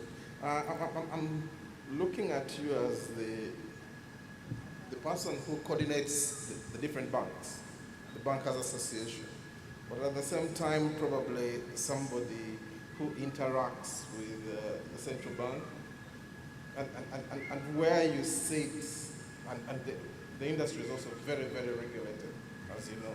It's how you structure, you've got your prudence, you've got so many things. Are there any regulatory or kind of policy accommodation that Bank of Uganda needs to do for our banks, our local banks, so that we can go and support the local players? Thanks, Jimmy, and good afternoon, everyone. You rightly say that we work in a very regulated environment. And the regulations really are for the benefits of everyone, including our own customers. Now, the oil and gas industry is very new. And there are laws and regulations which have to come up to be able to accommodate the customers if they're doing business that is well beyond what they currently do. We had an engagement, and to your point, we regularly engage with Bank of Uganda. And I must say that they are very receptive in terms of discussions, engagements from both sides in things which are important to progress business, as well as the things which are important to keep the environment stable and profitable for everyone. Now, there are certain things which need to change with the oil and gas sector. And I think by listening to all the other four players here and all the players in the industry, you realize that the way we're doing business is different. Consequently, the laws and regulations under which we are operating must change. For example, how much can we lend to one individual? How can we contract with an international firm? How can three banks work well together seamlessly to achieve to realize that dream for one big person, one particular deal? How much risk can you effectively take and keep on your book? So it's all the details that we need to lucidly put together and have a discussion with Bank of Uganda. The good thing is we have precedents from the continent and around the world. So we won't be talking about something which is so strange and rather hypothetical. So we'll ask the questions of them, and I'm sure they'll be able to respond to help us position ourselves well to be responsive and to act responsibly towards our customers. So that's a good one, and and I'll come to get comments from the other guys. If you look at FIA, you've got things like the single legal limit. You can only lend up to $50 million as a bank in this country. Maybe only one player can, using your balance sheet. And the regulators are like what we call VLCC in oil, very large containers. They take so long to turn. And yet oil and gas needs are today. Maybe for the other people, is there anything that could be done urgently without waiving, or waiving the fines, but something that could help our local players? Okay, I don't want to speak for my regulator. that might be dangerous for my career. But I think, sorry, thank you. I think, obviously, I'm sure the Bank of Uganda as a regulator, their mandate is to protect depositors' funds. That's the first thing they always tell us. So whatever we're doing, asking ourselves, have we addressed the potential risk or potential loss of depositors' funds through irregular or bad lending? That is generally. With oil and gas, obviously, ticket sizes are going to be much bigger because of level of investment. I don't think there are many industries where you're going to plunk down 15 to 20 billion over a short period of time immediately. And if you finance half of that, you find challenges in doing so. I think there are some opportunities, obviously, in the regulation as it is right now, but even that capacity may not be enough for local banks or locally registered banks to take the full appetite. Clearly, it means you're going to have to start playing with international players, or international financiers, and they come with their rules. And how the central bank can help and build capacity. My colleagues at UBA can help create proper standards and practices for us to lend safely and profitably. I mean, at the end of the day, we are commercial banks. We have a shareholder who demands a return. And he will look at the risk related to any sector or segment we're lending to and say, is the return worth the risk? If it's too tight, there might be issues. So how much leeway they can have sector specific? It could be other areas, not even in relation to the regulator, central bank, could be other bodies like URA. You might find other reliefs which can come in other areas.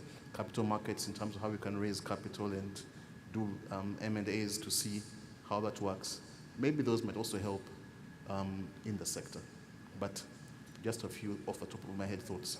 And I was at a session about a month ago with the Industry Insurance Association. They have succeeded in syndicating, and they've succeeded in actually putting it in the law. Insurance needs to be procured locally. Are you syndicating as banks? Are you doing something along something like that insurances have done? I don't know if anybody wants to comment on that. Yeah. Okay. So Jimmy, in terms of syndicating, I think what we've seen is that the biggest financing requirement is usually from the tier ones that are going to come with their financing from their countries of origin. And then what we've seen at tier two is that the financing requirement is typically 10 to 15% of the contract size. So whereas someone might have a contract of $50, $60 million, they will need maybe $14 million in financing to deliver that kind of contract. And the local banks here have the capacity to meet that kind of financing. And even in situations where a lot more is required, there are already existing frameworks where local banks can syndicate, but also the individual banks have internal mechanisms where we can syndicate within the groups. So the issue of the capacity of banks here to do the financing, in my view, is something that is already well catered for. Yeah, maybe just to add to that, probably for the audience, as banks, we talk, not that we disclose your information, but if the pie is big, then we have a conversation, and with your permission, are you able to take on this? How much can you be able to take on? So it is more of us working together to see that we can provide a solution. Even under the current regime, where we have got certain limitations, there's always a workaround for us to provide this kind of solutions. But also, on the other hand, for the banks coming out of Kenya, for instance, and then South Africa, they also have opportunities to actually give you additional support based on their mother entities. But also, for DFCU, for instance, one of our partner banks is NMB in Tanzania. Now, if you are probably looking to also do some business over the other side, we can have that discussion, and we risk participate and are able to support you. But again, to what another colleague of mine mentioned, the contractual structure is very critical. Because once an IOC gives you a contract, let's say worth $300 million, but there's room for them to actually break it in different sizes that are consumable by banks. I think that is a very, very good idea, wonderfully welcome. And in partnership with you, we can have that discussion together with the IOCs. And there is a lot of flexibility that I'm fully aware of to support yourselves.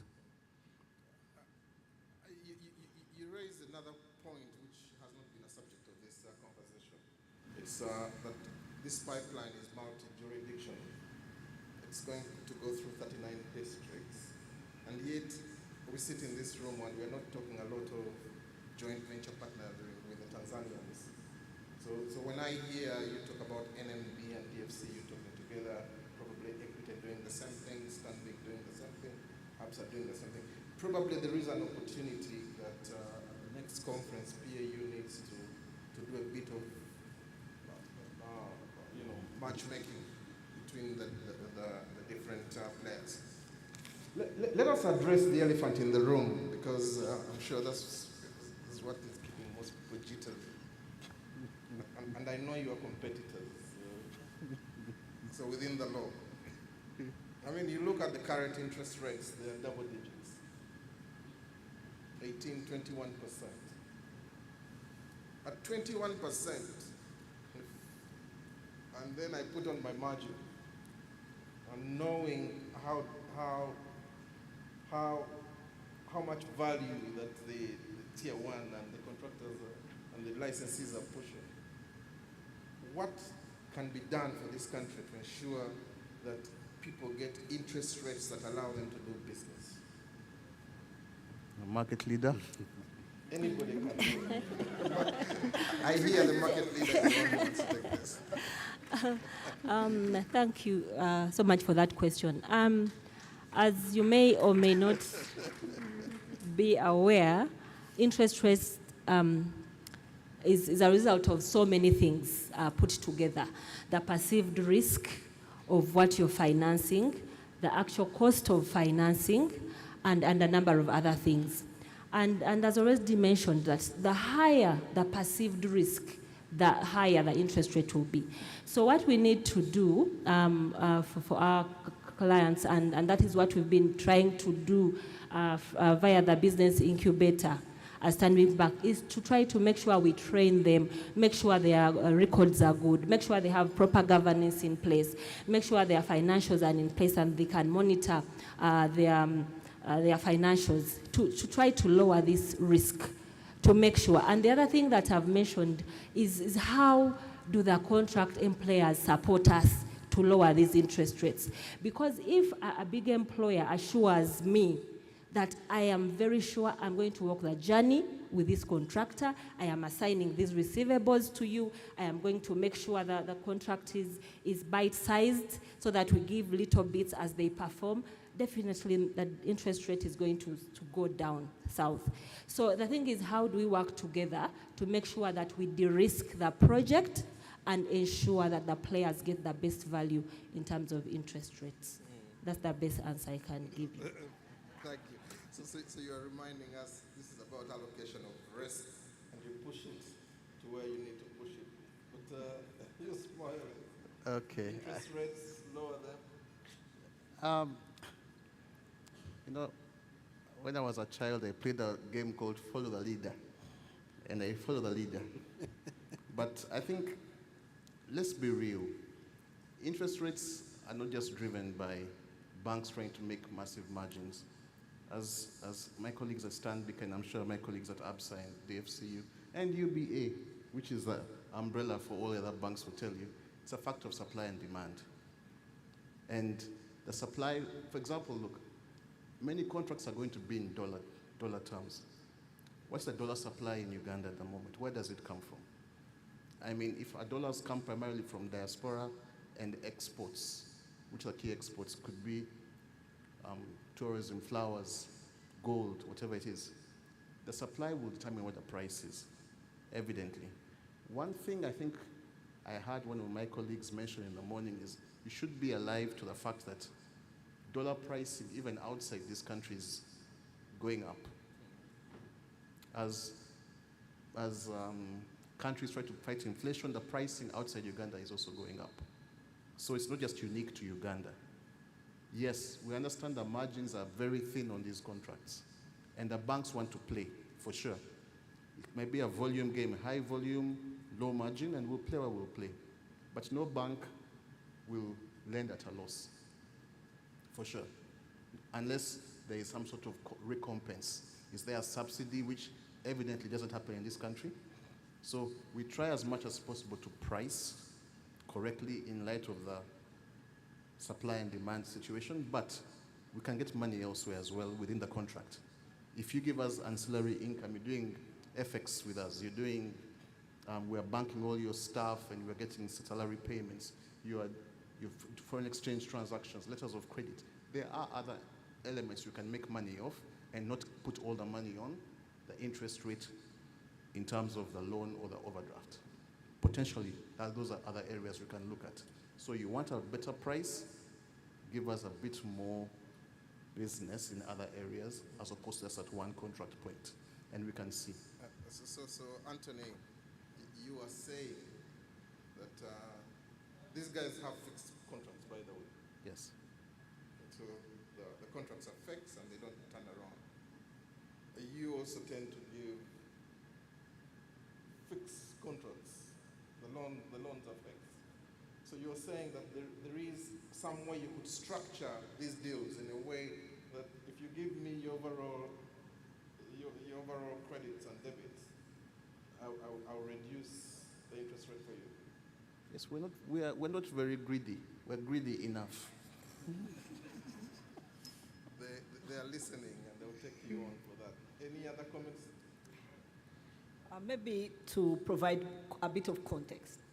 What the members they are saying is true in a way, is over the last couple of years, we've taken a look and tried to decouple, to look at what drives interest rates. And the interest has been to see what can we remove and what is within our control. The same things which build up into the total price of an interest rate, that removing the margin, the same things which come in which are out of there are macroeconomic factors out of your control, pricing of money, there are those kind of things. Even in this environment, things to do with NPLs or bad loans, the cost of lending itself, the cost of operation. So what I can say is that as a sector, we are looking at the things within our control, and they've given you examples of things that can be done, trying to decouple them, trying to understand better to remove them, while engaging the relevant stakeholders, government, the regulator, and so forth, to see what they can do to sort out the other issues which are really out of the control for us as a sector. And I think that if we work together as individual banks, as an association, and with the different stakeholders, the price of lending is going to start going down when we deal with the issues. That if we had, let's say, an NPL rate, a bad loan rate going down from 7 to 4%, it's an indication of risk going down and a lower cost. So inevitably that will be reflected, and so a couple of things are being done and will be done to help the cost of lending to go down, but that's a journey. I thought as a bankers association, you would bring in the issue of the development banks. And my friend Nick Odinue is there from the Petroleum Technology Association of Nigeria, and maybe I'll ask him to give a comment of how Nigeria has done it.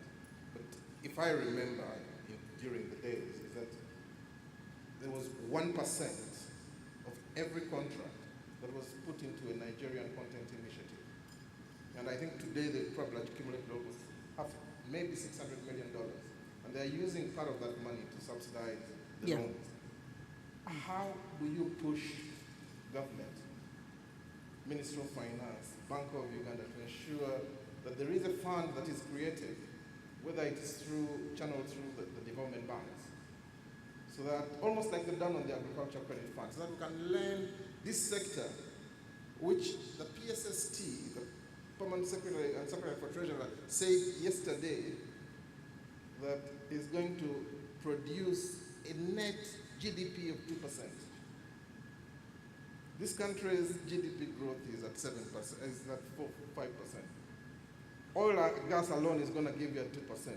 Why don't you create a special fund to do this? But Nick, I would also want you to come in. Let her first comment. Okay. Or anybody. There are various things. You talked about what needs to be changed structurally and what needs to be put into place. There are various things which need to be done that speak to how we are regulated, but also what we must sensibly put into place to do what we aspire to do. We have laws of syndication as an example. You're speaking about a fund which is protective other than what we currently have. You're speaking about how we are going to lend. All those things have to be changed and be put into place. We've had engagements with government, and we'll keep on having the same engagements. We're having the same or similar engagements with the regulator. You did say earlier that the regulator is like a ship which takes very long to turn. And I think the period of COVID has proved that not to be true.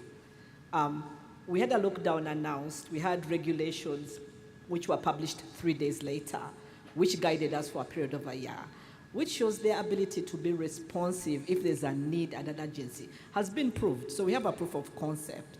And we did a regulatory review to be able to see what do we need to change as an industry to become more responsive, to become more aware. And that is with Bank of Uganda currently. So we need to understand the sector, understand what we need, borrow a lot of information for the brothers and sisters who've walked ahead, avoid the pitfalls or problems they experience, and put into place a good sector supported by the right guidelines, the right structures, and the fund is one of them, to make sure that we'll be ready and able to, we are ready, but to be more ready and more available to serve in a way. And a first way, I think Victoria spoke to the fact that the turnaround time is exceedingly very slow in a new environment. So that's what we're working on, and I think we'll get to that particular position. That's very assuring to hear that the regulator will change. Nick, can I invite you to give us maybe a minute or two around the Nigerian Content Fund? Here or there. And as you come, you need to hear what the pattern has done in Nigeria. The Nigerian companies are running the rigs. Want to speak from here? Speak from there. Thank you for once again putting me on the spot. First, the Nigerian Content Intervention Fund is a special fund set up to assist the local participants in oil and gas. It's specific to the local content players. And so this fund, when it was first put, every 1% in every contract will be deducted at source and put into this pool. Right now, that pool is over $2 billion. And part of that same pool of money is made available not through the commercial banks, but through Bank of Industry, such that the conditions are not like suffocating like the commercial banks. Okay? And so once you have this fund, you must pay back, and it's guaranteed by the Nigerian Content and Development Board. So you have this fund in R&D, manufacturing, contracts, equipment purchase, all the 9 yards there. And because of the new trend of, I heard the gentleman, ESG and the rest of the story, carbon capture, net zero, Nigerian Content Board quickly moved to partner with African Petroleum Producers Organization and the Afri-Exim Bank. Now, every country is expected to put in fund in that special creation to support. And we expect that if it has worked in Nigeria, for us, it should be able to work here in Uganda. Thank you very much. Thank you, Nick. I appreciate that. I'm sure my colleagues from Petroleum Authority have heard. But I think those are some of the points we need to take down as actions coming out of the conference. So I don't think we can solve that issue, but let's talk about something else, because you just talked about it is the ESG. There's so much pressure around this environment, social and governance. Everybody who has been on the stands this morning, including Dr. Kingfisher, was talking about ESG. They speak about the E, they speak about the S, and they speak about the G. What are you, as banks, specifically doing around the ESG? And feel free to pick any of the letters, whether the G or the S or the E. All. Or all. Okay, I think ESG is alive. It's very serious. I think evidently, based on what we're seeing around this specific project and many fossil fuel extractive industries, environment, social, and governance issues are prominent. Speaking from a perspective of Equity Bank and Group, we have elevated it to a level that ESG now plays in every lending. It plays in, it is a whole directorate in terms of the bank. We try as much as possible to educate our customers about it, let them be aware that now it's just about having collateral. ESG has to be something which even our regulator is asking us to deal with and address. So in the bank, we have a full directorate on ESG. All our lendings go through an ESG process to check how is the client doing around environment. Social, meaning the people. Are you using child labor? Are you concerned about, is your product or your practice or your firm doing things sustainably? What is your governance structure? And governance is several things. In many companies, many SMEs, the MD is the cleaner, he's the driver, he's a procurement person. In this industry, you won't survive and get big contracts that way, and you won't stay long. So help them build governance around that as well. So, and it's almost, I don't say it's new, but it has now come to a head. Even getting financing externally, it's a question which will be asked. So we're preparing our customers and our clients to be ready. And so you'll probably find that the advisory part of the organization, forget about the lending, just the advice before we lend is growing around that area. Please check. Part of your checklist now is on these specific areas. So how do you prepare? It might affect pricing. We can try to incentivize you and say, because you have good ESG ratings, you can get a better price. If I can take off 50 basis points, 0.5% of the loan price because you have good ESG practices. I can lend you from a particular fund, which I have because you have good ESG practices. And that is what we're trying to socialize and make sure people get used to now. Not only for oil and gas, but going forward even in other industries. We think it is good for the environment, it's our contribution towards it, beyond the other things we do around energy. I mean, in equity, the pillars are clear. Your social pillar and your commercial pillar fly together. If you do good, you do well. That's our view. Yeah, and I think you're right. The lenders' covenants are going to be very, very clear. I think in the next, maybe in the next 1 year or so, you've got to demonstrate clear ESG. But I think while ESG is the flavor of the month, the thing that we are all struggling with, and would be, I'll be interested to hear, is what are those standardized metrics that we use? Because if everybody comes here and says, I'm measuring ESG, and is talking about the number of youth I employ, and then somebody else is measuring something, all of you will turn up green. But are you working on standardizing, say, from the banker's side, and say, let's have a standard ESG matrix, which will then allow us to claim this trophy? Who wants to take on that? Well, I think that should go to the Bankers Association, but as Stanbic Bank, we have an ESG policy that we clearly embed in all our lending decisions. We assess all our clients based on our ESG principles to make sure that, of course, there will always be risks, but how are they mitigated, how are they minimized? And we shall pass each and every one of our clients through that screen, making sure the social is okay, the governance is okay, the climate policy is okay. And of course, we always prioritize lending to the national content also as part of our social impact, and make sure that we not only assess them, but we train them along the way on how to make sure the risks identified are minimized or mitigated at the least. Thank you. That's very good to hear. The one thing that all the suppliers complain about, and I meet quite a number through my Zoramo consultancy, is that the CEOs don't take the calls, the relationship managers are busy running after other monies. Oil and gas will require a different work ethic from what you normally do with your normal customer. And you also require a different skill set. What skill sets or what do you need?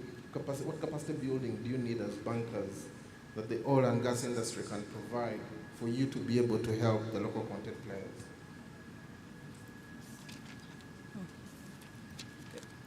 Thank you, Jimmy. I think this sector is new to the whole country, so definitely even to the banks, you find maybe 2-3 people that understand the sector. So we definitely need a lot more understanding on how those contracts are structured. You're going to get a contract that is 100 pages.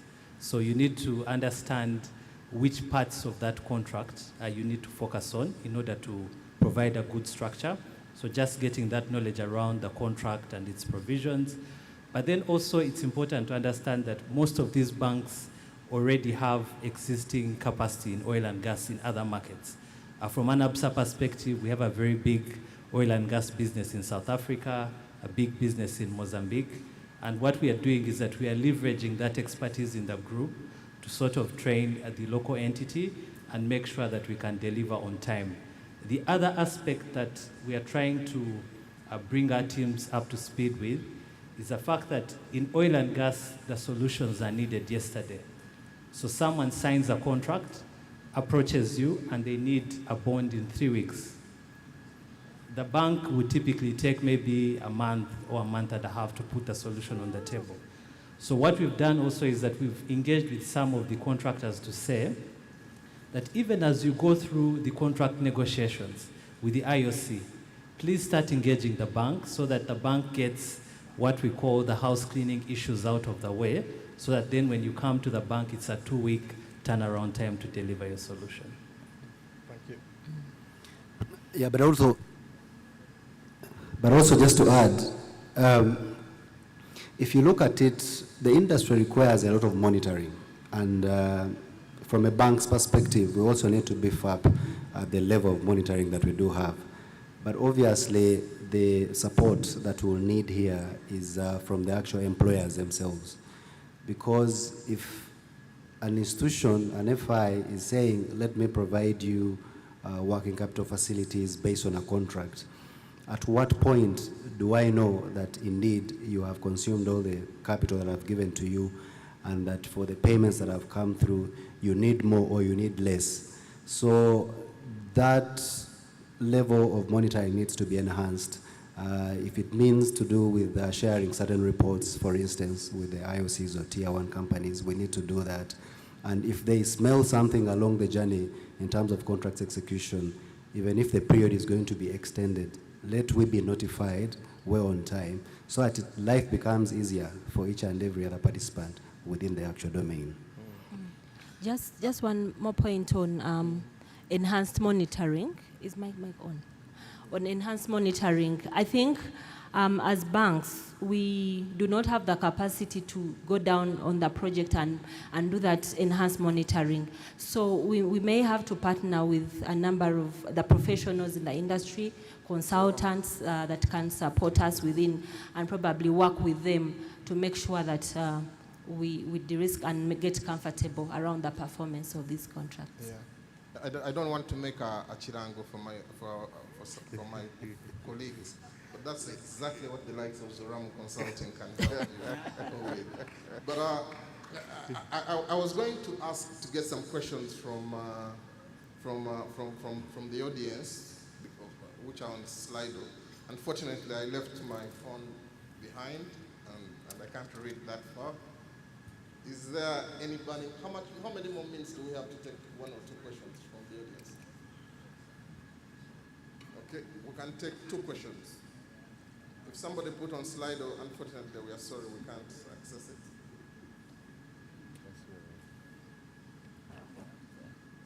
There's a hand? There is a hand where? There's a hand here. There is a hand here from the Vice President of Petan.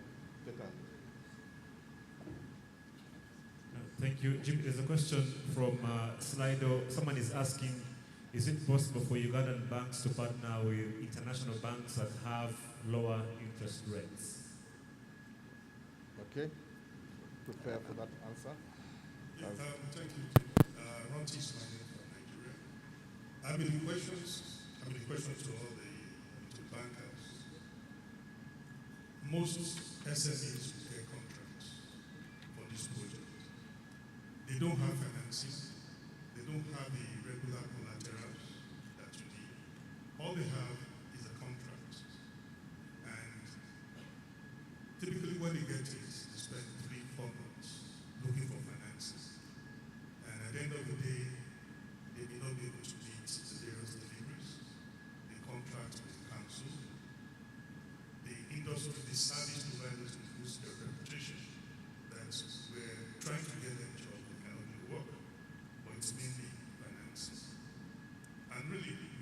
able to break it down to the simplest, how can we ensure that a good local contractor that has a contract from this project get financing in whatever way?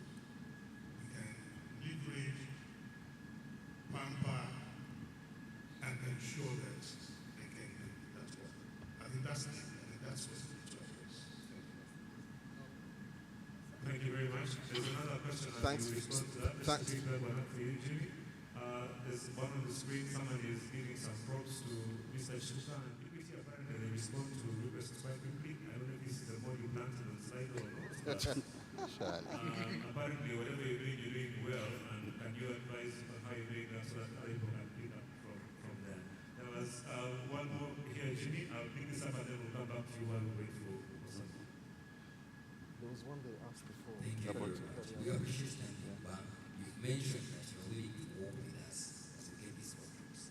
However, you mentioned that you're bringing in expatriates as you are coming towards our core working condition. Is that going to actually increase the cost of the borrowing from you? Because if you are willing to come and understand our contracts, and then you get into engagement with us, and then you come along with other expatriates as well, how is it going to financially help in that regard? Because that is also another extra cost that I anticipate. Thank you. Okay, thank you. Do you want to take the first question? Yeah, please. Okay. So the first question was around how do the local banks work with international banks to lower the cost of financing? So banks already have what we call RMS, so relationship management agreements with other banks in different regions, so in Europe, in Asia, in other markets. So we already have those agreements that guide how we deal with those banks. And what we've been using those agreements for is sort of also to de-risk some of the transactions, especially for the multinationals that come out of those markets. So those arrangements already exist. It's just a matter of coming to the bank and having the bank use the existing frameworks to support you and then also to manage that interest cost. Yeah.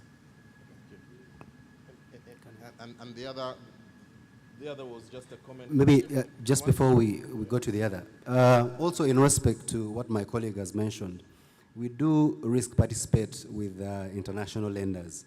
And what normally happens is if we know that probably our pricing could be slightly higher and they are willing to come in with cheaper capital, we come into an agreement where we can participate either on the funded or unfunded line or both, or just distribute it amongst ourselves to be able to support you. But of course, we also do not want to devalue the kind of value that we bring on the table in this regard, although it does not take away the fact that once such opportunities arise, we take advantage of them, especially for facilities that are quite huge in nature within the IOC spaces and tier ones and the like. So we do work with them under different terms that we agree upon mutually. There was a comment on equity, and I think it's just a comment, so just not it as kudos. But let me ask one question, and we close the session. We are talking about local content, but there is local content. This Mama Mboga, the ladies who are going to supply cabbages, and they have to be paid through banks or through mobile money, and then you're closing banks because you're managing your cost-income ratio. How are you going to change that attitude to ensure that you really support the people who are on that corridor, as an example, the EACOP corridor? Okay, if I may. I think evidently we have to, as banks, have to focus on bringing a lot of people who are in the informal sector into the formal sector. That really comes down to distribution. In the past, banks were really about physical branch, the building. But now the idea that banking isn't a place you go, it is something you do. So all these different advances on technology, star 247 hash, as an equity example. I'm sure my colleagues in other banks have examples where you can open an account digitally, wherever you are. However deep a village is, you have access to a bank account. The next thing is, of course, is a bit of education, especially around saving. You know, the first process in financial inclusion is open the account. Next one is save. Next one is borrow. Last one is invest. The country is going through different phases. And right now, we're just trying to make sure as many people can open accounts as easily, seamlessly, and conveniently as possible. Banks are investing heavily in technology to drive that, because brick and mortar effectively is becoming obsolete. Things like agency banking are trying to drive that as well. The whole idea of also working across various social or economic sectors to be sure that nobody's left behind. Agriculture employs many people, but they're not banked, so go there. Find industries where people are working and go and try and get them banked, get them account opened. All those different things will probably help in ensuring that when Mama Mboga, the woman in the village, or the woman in Nakasoro is selling her tomatoes to a hotel which is supplying, which is providing hotel facilities for an oil and gas company, she can bank safely and securely, conveniently, has the freedom, convenience, and choice to do it whichever channel she wants to. Those are the things we are thinking the banks are working, and with the support of our umbrella organization and our regulator. You can see the laws have been changed. Agency banking was passed. Laws around digital banking are in place. A few more things to be done around digital contracting, signatures. There's some issues in policy that have to be addressed. But if those are put in place, the money will get down to the last man. Thank you. Thank you very much. I think the important thing for the banks to realize is that just like you've seen, you start with a licensee, then you have tier 1, you've got tier 2, you've got tier 3, and all these guys need to account back for local content. So just put in place policies and processes that can aid that Mama Mboga down there, because she counts on the statistics of the operators. We've run out of time. Ladies and gentlemen, thank you, and a round of applause to our panel. I think they always say bankers are hard people, but these bankers seem like very, very nice people. So thank you very much for an excellent deliberation. Thank you. Thank you. Thank you very much. I think I have some things for my panelists before they leave the stage. Yeah, please don't leave the stage yet. So I can thank you on behalf of PAO. And as we do that, of course, we'll go into our next session, which is going to be handled by Jonan Kandwanaho from the National Planning Authority. And this is about linkages between the oil and gas sector with other sectors. I'll ask him to prepare to come right after we hand this over. I'll kindly ask the CEO of Stanbic Bank to please kindly come and help me and pass this on. This is a financing thing. We know that we talked about JV, so I'm sure Anthony has no problem receiving something from you. So even a hug. No, that one we shall not allow. Only the gift and the photo.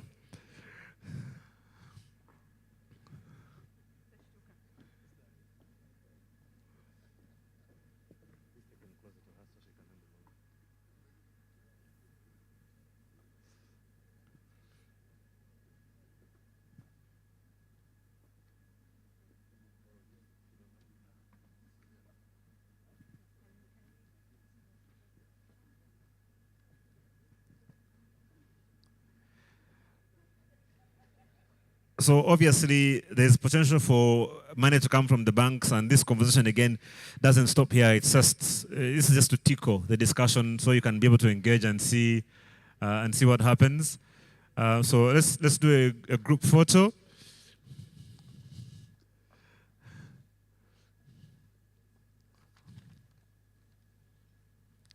As I ask Mr. Kandwanao to come.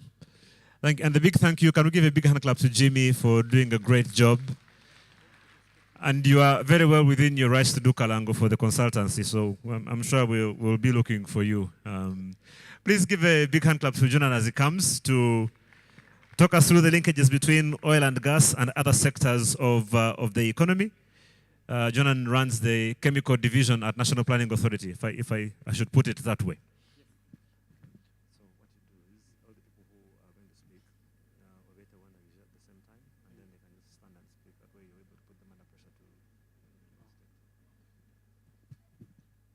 Thank you so much, moderator. My name is Jonan Kanwanaho, and I work with the National Planning Authority in the chemical industry I represent.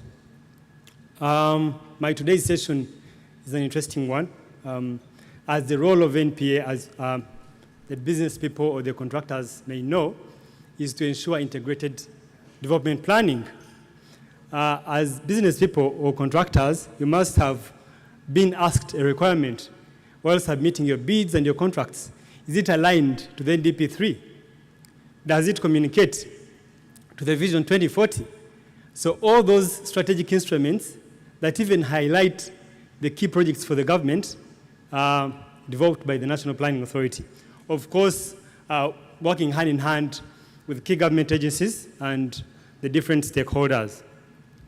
Now, to shed light, with our economy at about $45 billion and with a growth of about 3.5%, would think that if oil and gas is not integrated in other sectors of government, it will be an enclave of the economy, and it might cause even the Dutch disease, where people will leave their activities and leave their agriculture activities, the other sectors of the economy, and come and perhaps be drivers and participate in the oil and gas industry. So what we're saying is that it's important that all sectors of the economy are integrated to participate in the oil and gas industry, as well as to have a trickle-down effect on the different sectors of government. And the players we have today, or the presenters that we shall have, are going to help us understand how have the different areas that have been earmarked, how are they going to link integrally, laterally, spatially, in terms of infrastructure, in terms of health. How have they tried to link with the oil and gas industry? And then how are they going to have the trickle-down effect to affect or to support the lower person, the mamamboga the bankers were talking about? How are they going to benefit ultimately? So we highlighted 5 areas that we thought are very pertinent. And one of them, as you may know, is health. Because you're looking at about, at the peak, you're looking at about over 160,000 people that are going to shift to the Albert and Graben. And then also realize that the EACOP is going to pass through over 39 districts. So you're going to see that influx, and you'd think that in the hospitals that are in the Albert and Graben might not be able to support such a population. Because while they were being constructed, we didn't have a picture of the 160,000 people who are going to be in that region. So have the hospitals been prepared, or are the locals going to afford the medical bills? Because you'd think as the demand increases, just like the banks, then the prices have to increase. So will the locals afford the facilities? Will even the qualities of the health facilities be good? So we shall learn from the experts in the health sector. And one thing I would like to emphasize, especially to the presenters, is that let's highlight the opportunities. Because we are interacting with contractors, business people, let's not bombard them with research and statistics and what.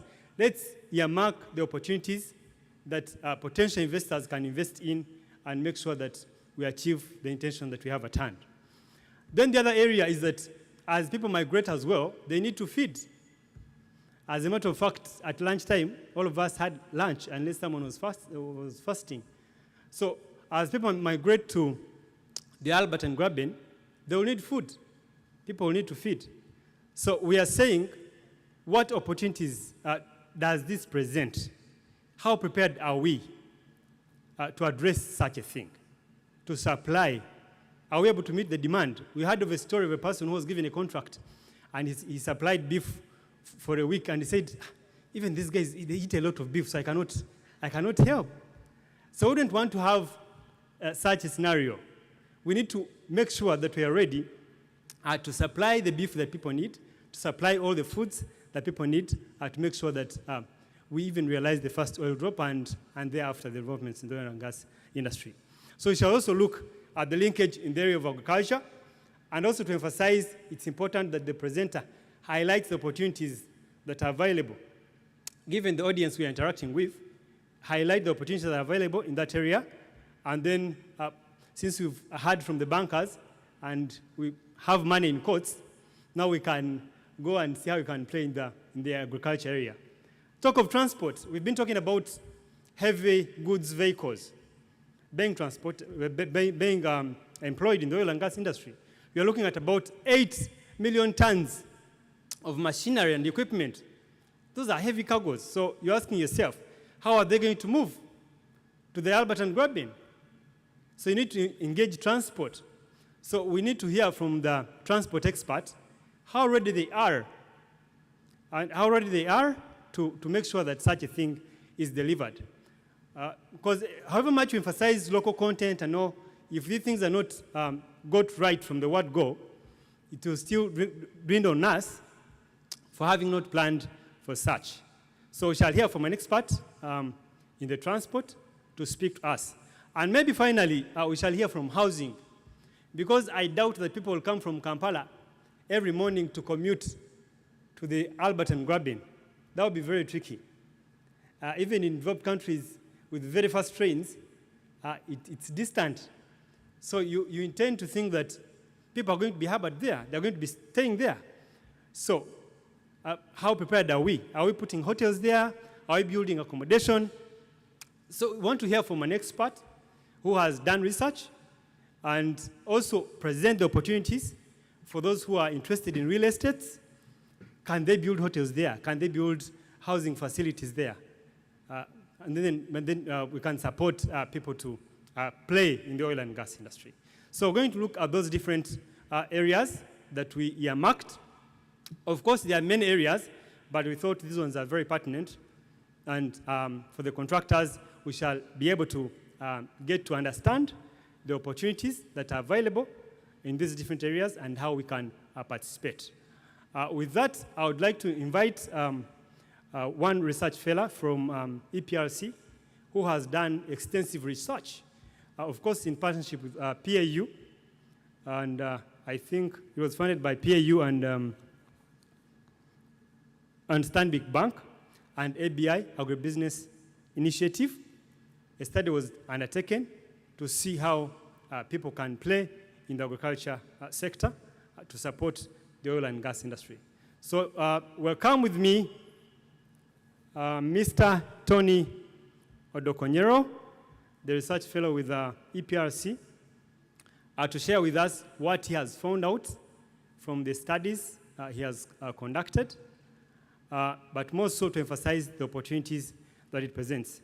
But as he comes, I would like to invite all the presenters in the different areas so that it is a seamless presentation and interaction as we move this discussion. So, Mr. Tony, I would like to invite you from the EPRC. Then also I would like to invite Dr. Birungi Koutaro, the CEO, Kilimo Trust. She will be speaking to us in the area of private sector because she heads a non-for-profit organization. She'll give us that angle. And then we shall get to hear from Dr. Salome Karibaka Bakera. She will speak to us on health. She's a health expert. And then we shall invite also, I do not know if Mr. Peter Tibigamba is around, who will speak to us on transport. He's the CEO of Safeway Rights, and he'll be sharing his experiences on heavy goods vehicles and how ready we are for the transport. And then finally, We shall have housing. Ultimately, after the hard work, people need to sleep. So we shall invite Mr. Spencer Sabiti, the CEO of Stanbic Properties Limited. I like the first term Stanbic, so you will find the real estate so that people can actually play in the real estate industry. So welcome with me these speakers.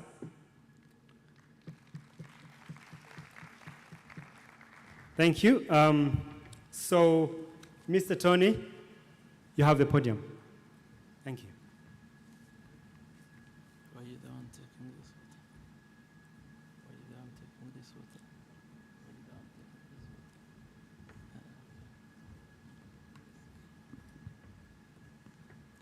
water? Thank you. Good afternoon, ladies and gentlemen. All protocol observed. I'm Tony Odokunyero, a research fellow at EPRC. EPRC is Economic Policy Research Center. And this afternoon, I'll share with you some results from a study that's being undertaken by the center in collaboration with PAU, Stanbic Bank, and ABI. And the study is looking at the intersectoral linkages between the two sectors of agriculture and oil and gas. And like I said, it's still an ongoing study. So what I'm presenting is a set of results that have so far been, developed. So can we go to the next slide?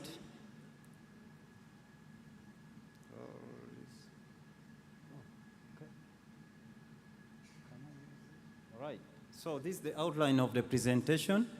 I'll go straight to the background. Yes, as we all know, the investment decision in the oil and gas sector has seen the country commit a significant amount of investment. Okay. So this decision really signifies a lot of commitments towards development and progress towards development of the oil and gas sector in terms of production, And as we, again, have seen from the previous presentations, especially before lunch, there is the Tilenga, Kingfisher, and EACOP. Now, in this study, we take the areas under Tilenga and Kingfisher, the core oil districts, which are Nwoya, Bolisa, and then Hoima and Chikube. We categorize those districts as core oil districts. And then the rest of the districts, especially where the EACOP traverses, there is these select districts, we term them as the spill over oil, districts. As you can see there, they are highlighted in red. So these projects, including government, initiatives, planned to build a refinery, to that tune of 60,000 barrels per day, and then infrastructural development in terms of road infrastructure, international airport, and the like. All of them combined,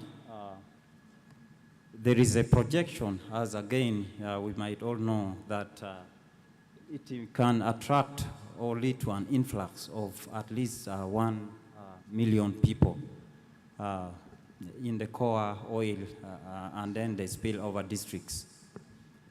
Now, this presents opportunities, a lot of opportunities, especially for agriculture, the sector that we are studying. And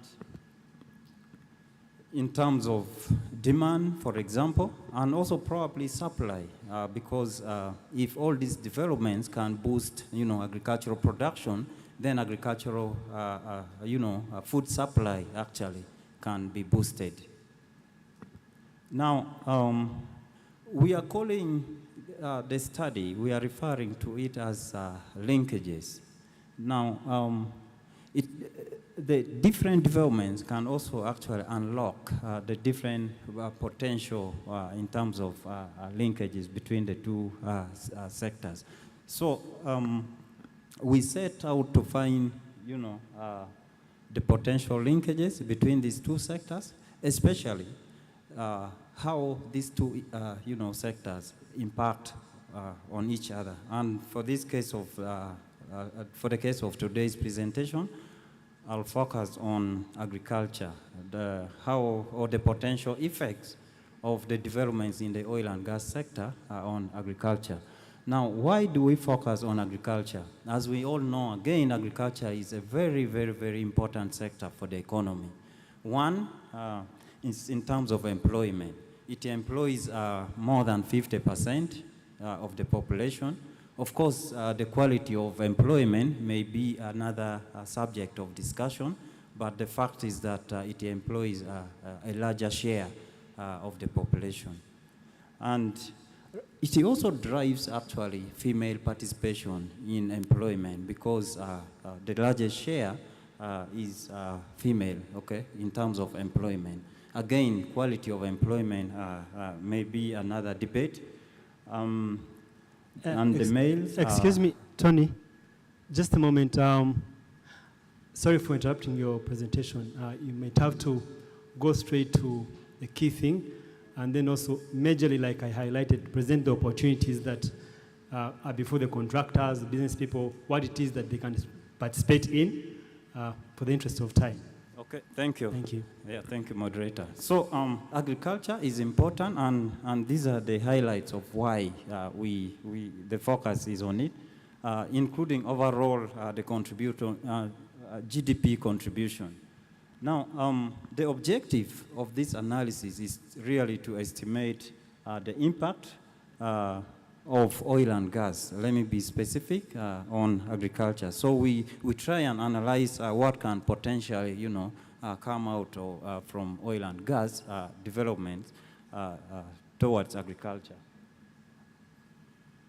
This is our analytical framework, but I'll focus mainly on oil and agricultural, value chain. We are looking at the demand and supply relationships, and I won't look at the rest because through this study we are also trying to uncover a lot of other linkages beyond the demand for food and supply for food.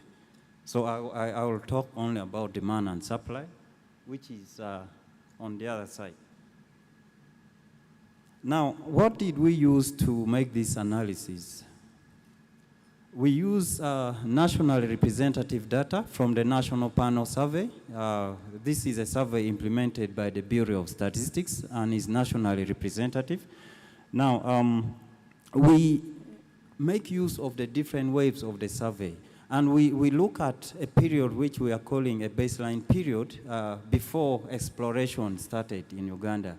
And the best data that can provide for us that baseline is the 2005/6 national panel.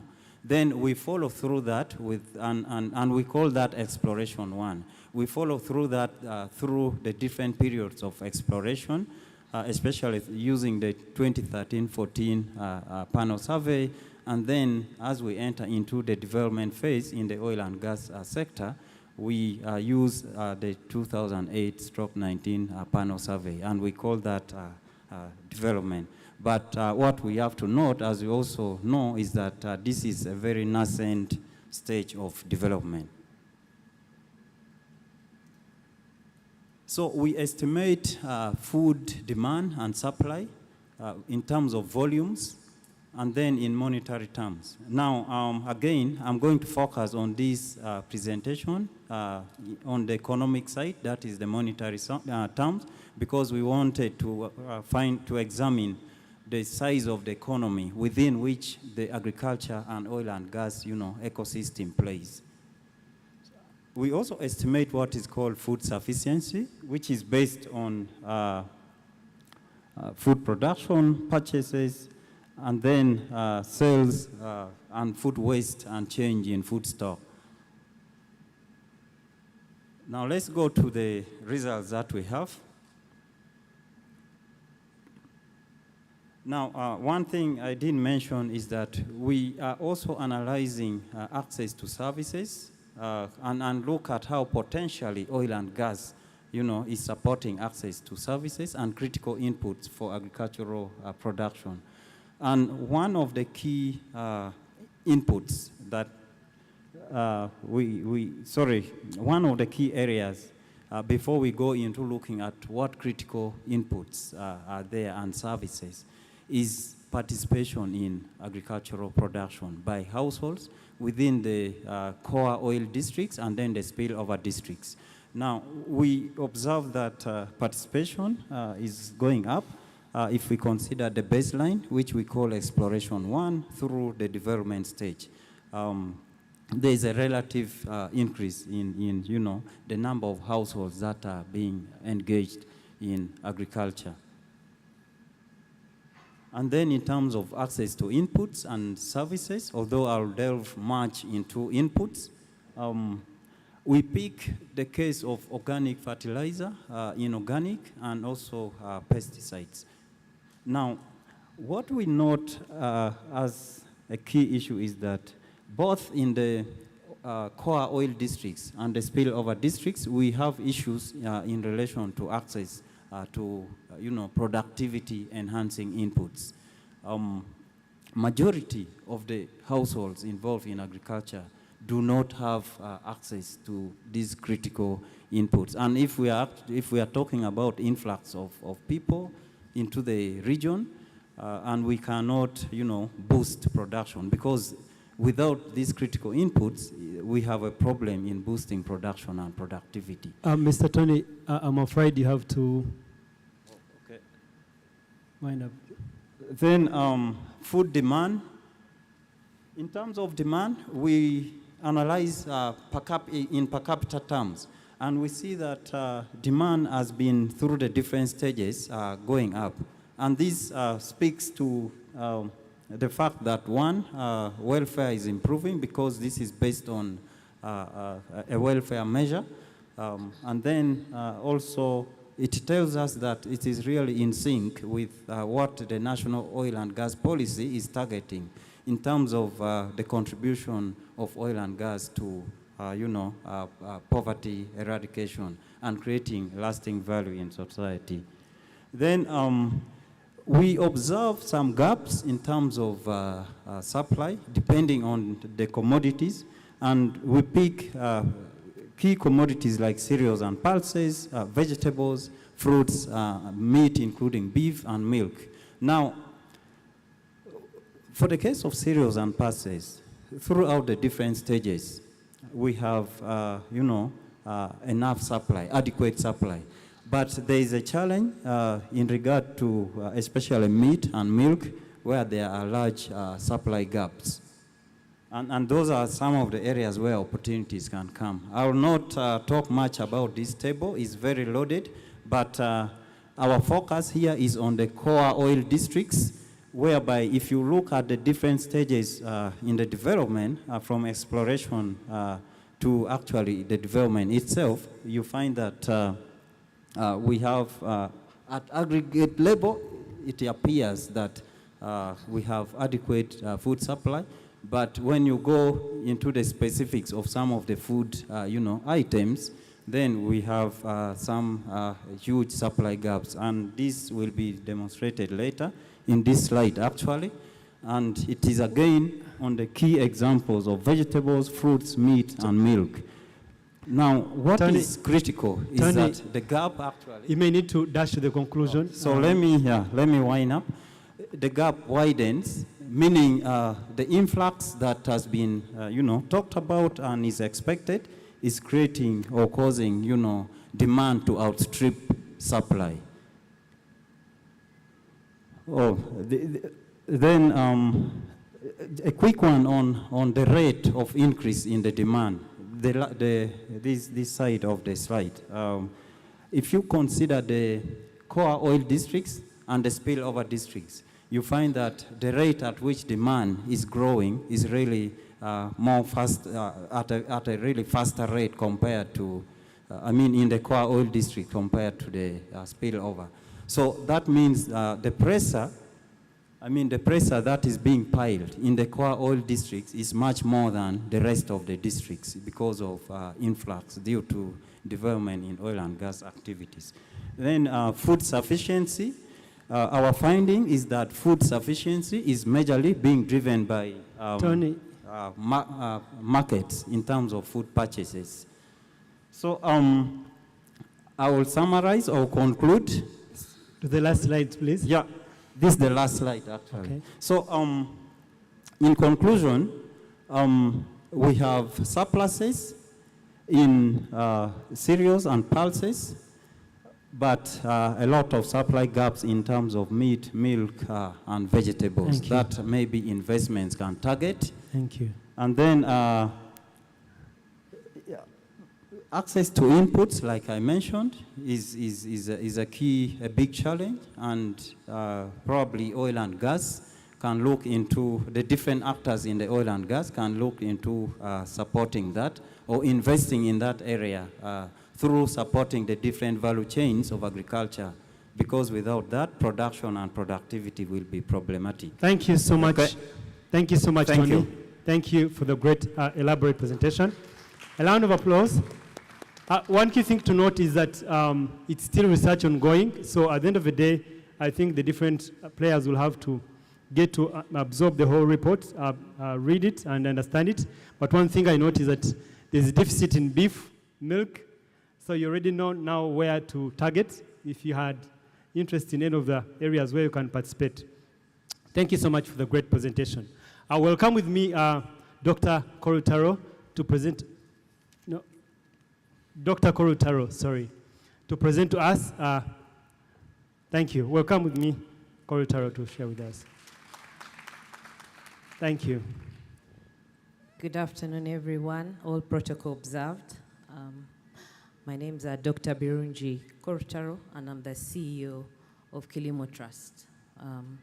I'll ask them to put the slides up. I can't see here, so I'll just put my thumb up so that I also wish they would connect the lower screen so that someone doesn't have to.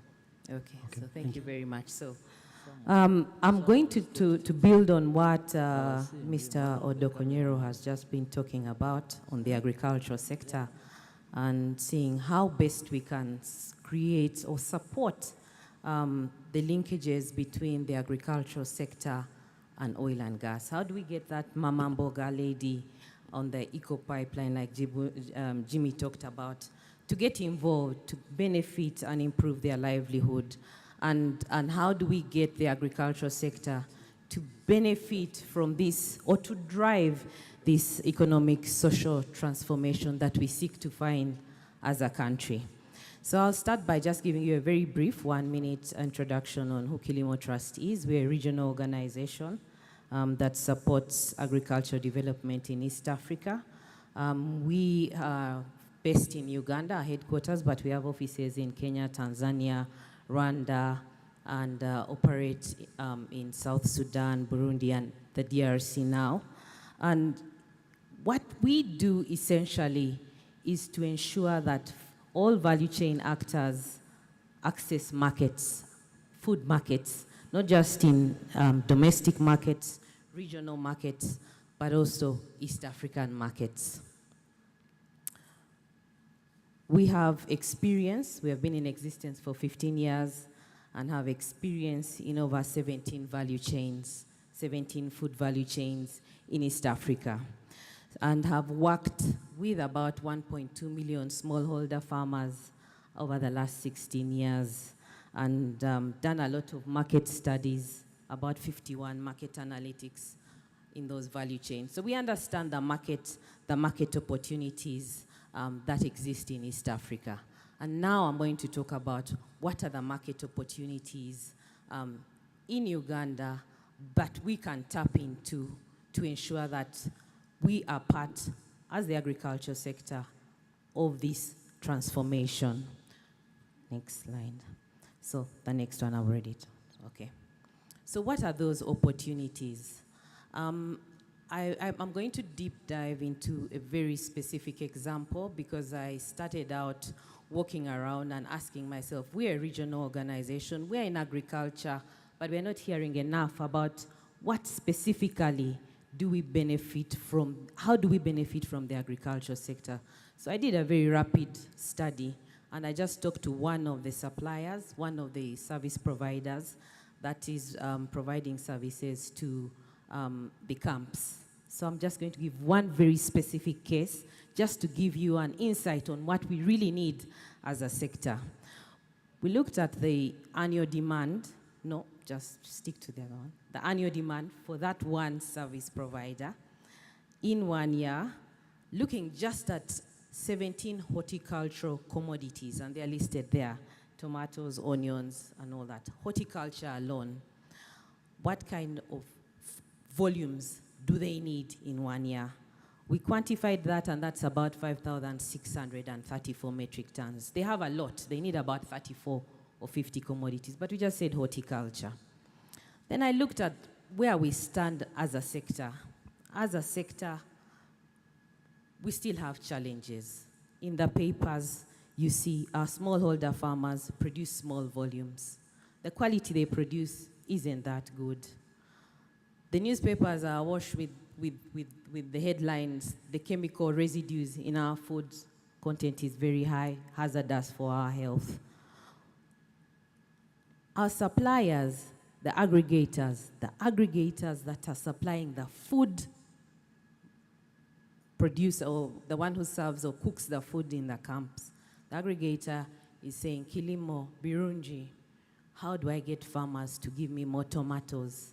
The supply chains are weak. So we understand these challenges. We have weak domestic supply chains. We have inconsistencies in supply. We have high post-harvest handling losses. We know all this. This is known. But how do we do this? So again, one specific example. I then looked again at that specific supplier. And I said, we want to supply them with 5,635 metric tons of horticultural commodities in 1 year. But where do we stand now? If I was to get the farmers in the Albertine region and in the areas close to the Albertine region to just supply 4 or 5 camps, or even just one, where do we stand now? And if you look at the graph there very simply, it shows that we cannot meet that demand as we stand now for the factors that I've just told you. But if we then look at supporting our smallholder farmers, and we put a few factors into play. We said if we gave the farmers a reliable market, so we give them a contract to supply, let me just give an example, the aggregators that are supplying GCC. So we gave them forward contracts and said, we give you a 1 or 2 year contract. You will supply 50% of what you produce because they have to supply 50% to the rest would be surplus for them at household level. We will subsidize the inputs because we now know the cost of inputs given the geopolitics that are at play at the moment. Subsidize them. Year 1, 70%, 50% in year 2, and 30% in year 3. What do we see? We see that in year 1, we will still not be able to support and supply the aggregators supplying GCC. But in year 2, we just get to the volumes that they are looking at, given the support that we have done. Not just only subsidies, but in training and supporting them to be able to produce the volumes that we want. But in year 3, we then see that we can get a surplus. So this is just one very small example, but I'm giving you an idea of what kind of support would be needed in terms of supporting the smallholder farmers and the other value chain actors. So how do we do this? In conclusion, very quickly, what do we need to do? We have lead buyers, we have the buyers, the aggregators that are supporting that are supplying GCC. We need to support the farmers. How do we support them? We have, and I'm proposing there, a farmer certification program where you have to support the farmer right from the farm until they address issues of production, because that's where the issues of residues and all that is addressed. Post-harvest handling, support them in understanding how that can be stored. So we need investments in storage at local, at community level. We train them in good post-harvest handling and other approaches, and after that, they will be able to supply the kind of volumes that we need. But we're not working alone. This is a partnership in which the Ministry of Agriculture, Ministry of Trade, and Ministry of Local Government, and a certified lab that we have. In Uganda, we have only one food certified lab, and it's in Kampala. If we are thinking of getting farmers in the Albertine region to supply food that is to the standard that we want, we have to think about how we support that lab. So those are some of the kind of investments we need next. And just to quickly go through the certification process, just at a very high level, it would have levels, just like you have the tier 1, tier 2, tier 3, would also have the farmers and all the actors at different tiers in that certification process to ensure that they are able to produce the quality that we need at the different levels. A lot of investment is needed there. The Bureau of Standards is involved and all those actors. I just want to give you one last example.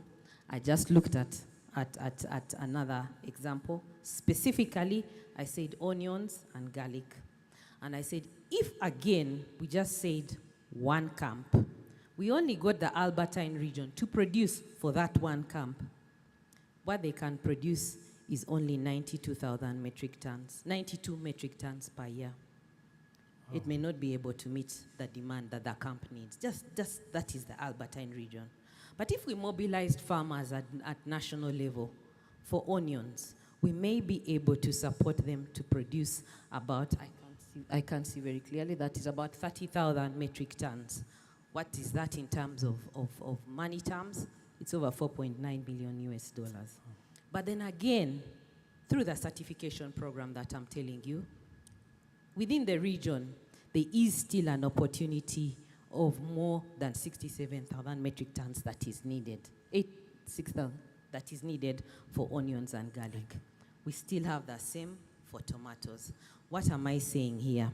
The investments that are needed in terms of the agricultural sector, train farmers, standards, train the transporters, standards, food standards. We need in terms of seed systems, the seed that we need for horticulture is not there, so we need to support them to have good quality seed. We need to create these linkages. After we have supported our farmers to be able to produce and we have a surplus, there must be linkages, not just in Uganda, but regional linkages. Those linkages can be created with the support of Kilimo Trust. Of course, I wouldn't exclude the logistics aspects. We need logistics. We need farm-level infrastructure. We also need value addition facilities. You asked me for the investment opportunities.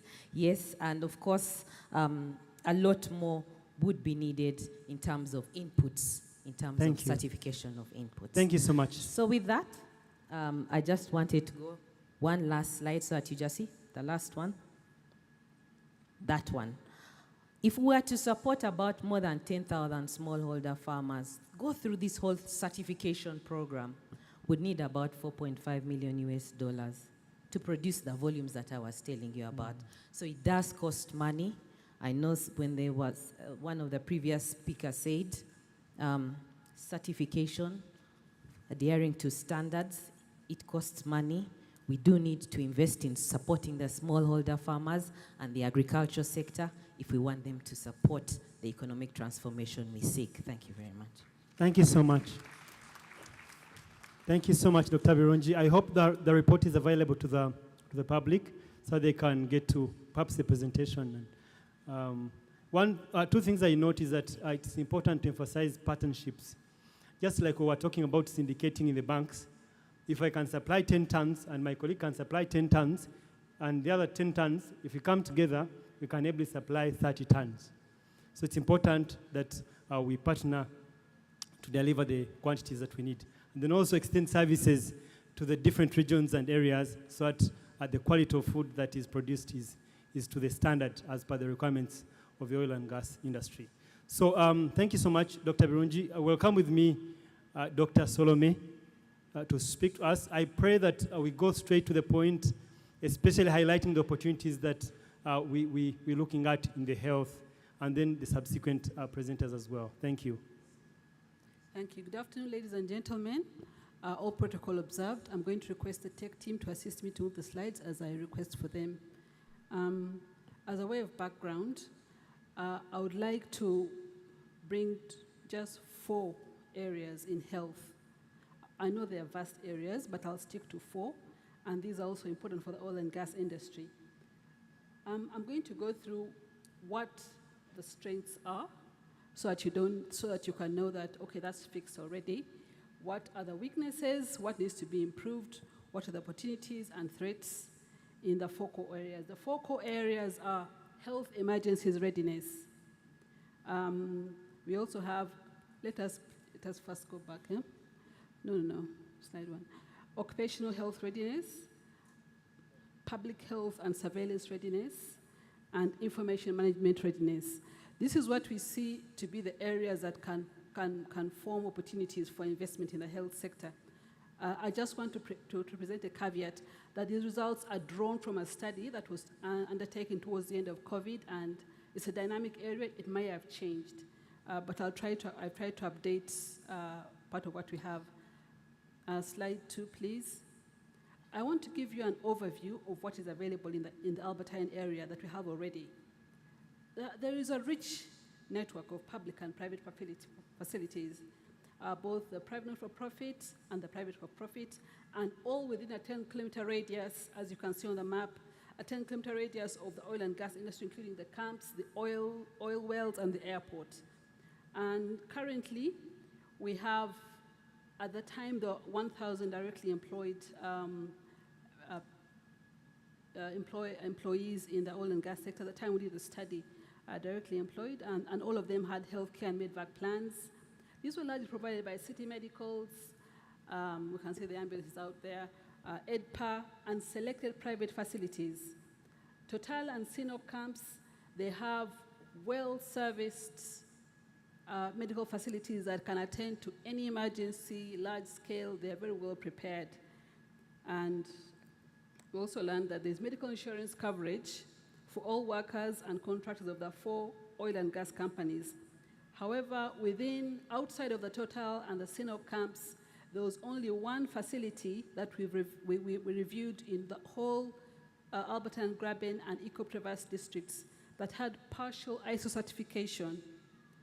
Those of you who are in the oil and gas industry, I think you understand the importance of having ISO certification for your medvac plans. And I think even as the industry begins to develop and grow and attain the standard required, I think it's going to be more a requirement of the health sector. So for slide 3, I'm going to go straight into the strength, the weaknesses and opportunities, which are also investment opportunities for health emergencies readiness. The current arrangement around 2020 was sufficient for the 1,000 directly employed staff. However, over the next 5 years, with an anticipation to employ up to 5,000 staff, this current setup is overstretched. And ultimately, over the longer time period where we expect 160,000 directly employed staff, we are going to need a wider scope of high-quality services. So herein is the investment opportunity. And this will include evacuation and even the dreary things like refrigerated morgues. We don't have refrigerated morgues in that region. However, a weakness of these existing health services is that relying on the existing, we say there's a rich public network, but if you are to have a medvac plan with the public sector, these are often poorly resourced. And although there is planned expansion, this is going to be slow. And also one big gap is the human resource. Uganda only has, as an example, only 1 doctor per 24,000, and less so for specialists. So if you are thinking that you need cardiac services, for example, you have a myocardial infarction, you have a cardiac arrest in the Alberta and Graben region, there's going to be a bit of a problem there. So in the health sector, it's kind of difficult. You cannot grow the commodities overnight. It takes time. But there are opportunities for, currently the Medical Association is thinking of exporting doctors out. Can we think of importing doctors into Uganda, particularly specialists? Can we think of things like telemedicine, wider collaborations and networks? And then investing in health is expensive. And the brands, I think, I was looking around for my medical colleagues and I saw City Ambulance. I looked for other brands, I didn't see them. EDPA was one of the Albert and Graben, but I didn't see them here. And this tells you that it takes time to grow a brand. Yes. Which means if you're looking at 5 years, who are the players who can come on board? And I'll be sharing potential opportunities for how we can mitigate and kind of like navigate to ensure that new players can come on board and kind of break the monopoly. When you have a monopoly, you're at risk of maybe having to deal with whatever quality is provided to you, or long waiting times. Dr. Solomon, the next area... The last. Not the last one. The next area is occupational health readiness. And what we saw is that all health workers and contractors are mandatorily required to undertake pre-employment fitness checks. However, at the time we did the study, all employment checks were being done in Kampala. How about if we have pre-employment checks in the oil and gas region? And then we can skip to public health surveillance readiness and information management readiness. I want to move to slide 7 for how we can make clinical revenue. This more than 320 billion Uganda shillings is a very conservative estimate. And of course, the biggest driver is the numbers. The numbers and ISO certification. And I heard Mr. Odokonyo talking about 1 million. We have the newly opened, we have DRC opening up, we have improved roads. So also think about the Congo people coming in. So we have a very big number of people who can actually pay for the service. We also have requirements for, there are potential to invest in standalone services. When you could look at the quality of care currently provided in dental services, in pharmaceutical services, and in laboratories. If you look at 160,000 people and the quality of care currently at hand, there are potential investment opportunities there.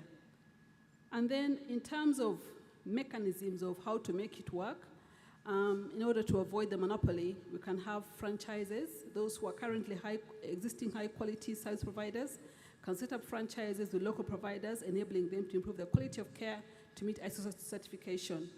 And also the opportunities for investing in quality enhancement and also advocacy. Slide 16. Slide last, the Dr. last Solomon. slide, yes.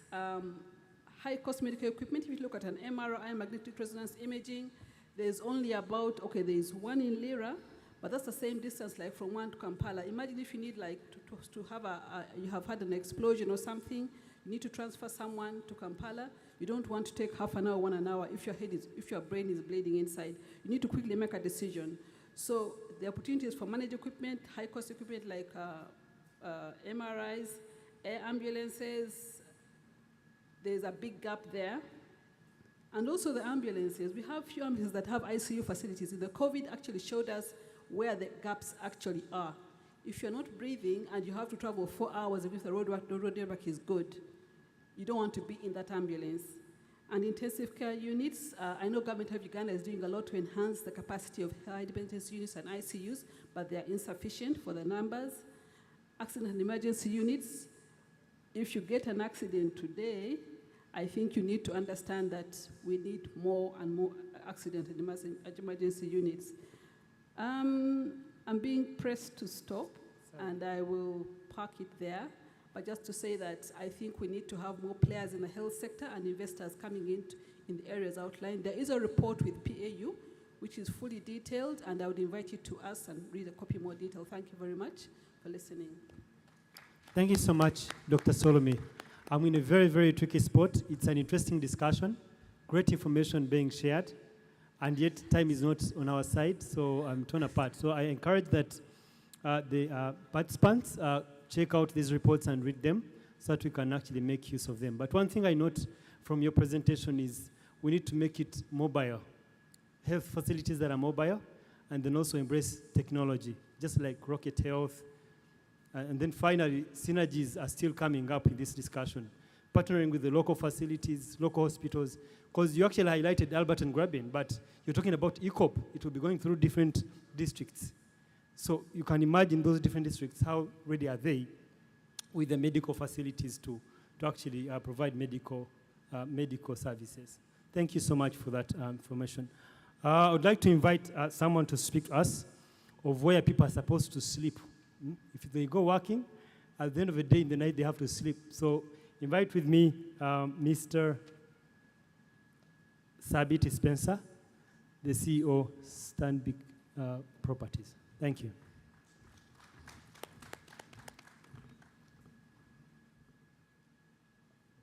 Thank you, moderator. And good afternoon, everyone. I'm Sabit Spencer OS, and I'm the Chief Executive for the only listed company in Uganda, that is Stanbic Properties. I also want to take the opportunity to thank the Petroleum Authority of Uganda for giving us the opportunity to carry out this research. The research is still ongoing, and we hope to conclude. However, I'm going to give a brief of the preliminary reports that we got from our survey.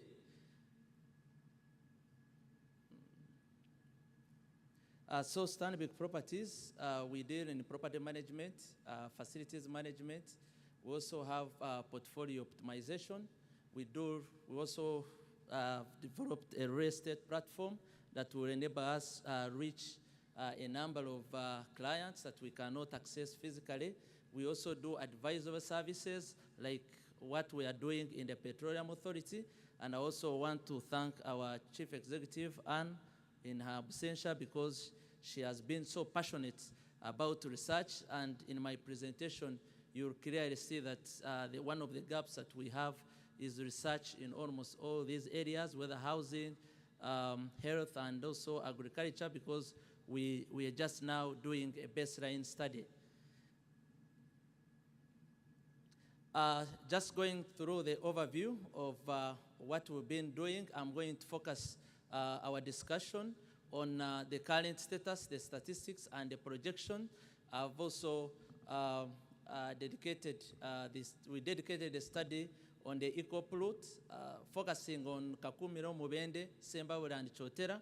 That's where we have the major camps, and also the Alberta and Graben region, and focusing on Bulisa, Hoima, Chukube, Nyoa, Masindi, and Pakwach. So diving through the residential, looking at the major camps, we've done a study, and when you see on the major caps, you would clearly, we did that table that you see on the extreme left, where we netted the medium rate per month, and we found the highest was Mubende for the major caps, and for the Albertine region, it's around Bulisa, Hoima, that had the highest of 650 per month. And of course, for Mubende, the reasons are well known. It is very strategically located, which interconnects the different regions of Buganda, Bunyoro, and Toro. Mubende also has a mix of rentals and owners, those who come in to rent and move away when they are not indigenous, and also the presence of the open gold mining activities around Mubende, which brings in a lot of non-locals, and that having a lot of demand on housing. and also the presence of the social diverse communities in comparison to other EACOP districts. When it comes to Hoima, still there is of course the rapid increase in population, and also the easy transportation within the region. You've seen they have done a number of roads, which has enabled a number of contractors to access the region, and also the presence of the oil infrastructure, which keeps on evolving. That's including the refinery, the pipeline, and the airport and the industrial park. The real estate sector in Hoima is well established and with a vast option to cater for all clients' needs. And on the projection, we see that for the residential in the upcountry towns outside Kampala, we are looking at 60 square meters per unit, whereas also we looked at the assumption from the residents' estimates based on the extrapolation from the Uganda National Housing Survey for 2019-2020. Looking at office and rentals, we also had to look at the major camps, that is for the 4 major districts, and also we noted that the rental, the medium net rate per month, the highest was in Mubende at around 550,000, and for the Albertine was in Hoima at about 500,000 per month. And of course, the reasons are well known. I've already talked about them in the previous slide. I will just go straight to the projection. And based on the projection, you see that there is high demand in the Mubende, where you have a net deficit of about 496,000 square meters of office space as compared to what will be required by the 2025. The commercial, we use also the commercial demand model, assuming an equilibrium demand of about 60% occupancy outside Kampala and 80% within Kampala, according to the Uganda National Housing Survey database. We also looked at hospitality, industrial and institutional requirements in this. And looking at the hospitality, we had to get the average daily rate per night, and we noted that Mubende and Sembabule had the highest, about 65 per night for the major camps, and in the Albertine region was Hoima at 115,000 per month. And of course, still in the industrial space, we had also the assumption that, of course, the Kavali Industrial Park is yet to be established, which will ease access to land for industries, and also the demand clearly indicated in that table as 18,000 for Hoima having the highest demand in terms of hospitality, I mean in terms of industrial.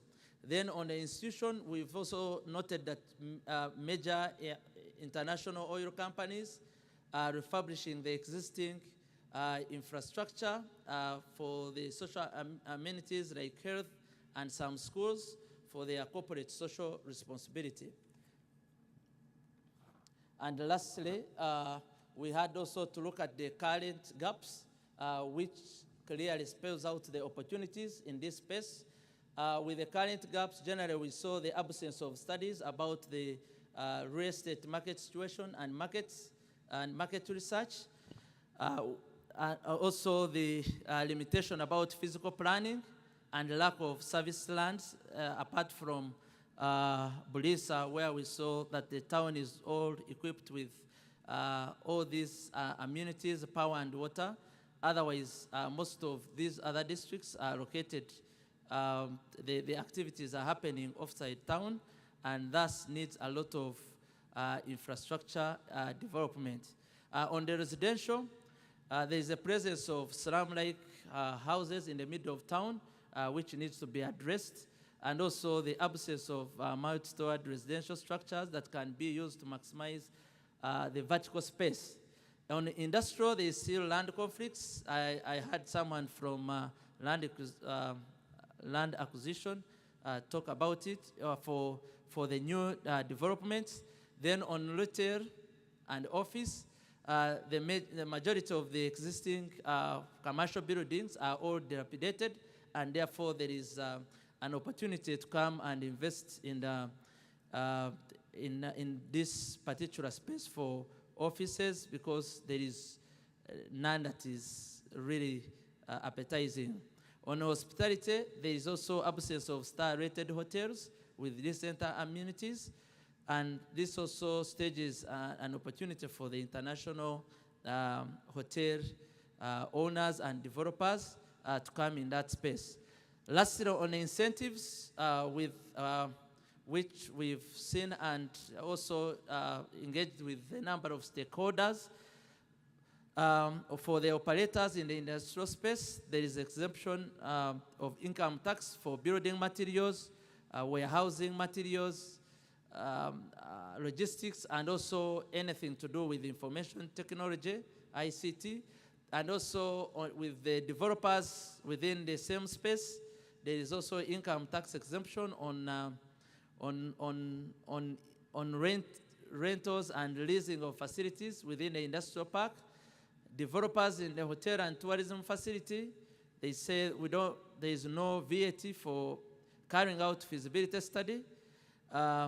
Also designs and construction services, as well as supply of local manufactured goods. And lastly, on the developers for the health facilities, still there is no feasibility study, and also furniture and fittings plus equipment. I thank you all. Thank you so much. Thank you so much. Thank you so much. As you may see, my hands were tied. It's important that you don't interrupt someone with money. So perhaps you'll find my Movende project joke.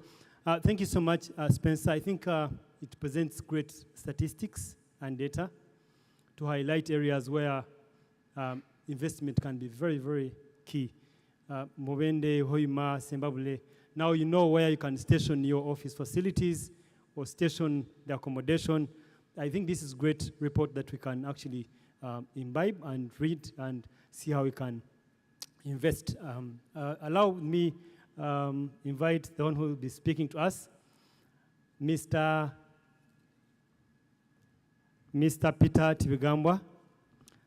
Tibigambwa, I request that you highlight, we have issues in the transport where you need over between 2,500 to 7,000 requirements, certifications, qualifications to be a driver in the oil and gas industry. And I realized that the Petroleum Authority of Uganda, in hand with PSF, Private Sector Foundation Uganda, have engaged driving schools to train drivers. But with these qualifications, where are we at? Shall we be able to participate? Because these guys are qualified to the East African region, East African standards, but shall we be able to play in the transport industry? So speak to that. I invite you. Welcome with me, Mr. Peter. Thank you. Thank you, Jonah. Before I start, I just kept checking my watch, and I think statistically we've been allowing around 9 to 11 minutes. So I hope you allow me the same time. And I can assure you I'll finish within that time. I think it's good evening now, but let's pretend it's still good afternoon. So good afternoon, ladies and gentlemen.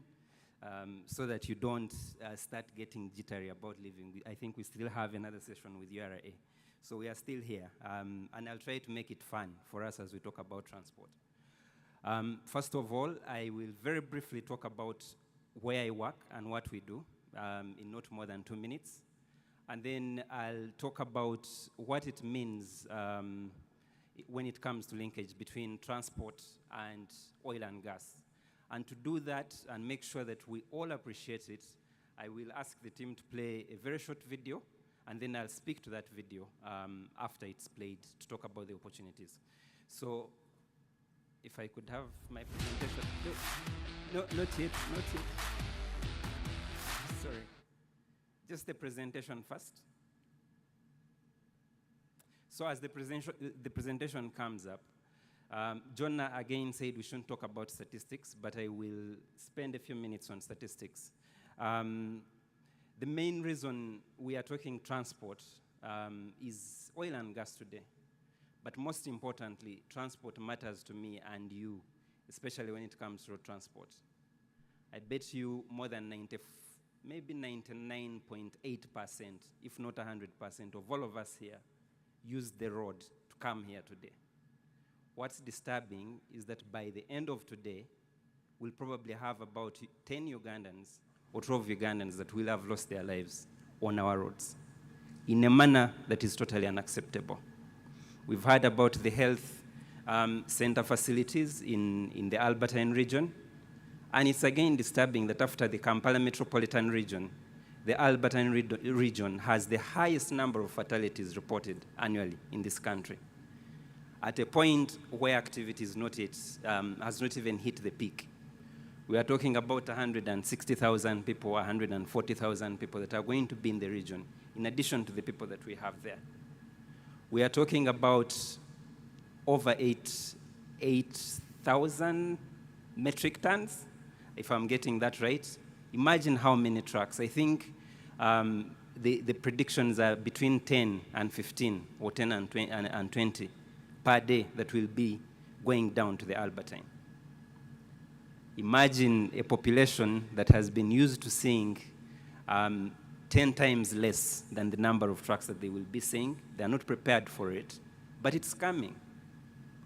Now is the time that we've got to prepare, not just for those of us who are in this room, but the communities that will be facing this traffic. The roads have been constructed, they are beautiful, but those roads can be killer. And I will stop at that when it comes to statistics and how it can be a problem if we don't fix it, so that I don't scare all of us. Okay, my presentation is still not there. So in summary, that brings me to why we exist as Safe Rightway. Safe Rightway is a non-government organization. It's very encouraging to see that we have a number of non-government organizations here. When you talk oil and gas, the average person is thinking private sector, just how do I make profit? We have a huge number of organizations here, some members who are already in road safety here. We had from Climo Trust. These are not-for-profit organizations. And it's very interesting that we can see the mix between private sector, government, and civil society in a harmonious manner. We are usually known for being the people that cause chaos. We go out for advocacy, we talk about human rights issues, but we are here in harmony, and it's very encouraging that we are all working together. And as Safe Rightway, that's what we stand for. We were established back in 2013 through private-public sector partnerships. A lot of the people that have been here have been part of our journey. I won't mention everyone, but TotalEnergies, Parole, who were here yesterday, Linkages, Sinok, and many others have been part of that journey. Other civil society organizations such as Serena and a number that we already work with in Uganda are part of that journey. Our goal is to see that we create those linkages, that we all work together to address the issue, because this is not something that only one person can fix. So in summary, we want to see that we can work together. I think the cross-cutting theme has been partnerships, partnerships, partnerships. And we believe that together, we are actually stronger. So I'll leave it at that. That's who we are as Safe Rightway. And now, if we could play the video so it can give us a background to how Safe Rightway got into the oil and gas sector beyond working with communities and working on road safety issues. And then after that, I'll talk about the opportunities for the transport sector. We lose a number of lives on our roads. Averagely, 3,000 lives are lost every year. And that translates into a lot more of the losses in terms of the economy. Professionalization of driving, given the accident background of Uganda, is very, very important. We have so many vehicles on our roads. 76% of all road crashes are caused by minor errors which are made by human. But they are talking about the driver. Now in this, what should the driver do? This is where we've been stuck. First of all, we don't have many schools to do train these heavy goods vehicles, including buses.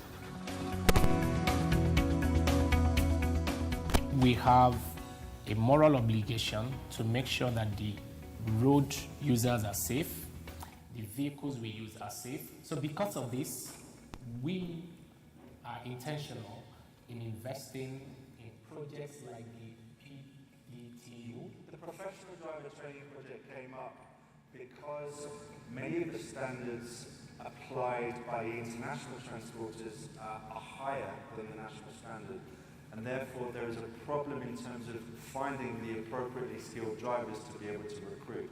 And as a result, many of the international transporters were seeking drivers from outside of Uganda. So our intention with this project was to introduce an improved standard, which the transport industry were happy with, and to upskill drivers to be able to complete those jobs. One of the projects we run is the Safeway Right Way, which is a driver training center dedicated to improving the quality and the standard of driver training in East Africa and Uganda in particular. They have a certification that is of international value, and they can use within East Africa. The oil and gas sector needs highly specialized people, certified people, and highly trained people. Therefore, we are confident that Safeway Right Way will provide good quality drivers that will be able to meet the sector demand. I saw an advertisement concerning about Safeway Right Way driving center, and I went there for refresher course training, and I got my certificate on 13th September 2019. When it comes to the actual drivers, we prepare them. How do you deal with your clients? How do you deal with your bosses? What manners do you have to display on the road? Their attitude is changed. You can easily differentiate a driver who has gone through our school Safeway Right Way and a driver who has not gone through our school. The training has really changed me. I'm now a perfect driver. My employers are very confident with me. And even if I go out outside there with their goods, they know very well that their goods are safe because they're in the professional driver's hands. Through the training, I know how I can turn. Before I was stepping on cabs. Right now, I'm no longer. I think we missed about 30 seconds. To add context to the video, I was not here to make an advert for Safeway Right Way, but to give context. At the time we shot this video, we had been implementing this project for about 2 or 3 years. And this is where I really want to commend the Petroleum Authority for walking the journey with us since 2015. In 2015, we barely had a school that could train to the standard that was required for oil and gas. And that brings me to the opportunities now. We were stuck at the time. That's why you see many faces, people who look like me and people who do not look like me. Some are Ugandan, some are not Ugandan, some are East African, some are from beyond East Africa. Because we needed to create those linkages to see that we had the quality of training, the certification that is required as well, that would prepare us to ensure that we have people trained who are rightfully ready for employment in the oil and gas sector. That was the first opportunity at the time. We've done so well as a country. There's 5 institutions in the country now. I will not go into mentioning the names, but the data is available on the Ministry of Works and Transport website, I believe. So the first opportunity for all transporters that are here, we can employ drivers who are certified, who are qualified, who are safe, and have been trained in Uganda. But it's important to recognize that we are still a young market, and please do your due diligence and make sure that you have people who have been certified. Number 2, said the Petroleum Authority has walked the journey with us. That means that the authority has really been instrumental in supporting us access sources of funding, and is part and parcel of everything we are doing at the moment. So we've trained over 1,200 drivers now. As a transporter, I believe the authority will be questioning you, where are you hiring your drivers from? The data is available to the authority. Both Total and CNOC have supported us to train as well, and that data is available to them. So please don't go out hiring beyond our borders. The other opportunity I wanted to highlight, or maybe a note for transporters to take away with as well, is the requirements. We were talking about standards earlier. I've talked about certification, but there are also requirements that are not just for Uganda, and we know them from before we even come here, for those of us that are international, where a driver needs to be trained, not just trained, but to receive refresher training as well. The Ministry of Works and Transport is developing a regulation there. If you do not know about it yet, please know about it. If a driver does not receive refresher training, I think within the next 18 months or 24 months, they will be blocked off the road, and you don't want to have a team that you have not supported through that. And lastly, we've talked about drivers that are trained. We've talked about how we've prepared. I think the requirements from the contract employers usually will be the standard of vehicle. You have to maintain it in a certain way. What we are not talking about is the fact that you're not going to use the roads alone with your service truck or brand new truck, well-trained driver. There are multiple number of road users, and we need to start talking about how we are going to engage them together. We are doing some work. CNOC talked about some work. TotalEnergies has talked about some work. I believe Stanbic talked about some work yesterday, Parole and the like. If we don't get together, we cannot manage this elephant. Thank you. Thank you so much. A round of applause for Peter, the CEO of Safeway Right Way. Thank you so much for sharing with us. I'm going to find out, I think this ends our discussion on the different presenters. I'd like to invite the MC to guide us in the next steps. I also encourage that the stakeholders get these presentations and the reports that have been recommended, so that we can further the discussion and see how we can support the oil and gas industry. Thank you. Thank you. Let's give a big hand clap to Jonan. And I'll ask Honorable Otala to please come and give my panelists a small token of appreciation, if you would kindly come to the stage. And if I can have those brought to us right now. We have one more presentation, and it's an important one, with the taxman, with URA, which is going to be coming up right now. But before it does, I need to remind you, please don't be in a rush to go anywhere. I sponsored the drinks for tonight, and I paid a lot of money for them, so please don't waste my money. So as soon as we're done, we have a cocktail upstairs in Katonga, and don't embarrass me by leaving before you come and finish my drinks. So make sure you come and have this wonderful cocktail together. So let's kindly have the panelists stand and do a group picture. Honorable Otala, who is our chair for the Committee on Environment and Natural Resources, will hand you a small token on behalf of the Petroleum Authority of Uganda, and then we'll do a group photo as we prepare to hear from our tax people, starting with Mr. Peter Chambade from the Chamber of Mines and Petroleum, and I'll ask him to come. And then he will just do a quick overview, which will then be responded to by the acting manager from URA. Please come. From URA, Mr. Muchurezi, and then we'll go and have a cocktail. So we'll do a quick group photo as Mr. Chambade gets ready. I always keep telling him that whatever he eats, or rather doesn't eat, I want to be like him, because to be looking this prim and proper at this age, I'm so jealous. When I grow up, I want to be like you.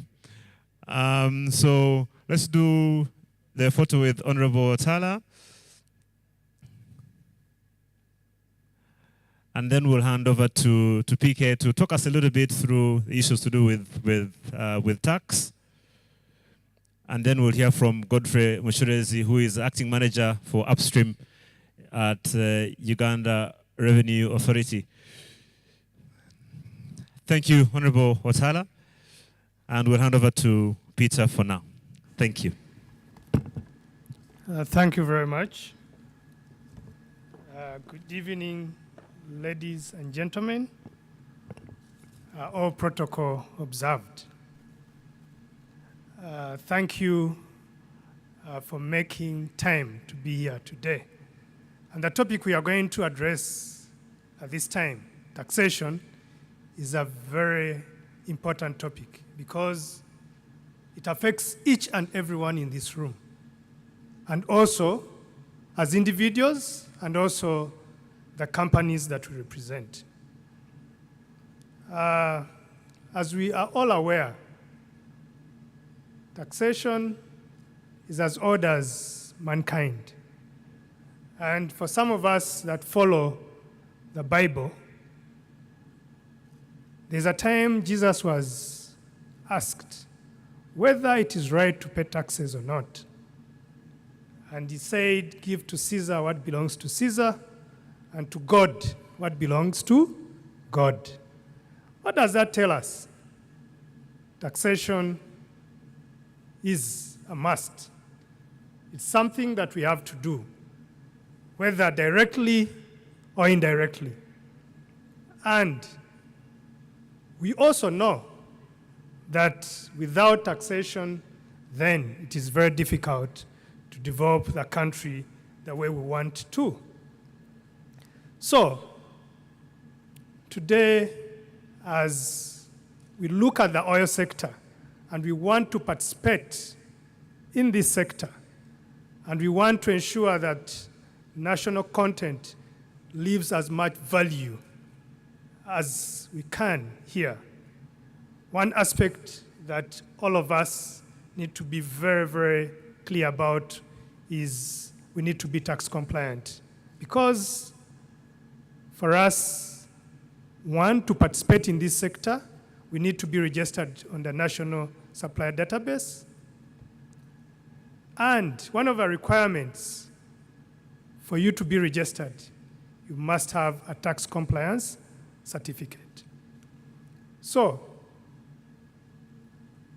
that tells us the importance that as we strategize to participate in this sector, then compliance is key. Not only that, the taxman, Godfrey Zia, is going to be joining us in a few minutes, is a 30% preferential shareholder in your business, at least here in Uganda. Because whatever profit you make, the taxman has a 30% share, at a minimum. And if you are not compliant, you could have 100% share. And that means the value you want to retain, you will have nothing. So as we strategize and plan for our businesses, we need to be aware of that. Because in addition to the fact that he has that share, he doesn't wait for dividends to be declared. As long as you have made a profit, he will take his share. And even where you have not made a profit, given the agency role, sometimes we are given to have withholding tax and account for it, VAT and others. If you do not comply with that, it also becomes a liability to you, and it can eat away your entire capital. So, in that light, as we plan to participate in this sector, where compliance is key, then we need to be compliant. In April, we had a convention as Chamber of Mines and Petroleum, and there are a number of issues that were raised from a tax angle, which we want to highlight to Godfrey, who is here, to the policymakers, and also to the regulators. And maybe it would be a good time for Godfrey to come up here at this point. So welcome with me, Godfrey. So that as I go through the issues which were highlighted by the members of the chamber for the benefit of being addressed by the URA, by the regulators, and the policymakers, you can hear. I just picked out just 5 of them. By the way, in my other, when I'm not working as I'm doing now, as a member of the chamber, I'm a partner of tax at KPMG. So the issues I'm talking about have been working on taxation for over 20 years. So one of the issues is deemed VAT. As we are all aware, within the law, I think from around 2008, they introduced provisions of taxation of upstream within the Income Tax Act. And one of the provisions that was put there is deemed VAT paid for supplies made by level 1 contractors or tier 1 contractors to the licensee. Which means when you make that supply to a licensee like Total or CNOC, then that VAT is deemed to be paid. You do not have to get actual cash from the licensee. And at the same time, when you do your return, you do not have to have that cash when you are making that return. That stops at tier 1 supplying the licensee. It does not go down to level 2 or tier 2 and beyond. The EACOP Act, which has just been enacted, allows to go beyond that to a level 2 contractor also, or tier 2. And the request by the members of the chamber was, could this be considered for alignment? Because this is the same sector, and the challenges the suppliers have are the same.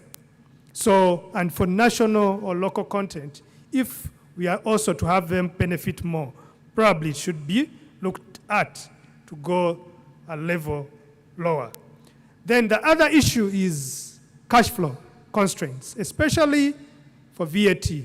Most of our contracts in this sector are not small contracts. You find someone having a contract, maybe supplying and making an invoice of 500,000 US, $1 million US, and the current VAT law requires when I make that invoice, then unless I have some exemption, it will be deemed paid. I'm at a level where it is deemed paid. I'll be expected to return and make payment of a VAT by the 15th of a month following that when I make the invoice. From a cash flow perspective, most of the entities find that very, very difficult, and it affects the cash flow they have to borrow, and many of the contracts they have, you find payment is between 30 to 90 days. So the question is, how are they going to finance the VAT between that time? So it becomes a constraint. So the request by the members was, is it possible, due to the importance of this sector, to have cash basis of accounting instead of accrual? The same way the recent amendment that has been done for supplies to the government, where effective 1st July 2022, supplies to government are going to be on cash basis so that the cash flow constraints are not an issue. Then the other one is VAT on imported services. Under the Ugandan laws, when you import a service, you are supposed to account for VAT, and you self-charge yourself and pay it to the URA. And that VAT is not claimable as input tax. But according to the law under this upstream, they allow the licensee to be able to claim. And according to the EACOP Act, they allow the level 1 and level 2 contractors also to be able to claim. And the reason is due to the cash constraints and the amount involved. So, one of the requests by the members of the chamber, could this be aligned? If under the EACOP law, they allow level 1 and level 2, when they import a service, for it to be considered as input claim, why doesn't it also happen in the upstream? Then the other issue was on importation of goods and inputs to the sector. The current law gives the licensee exemption when they import goods for the sector. But despite the fact that the subcontractors at level 1 or tier 1 or tier 2 are bringing in goods specific for this, if they import it in their names, then they are not allowed to get that exemption. So, in the EACOP law, it still goes to the level 1 and level 2. So the request still for the members of the chamber was if that consideration could be made so that even level 1 and level 2 contractors, when they import in the upstream, they can get that exemption. And then finally, the fifth one I wanted to highlight before Godfrey comes in is in relation to the EACOP law, which has just been enacted. A number of entities have come into the country and they want to participate. One of the requirements in there is to make an application to the Uganda Revenue Authority to confirm that you are going to service the EACOP project and as such be able to get those benefits. A number of entities have made these applications and they have found it very difficult to get this clearance.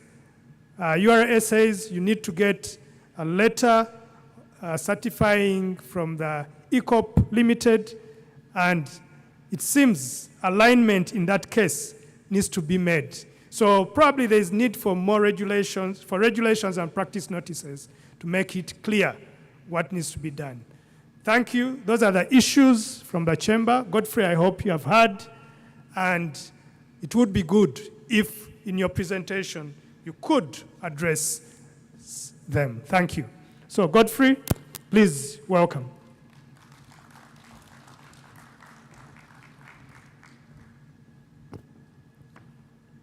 Thank you so much. Peter Chambade, you have actually set the pace for me, and also you have helped me to clarify some of the difficult taxing principles. Good evening, ladies and gentlemen. All protocols observed. Mutures Godfrey is my name. I'm the acting manager upstream, Uganda Revenue Authority. Chambade, I don't know whether I should respond because of the interest of time. Should respond to the queries because they are very pertinent, but just a short one. Let me go to the slides very fast. Slide number 3.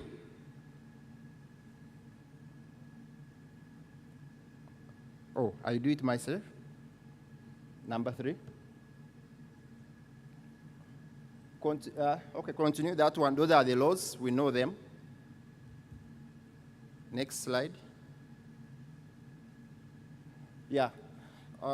We've been talking about opportunities. We've talked about the responsibilities that we need to do as players in the oil and gas.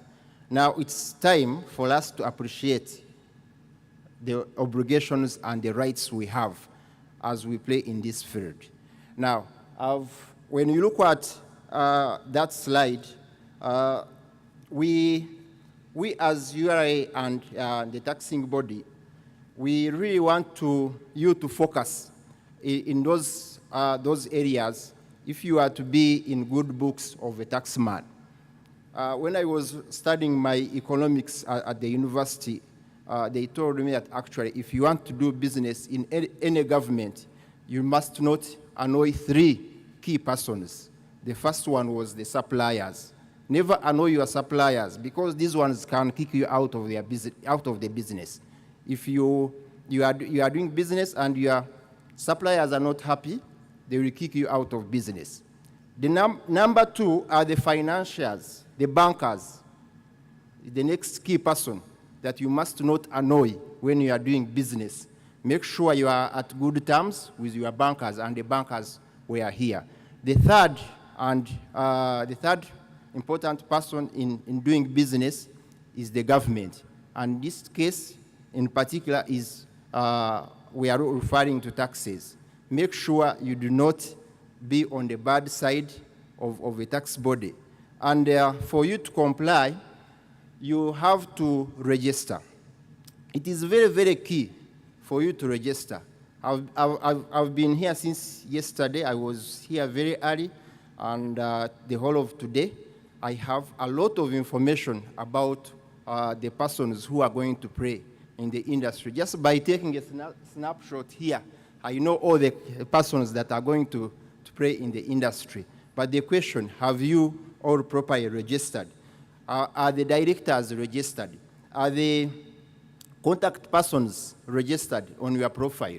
It is tricky to find a player in the oil and gas registering a contact person, and they have put a contact number of some cafe. When they call, they are calling a certain director, and someone yesterday I called someone after here. I wanted to follow up on some payments, and the person, when I spoke in English, the person, so they really did not understand, and when I asked about the company, they did not understand the company. So I wondered how the name of a director can be having a number of someone in the village who does not even understand taxation and registration. So it is very, very key, and that one forms the platform for non-compliance. So have you registered for all the tax types? Income tax, employees, have you registered for pay-as-you-earn? Have you registered for withholding tax if you are supposed to withhold? All those are the starting points of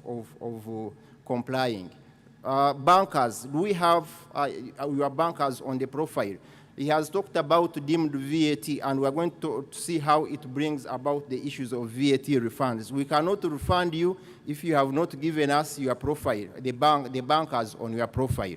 We cannot refund money to any other bank apart from the bank that you have given to us on the profile. So we make sure that if you are registering, make sure you have your bankers also registered on the profile. Tax agents. In the oil and gas, we have a number of issues to understand, a number of tax issues to understand. We want to have your tax agents also registered. And that is to do with the registration now. If you finish that registration, now I will expect you to be able to submit returns. And these returns are not just returns, but they should be actually returns for you to be able to avoid penalties, to be able to, of course, penalties are an extra cost. We have already seen that the financing part is already stringent. Now URA comes in with penalties. That becomes an extra cost. Why would you want to pay an extra cost on an assessment because of giving inaccurate returns? The other day, before I came here yesterday, I had to be in a meeting where we had to discuss an assessment of about 6 billion. And out of that, the 3 billion was the principal tax, and the other 3 billion was interest. You can imagine 3,000 millions being paid as interest because of giving us inaccurate information, and you are being penalized. But this is what the law provides. So if you can give us information which is accurate, you'll be able to avoid the penalties. And believe me, the information is everywhere. We have a lot of collaboration with the banks. We have collaboration with the regulators.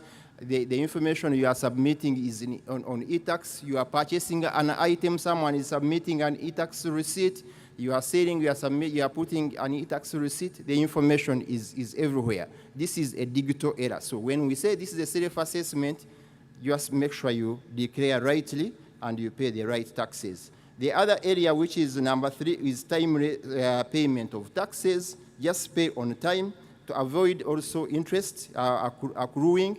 And also let URA not inconvenience your business by issuing agency notices to your bankers, agency notices to your employers. My experience in this industry is the IOCs really do not want to be inconvenienced by URA by issuing an agency notice to the oil companies, because a Tier 1 contractor has not paid their tax on time, and then information shows that they have already been paid. Or even a Tier 2 to inconvenience Tier 1, where URA is sending agency notices to those. Or even with us stopping your business in terms of exports by issuing a lien. So there we request that you do actually do timely payments of your taxes. So number 4, which is to do with other obligations, we have realized that in this industry we need to get information early. So we request that you will be able to notify us on your contracts that you have signed. I think some of the Tier 1 and Tier 2 contractors have already contacted the IOCs on the contracts that have been signed, especially to do with non-resident suppliers. We expect you to, we have seen joint ventures, we have seen multinational companies coming in. We expect the transactions to be on arm's length. So that don't engage into those aggressive tax planning. Tax planning is not a bad thing, but the transaction should be at arm's length, and we expect you to be able to keep proper books of accounts. But as a taxpayer, you also have your rights. You have a right to be able to object to an assessment. If URA raises an assessment and you think this assessment is not right, you have a right to object. Somebody was talking about VAT, deemed VAT and the issues it brings. One of them it brings is the VAT refunds. We are saying it is your right to claim for the refunds. My staff in office were calling me that I have a lot of tasks pending in my login when I was here, where I was supposed to be able to, where I'm supposed to be able to be sending off payments to finance before the close of the financial year, so that the taxpayers get their money before the financial year closes, because the URA has the money that has earmarked for refunds. Next slide, very quickly. I want to look at, next slide, please.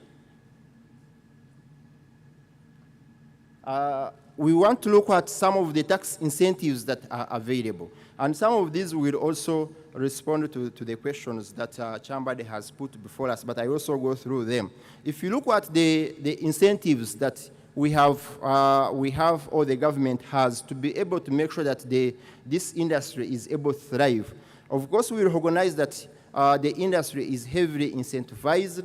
If you look at other industries, I think the oil and gas is the one which is highly incentivized to make sure that we reduce the cost of producing our oil. And we think this was very pertinent so that we are able to get the oil out of the ground. Ugandans are not benefiting when the oil stays in the ground. So the oil companies, 2012, came up with a package.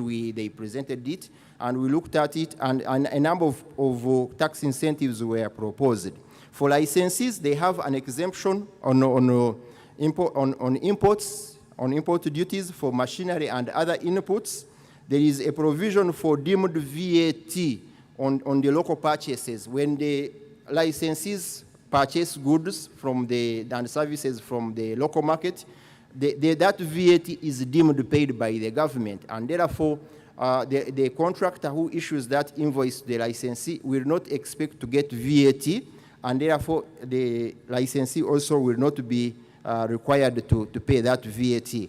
The government deems that that VAT is paid, but we know how the VAT mechanism works. Now, the contractor who purchases goods from the local market to be able to provide services or goods to the licensee will have incurred VAT at purchase, but he has no VAT no VAT output or VAT to get from the licensee. So that means he's stuck with the VAT at purchase of the inputs. We are going to see what is supposed to be done with that VAT.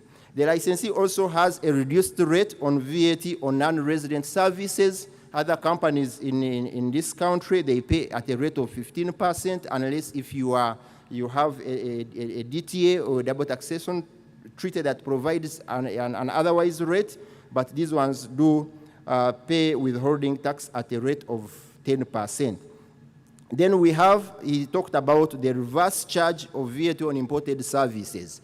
The issue of imported services should be understood very well, because earlier we had a situation where we are looking at imported services to be like imported goods, where you are able to pay VAT at importation, but also claim it as part of your input. But you know, Uganda is a developing country, and we are saying we develop talent, and we should be able to have our organizations be able to develop this talent and be able to also support the growth of this country. So this was a policy measure to make sure that we reduce the influx of importation of services. But when it came to the oil and gas, it was seen that we needed to support this industry, and VAT on imported services was now, it's a zero-sum game. You import, you are supposed to pay VAT, but we allow you also to self-charge yourself, and that at the end of the day, you end up having a zero-sum game on the importation of services.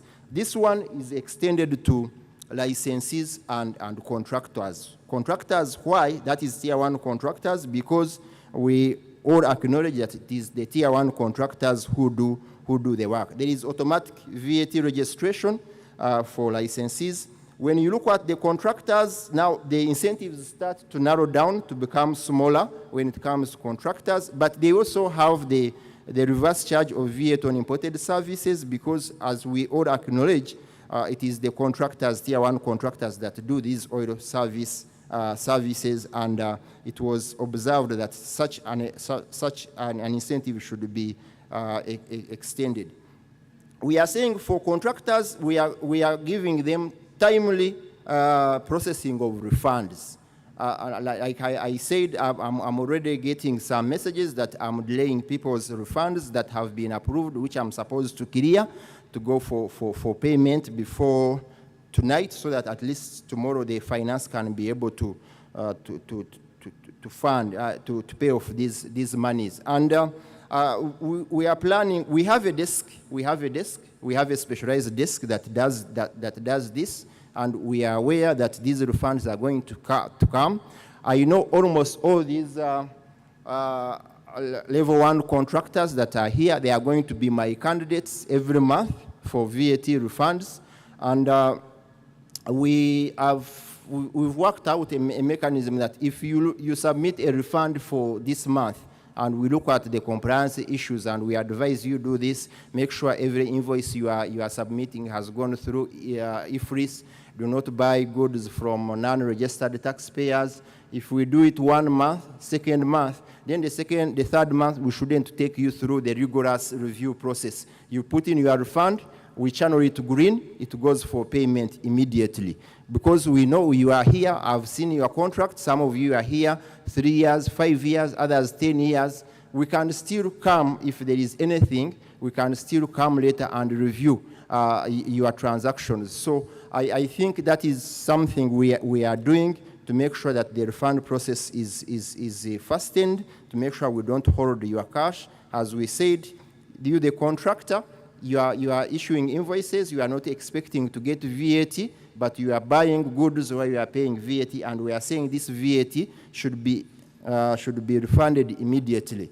If we have reviewed your transactions 2-3 times and you have known what to do, the moment you submit your refund, the following day we should be able to send it for payment. We can do a post-refund verification to see what has happened. Next slide. We have also incentives for the midstream. These are immense, and you Mr. Chambade, you are trying to make a comparison in terms of the incentives that are here and the ones that are under midstream, that the EACOP. You and me know that the oil and gas value is created more in the upstream. The pipeline is just a utility pipeline, and we really needed this pipeline to make sure that we are able to get the oil out of the ground, and then it goes to the market. And if you look at the discussions, the owners of EACOP, they are not transporting this oil for free. They are charging Uganda for every barrel that goes through the pipeline. So every time you increase or you put a burden on the utility pipeline, you know that you are eroding the value in the upstream. So you had to trade on a delicate balance. How do I make sure that the facility pipeline is up and running, but I also do not erode the value in the upstream where we are supposed to get our value for the oil and gas. So that's why these incentives came through, and it was a whole lengthy discussion, and it involves, I know ED there was part of this discussion quite a lot. He knows what we went through.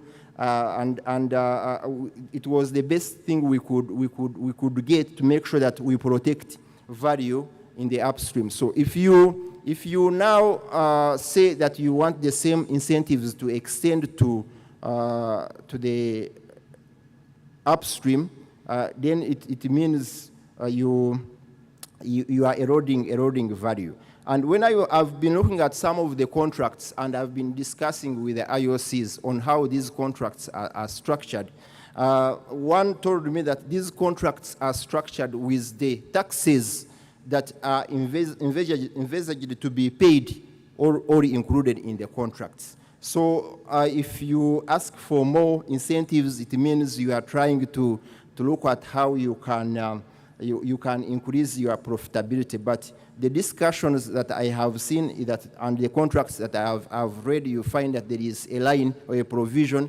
that the taxes that are required to be paid are already included in the contract sum.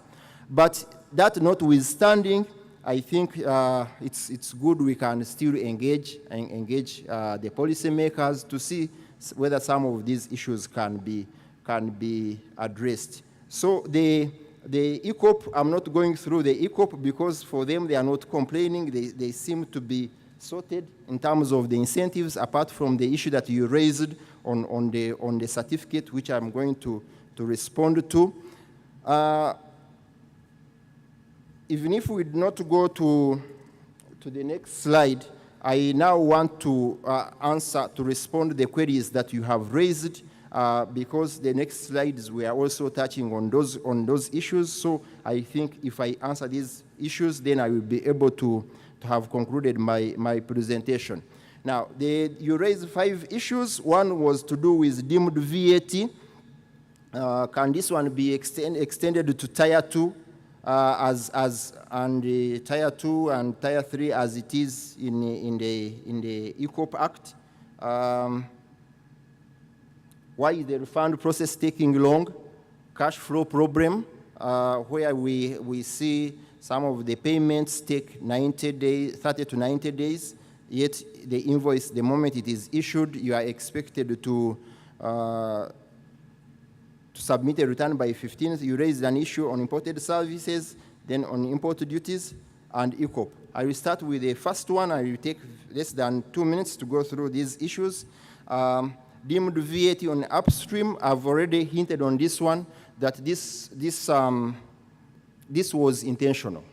This was intentional to incentivize the industry to make sure that the investors, the oil and the foreign companies, the licensees, are able to reduce the cost of investment. And again, this was a distortion on how the VAT mechanism works, but it had to be brought on board. And currently now, the only player who is now struggling with the deemed VAT is the contractor, Tier 1 contractor. From Tier 2 downwards, there shouldn't be a challenge, because from Tier 2 downwards, the normal mechanism of VAT applies. But we have said for Tier 2, we are going to have expeditious, timely processing of their refunds. One of my big clients so far in the few months has been McDermott. Their refund claims are big, and I think as I talk, we are now channeling them green. The moment they apply, we give them the refund. It doesn't take long. This discussion was held way before with the Ministry of Finance, and Finance said no. We need to keep it there. We don't need to extend it. Let Finance look for money so that we are able to pay out the contractors. When I look at the list of the contractors that I have now, they are the Tier 1, the one I have on the list, probably they're about 60. Those are too few for me to handle in terms of administrative issues, as compared now to extending the issue to Tier 2, which is probably going to be in 300s or 400s. That is going to be a very big challenge for URA to handle. So we can sustain a small inconvenience on Tier 1 contractors, but we are saying this one shouldn't be a very big challenge, because we are going to be refunding this money very quickly. The refund process takes long. I've already told you what we are planning. The refund desk is already established. We are only waiting for a month to end, and you submit your returns, and we are able to process. Thank God the government was able to give us more staff. We are getting more 10 staff deployed to our petroleum division. We hope all these challenges will be resolved. Cash flow problems, payments take long, yet we want the refund, the return to be made and payments made. Can we revert to the cash accounting that has been put forward for suppliers to government? My response to this, I think there was a reason why that was done, because it was seen that if this is government and you are supplying government, the invoice takes long, then URA issues, you make a return, you don't pay, you accrue interest, but it is government supposed to pay with interest, so government pays interest and then it gets it back. And I think that was the discussion that was reached. But I think this is, like you said, it was highlighted last time. I know we had, there was our counterpart, our supervisor, Minister of Finance was there, and we are going to put up a discussion in our next policy reviews, and we see what the policy section of the Ministry of Finance will have to say about this issue. The issue of imported services, I have also hinted on this one slightly, that imported services, we are trying to make sure we protect value in our country. We want to make sure that we skill our people so that they are able to provide these services, instead of making Uganda a supermarket for the supply of services from outside the country. That's why this facility is not available to any other sector apart from the oil and gas. I think it is the oil and gas and donor-funded projects that have only this facility, of where if you import a service, at the end of the day, you don't pay VAT on that imported service. And if you look at it now broadly, if it is extended to licensees and contractors, then now if we make it cheaper for the licensees and the contractors to bring in these services from abroad, then the tier 2, tier 3, we should be able to learn from those. Yes, there is going to be a pinch if the tier 2 and tier 3, you are also required to import services. But I think this is not the end of the road. This issue, we shall also take it away for discussion. For this coming financial year, we shall have to bear it until the policy makers can be able to accommodate this. I know we shall be together. You also make your submissions, which shall be looked at. Now, imported duties on imports of goods. There is a provision for the EACOP is benefiting the EACOP core, the tier 1 and tier 2, but it's not available to such facilities, not available to the contractor, that is tier 1 and tier 2 in the upstream. Yes, the way the East African Customs Management Act is worded is that this exemption is only available to licensed company.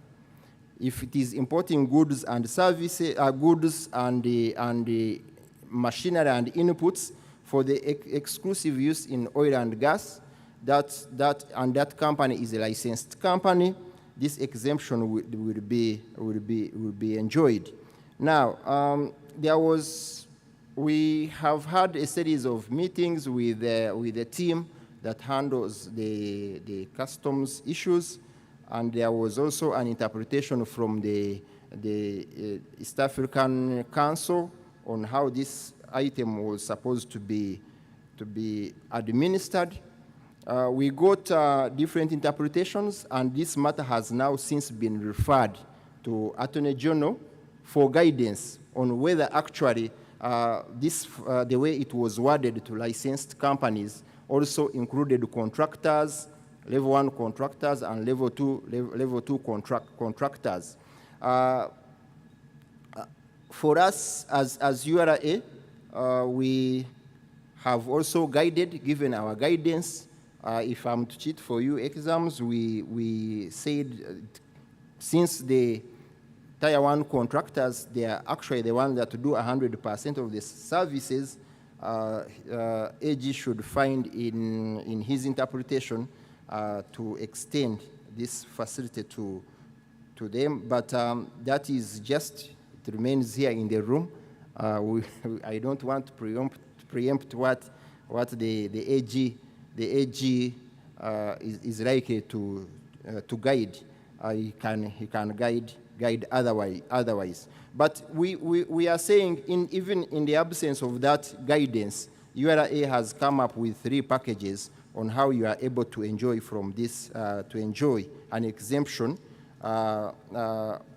even if you are a contractor, level 1, or a subcontractor. You can, we have said if you import goods and you change name, you transfer those goods from your names to the licensee's names and under bond, then that exemption will be extended to you on those imports. So if you import and you are able to show an agreement, to show that and you get a recommendation from the oil company, and they are accepting to be the consignee of that product that you are bringing, when it is still in bond, you should be able to get that exemption. We have another facility which is called deferred VAT, especially if it is on imports of plant and machinery. You apply for a deferred VAT deferment, and of course there you'll be having an upper hand, because you are saying I have a contract to provide services in the oil and gas, This is an item that I have brought, which should be for use in the oil and gas. If you apply for a deferment without even going to the if you can show documentation that actually you have a contract, we should be able to give you an exemption at that point.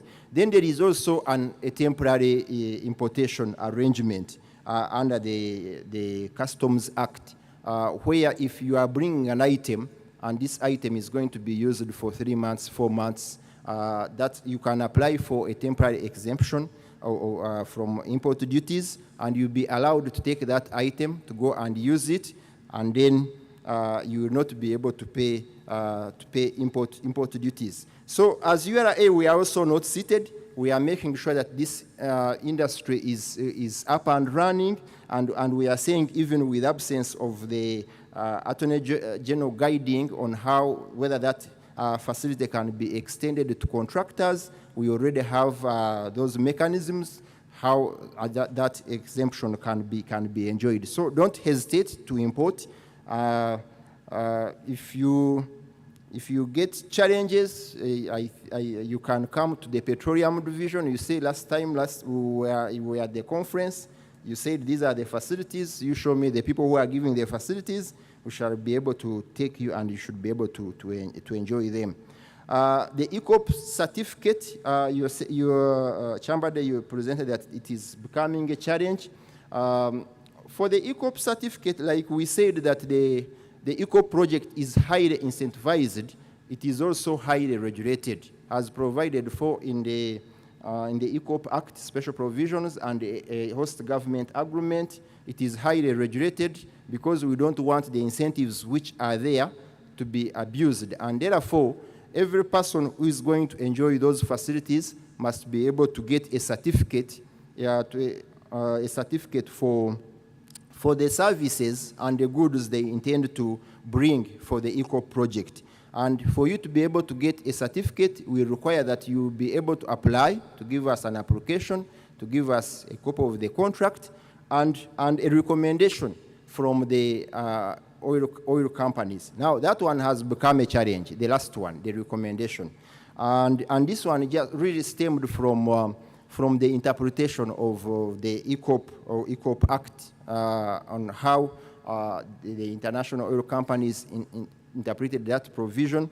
But as I talk, my commissioner and other staff and other government officials representing the Fiscal Affairs Committee of Uganda and Tanzania, they are now in Tanzania discussing the same matter. I think they've been there since Monday. They should be able to it is concluding, I think, today. And we hope that after that discussion, they should be able to come up with tangible solutions on how this matter is going to be resolved. This was key on agenda because it was now stalling the implementation of the project. If I have more time, I can proceed. But if I'm done, I want to thank everyone for lending me their ears. Thank you so much. Thank you very much, Godfrey. I think you have highlighted the taxation in regard to the oil sector and also addressed some of the issues. I don't know, I've not seen any questions sent to me. I don't know whether there are any questions. Probably if there's a burning question, since there's none on Slido, I don't know whether you, MCU can allow us one question or it's too late. Okay. So then over to you. Thank you. Thank you very much. Unfortunately, we are well over time, Peter, but of course, again, Godfrey is available if you want to ask any questions, which is why we're going for the cocktail. You can be able to continue to interact over there. I wanted to remind you of our evaluation forms. Please do fill those in for us. I'll ask Engineer JB to please come and help me recognize our taxmen and give them a small gift before we get concluding remarks in terms of our key takeaways, what those are, and then we'll go up to the cocktail. I'll ask my ED to also just come for a second. I need you on the stage for just a small function. So please, Peter, Godfrey, let's receive these. Where's our paparazzi? Oh, there you are. I'll ask the team from NEC to come now, very quickly, please. We are well short of time. And then as the NEC team comes, I'll ask Betty to also get very close to come and do our key takeaways before we ask our board chair, Dr. Jen, to come and just do a vote of thanks. And then we'll go and enjoy some drinks together. Okay, so please hand over to Mr. Taxman and the tax consultant.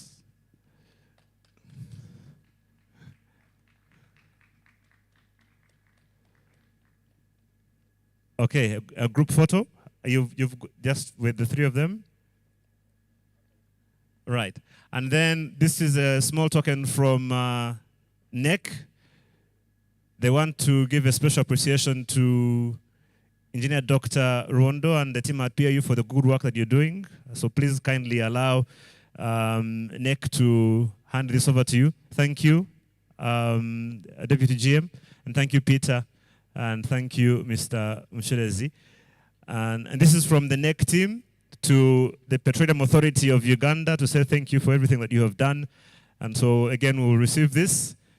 And our ED will, by the time someone takes the effort to do this, it means that you've definitely done something right. So,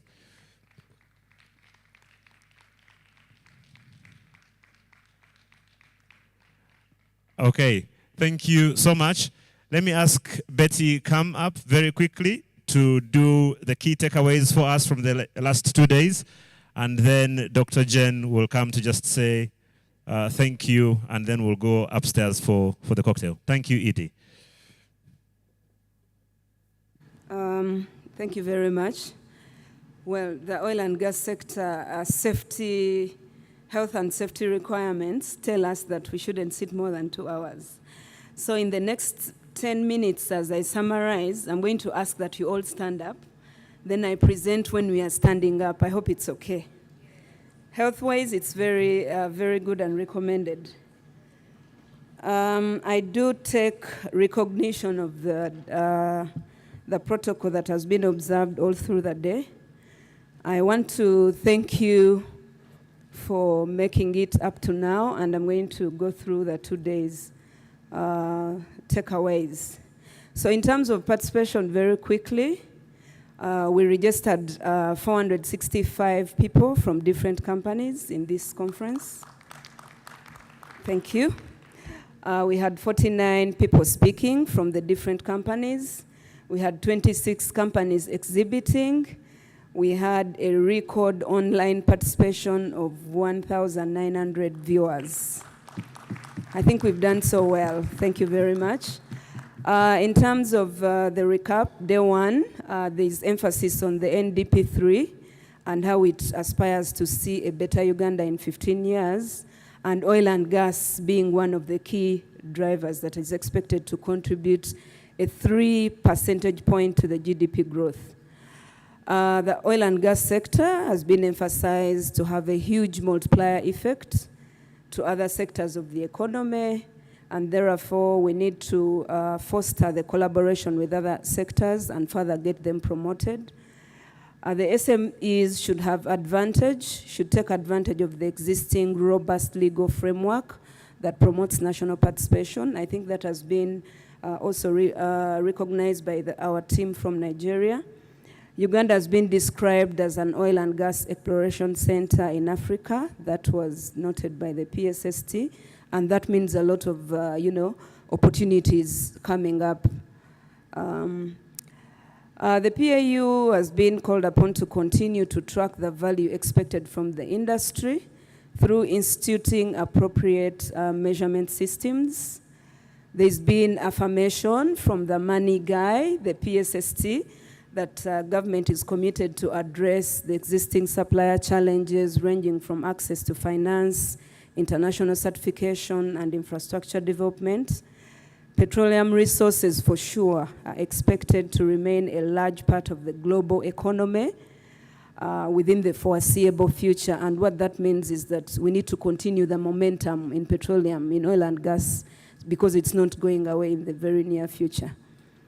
There is need to establish sustainable partnerships and joint ventures. That goes without mention. Effective communication of demand is critical and should be promoted. Just emphasis on EACOP. They made a presentation that highlights what we would call local content, local, the need for capacity building along the pipeline route, continuous information dissemination on the demand, both at company level, but also the government, because this has to be continuous, it goes on and on. Catering was pointed out as one of the areas that the EACOP team needs to promote, but also electrical installation, and they would need, the companies that are working in that space should reach out so that they can be supported, the discussion can begin on how to engage them. The list of opportunities for the EACOP project are available on their website. They have also been kind enough to highlight that there are some expressions of interest that are coming up in future, which can be gotten on their website, but also specifically two that we picked out. Of course, the broad report will have everything else. Coming up under the reserved scheme is the geotechnical services worth $2 million. That contract is coming up and we should look out for it. 2.5 million also to be spent on purchase of vehicles, fuel, drivers, and other transportation requirements. And other upcoming, including communication and ICT, office requirements, and many others that we need to look out for on their website. There is need to study the business environment. I think this was emphasized by the MD of Stanbic Bank. Can we know as suppliers what is the implication of the global uncertainties, the Russia-Ukraine war? How does it impact our business in Uganda at a business level, company level? High rates of inflation, what do we need to do? The high cost of doing business as a result, the effect on the bank rate, the stagnating purchasing index. We need to take consideration of these at company level. We need to improve on documentation. Records on business performance have been emphasized as key for us to be able to access financing from the different providers. Need for diversification of products. We need to think of other things.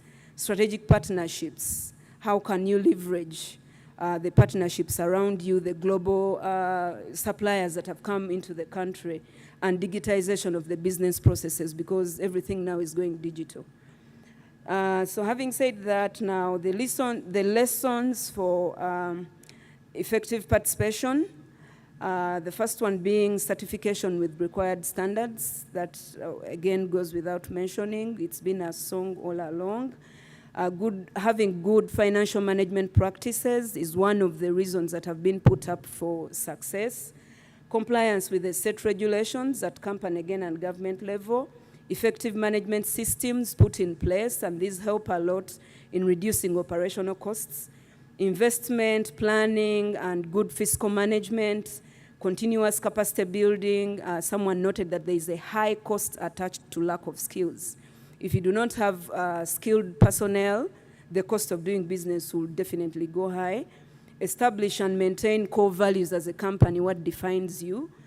Benchmarking with peers in the same sector, but also the global players that are coming here. What is McDermott coming with? Well, that's high end, but it begins with baby steps.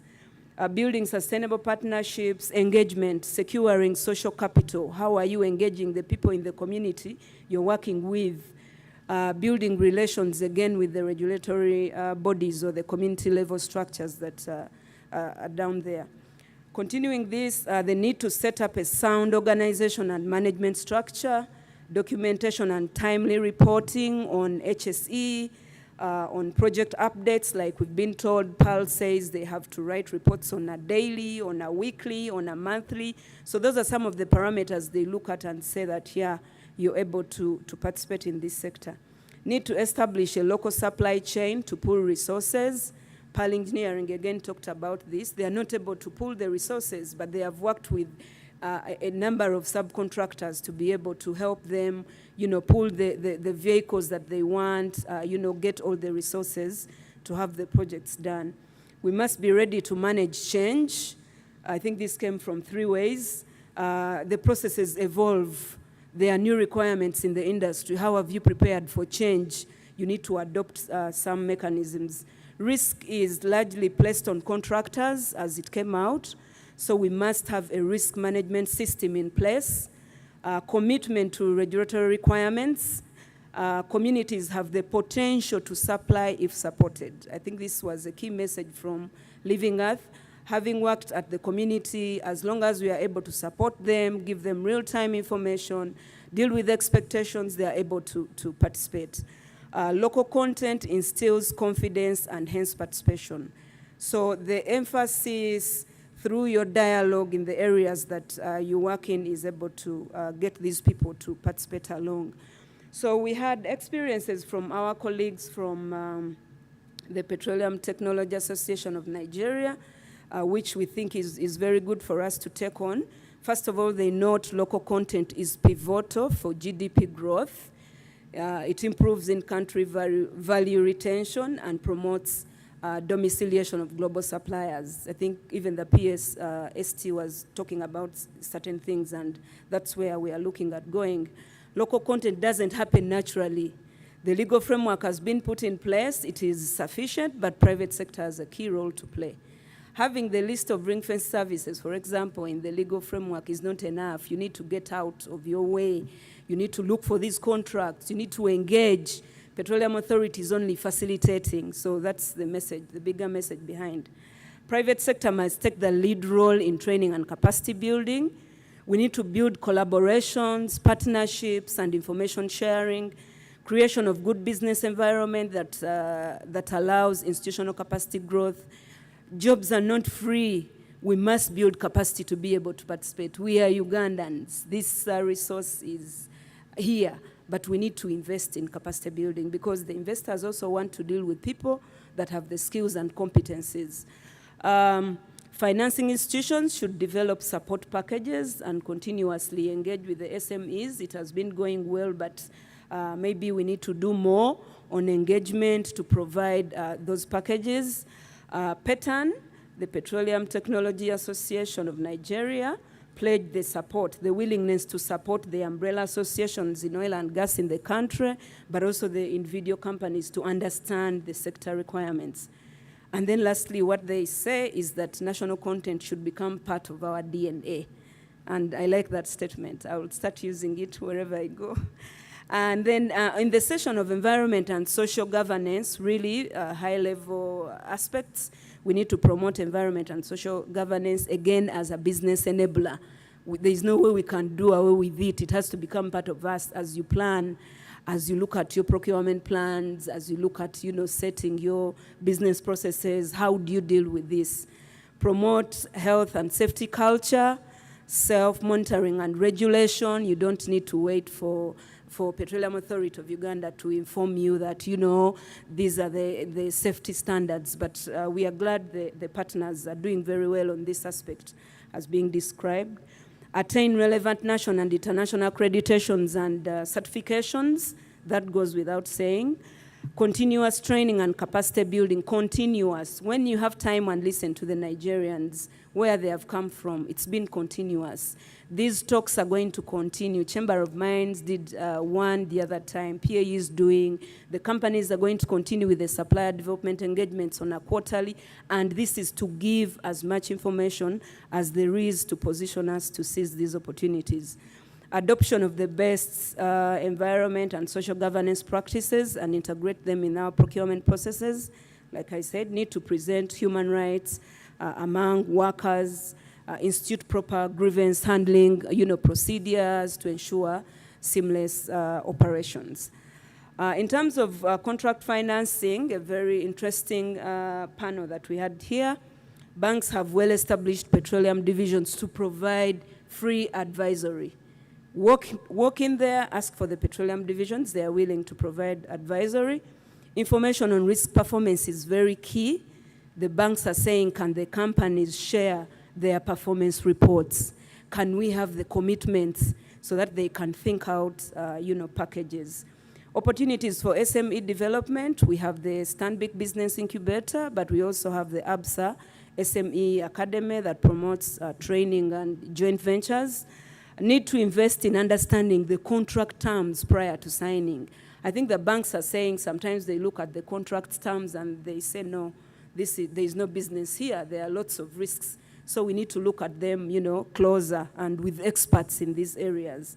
Experience of the Nigeria Content Board, I think they shared again experience here to say that we need to focus on infrastructure and research and development in this sector so that we move it forward.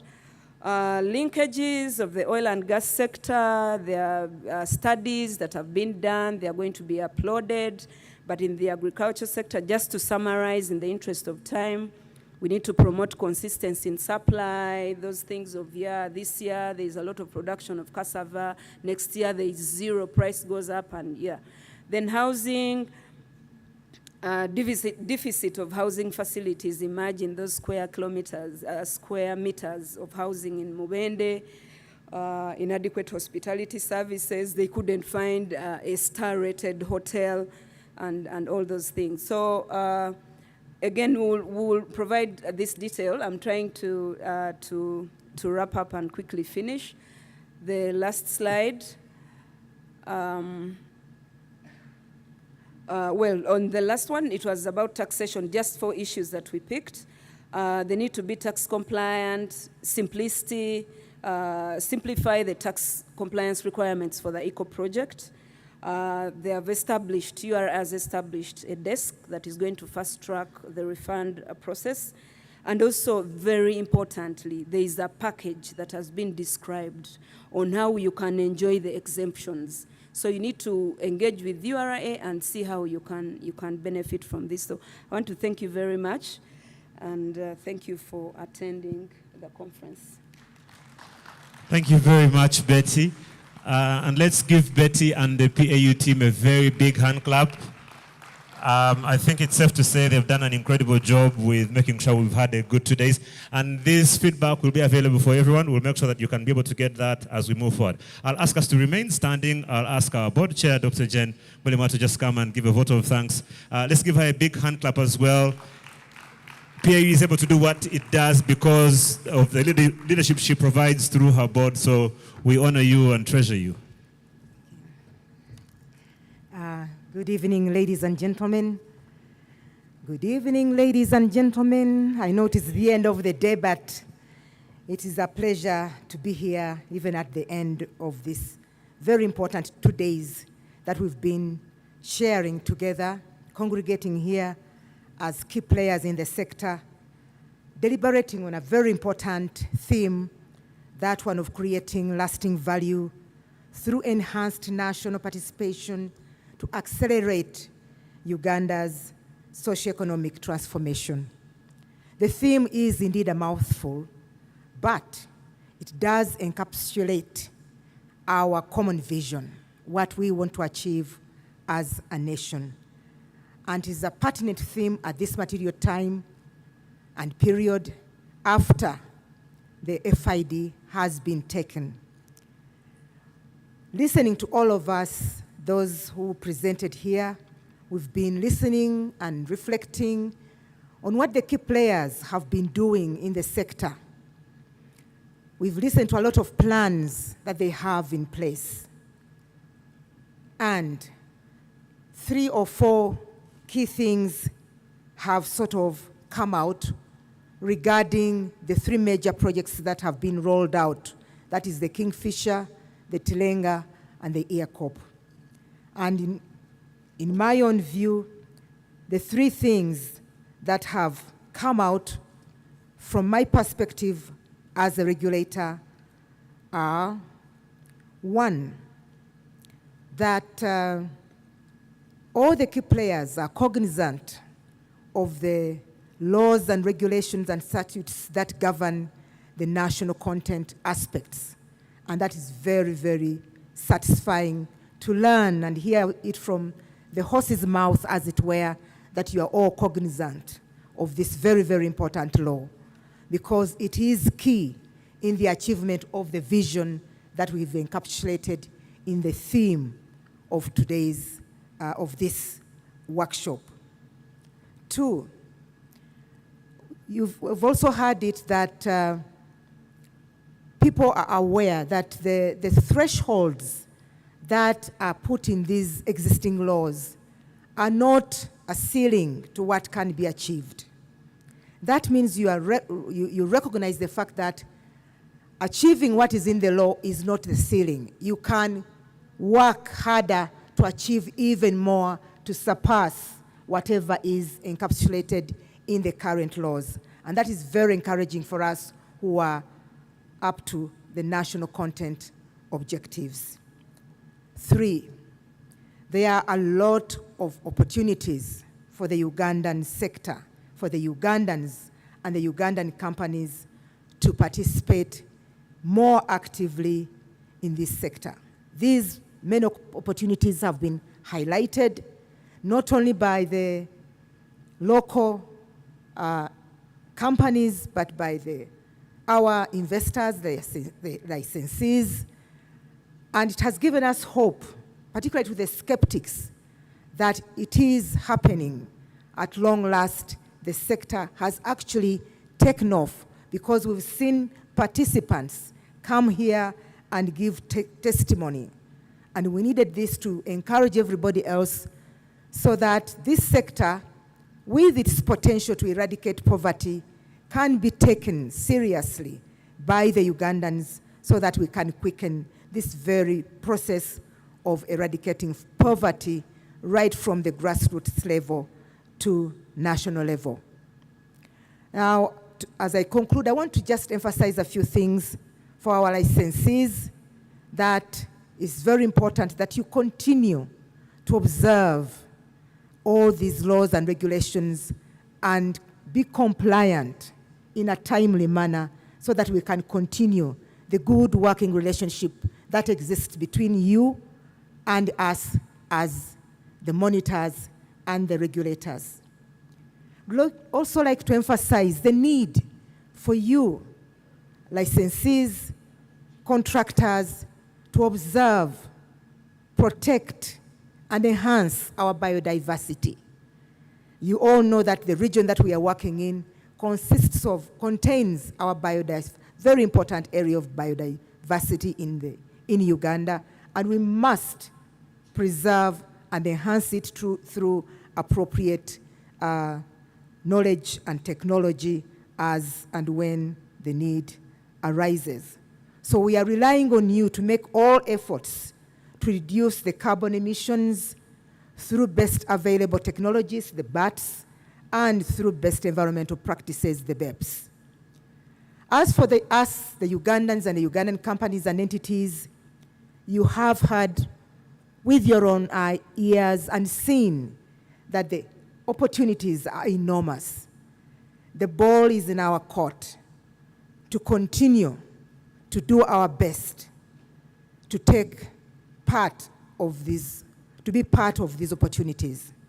But I want us to caution that as we partake of these opportunities, we must be cognizant of the responsibilities that come with these opportunities.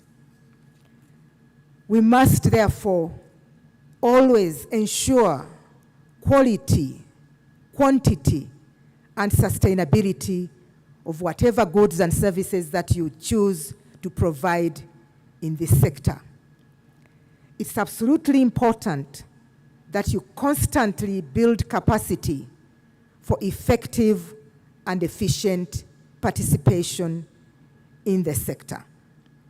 And to all of you players in the sector, all of us players in the sector, we as the authority want to encourage you to please carry on your corporate social responsibilities in the community, because it helps us to be accepted in the community. And particularly at that time when you know we are having a lot of negative press outside this country, but even inside this country. We need to get as many people on our side as possible So let's go out and do what we can in terms of sensitization, in terms of corporate social responsibility, so that our local people can actually feel the positive aspects of this very, very important sector. We also need all the support that we can get online via WhatsApp messages, you name it, you know, the ICT avenues that we can use to garner support for this very, very important sector, because for Uganda, it's key in the eradication of poverty, and it's only after the poverty has been eradicated that we can begin to talk about what is the international agenda of transformation, energy transformation, because then we shall have something to transit from, and we shall have the capacity to afford whatever other alternative technologies and energy forms that can be developed. And so, in conclusion, ladies and gentlemen, I know I'm standing between you and the cocktail. I'd like now, lastly, to record our sincere appreciation, first to the PAU, the organization that I head, for having organized this conference. The PAU recognized the importance of coming together as key players, and they conceived this as an annual activity, so that annually we have at least one sure chance of coming together to discuss, so that we can all have a common goal to work towards as we do our different roles in the sector. So thank you very much, PAU, management led by our very able ED, Ernest Rubondo. Secondly, I want to really record our sincere appreciation now as the PAU, and on behalf of all of us as a nation, to the sponsors that have given so generously towards this conference. Without them, we could not have been able to hold it. So can we have a big round of applause to the sponsors, all of you. We greatly appreciate your support, so that you've enabled us to do this very, very important activity of discussing our common vision of achieving the vision that we've encapsulated in that theme. Lastly, but very importantly, I'd like to appreciate all of you, and those of you who are not here, for the time that you took off to prepare so well. We've had the presentations. That must have required a lot of preparation. And to physically be present and participate for 2 days non-stop, taking long hours so that this conference can be a success. I must say that even though I might be blowing my own trumpet, I really believe it has been a success. Thanks very, very much to your active participation and preparation to make this conference a success. So, lastly, I'd like now to say that my prayer is, in this conference, we've had a lot of plans being put in place. We've had a lot of strategies, activities being planned. It is my hope and prayer that next year, in the 4th National Conference on National Content, we shall have a firm basis on what you have done, so that we can be assisted to move forward more concretely, because then you'll be sharing actual activities, challenges, issues that you've actually experienced, all of you. With those brief remarks, I'd like now take this opportunity, and it's my pleasure to declare this very important conference closed. Thank you very much indeed. Thank you so much, Madam Chair. And I must say, I usually think that I speak decent English, but listening to you, obviously, I still have quite a bit to learn in terms of delivery and eloquence. Let's give another very, very big hand clap. You must have gone to Gayaza High School, I think. I have insulted you. The school. Oh, the school. Of course, the school. Ah, yeah, yeah. Yeah, the school. If you don't know the school, it's okay. We forgive you. The conference is closed. That means we can now go and let loose, release the ties, like Mr. Sekata has already done, loosen the belts a little, and make merry. Upstairs, Katonga Hall, let's go have fun, get to celebrate what a success this has been. On behalf of the PAU and all our sponsors, I want to say thank you so much and wish you a wonderful evening. God bless you, and God bless Uganda.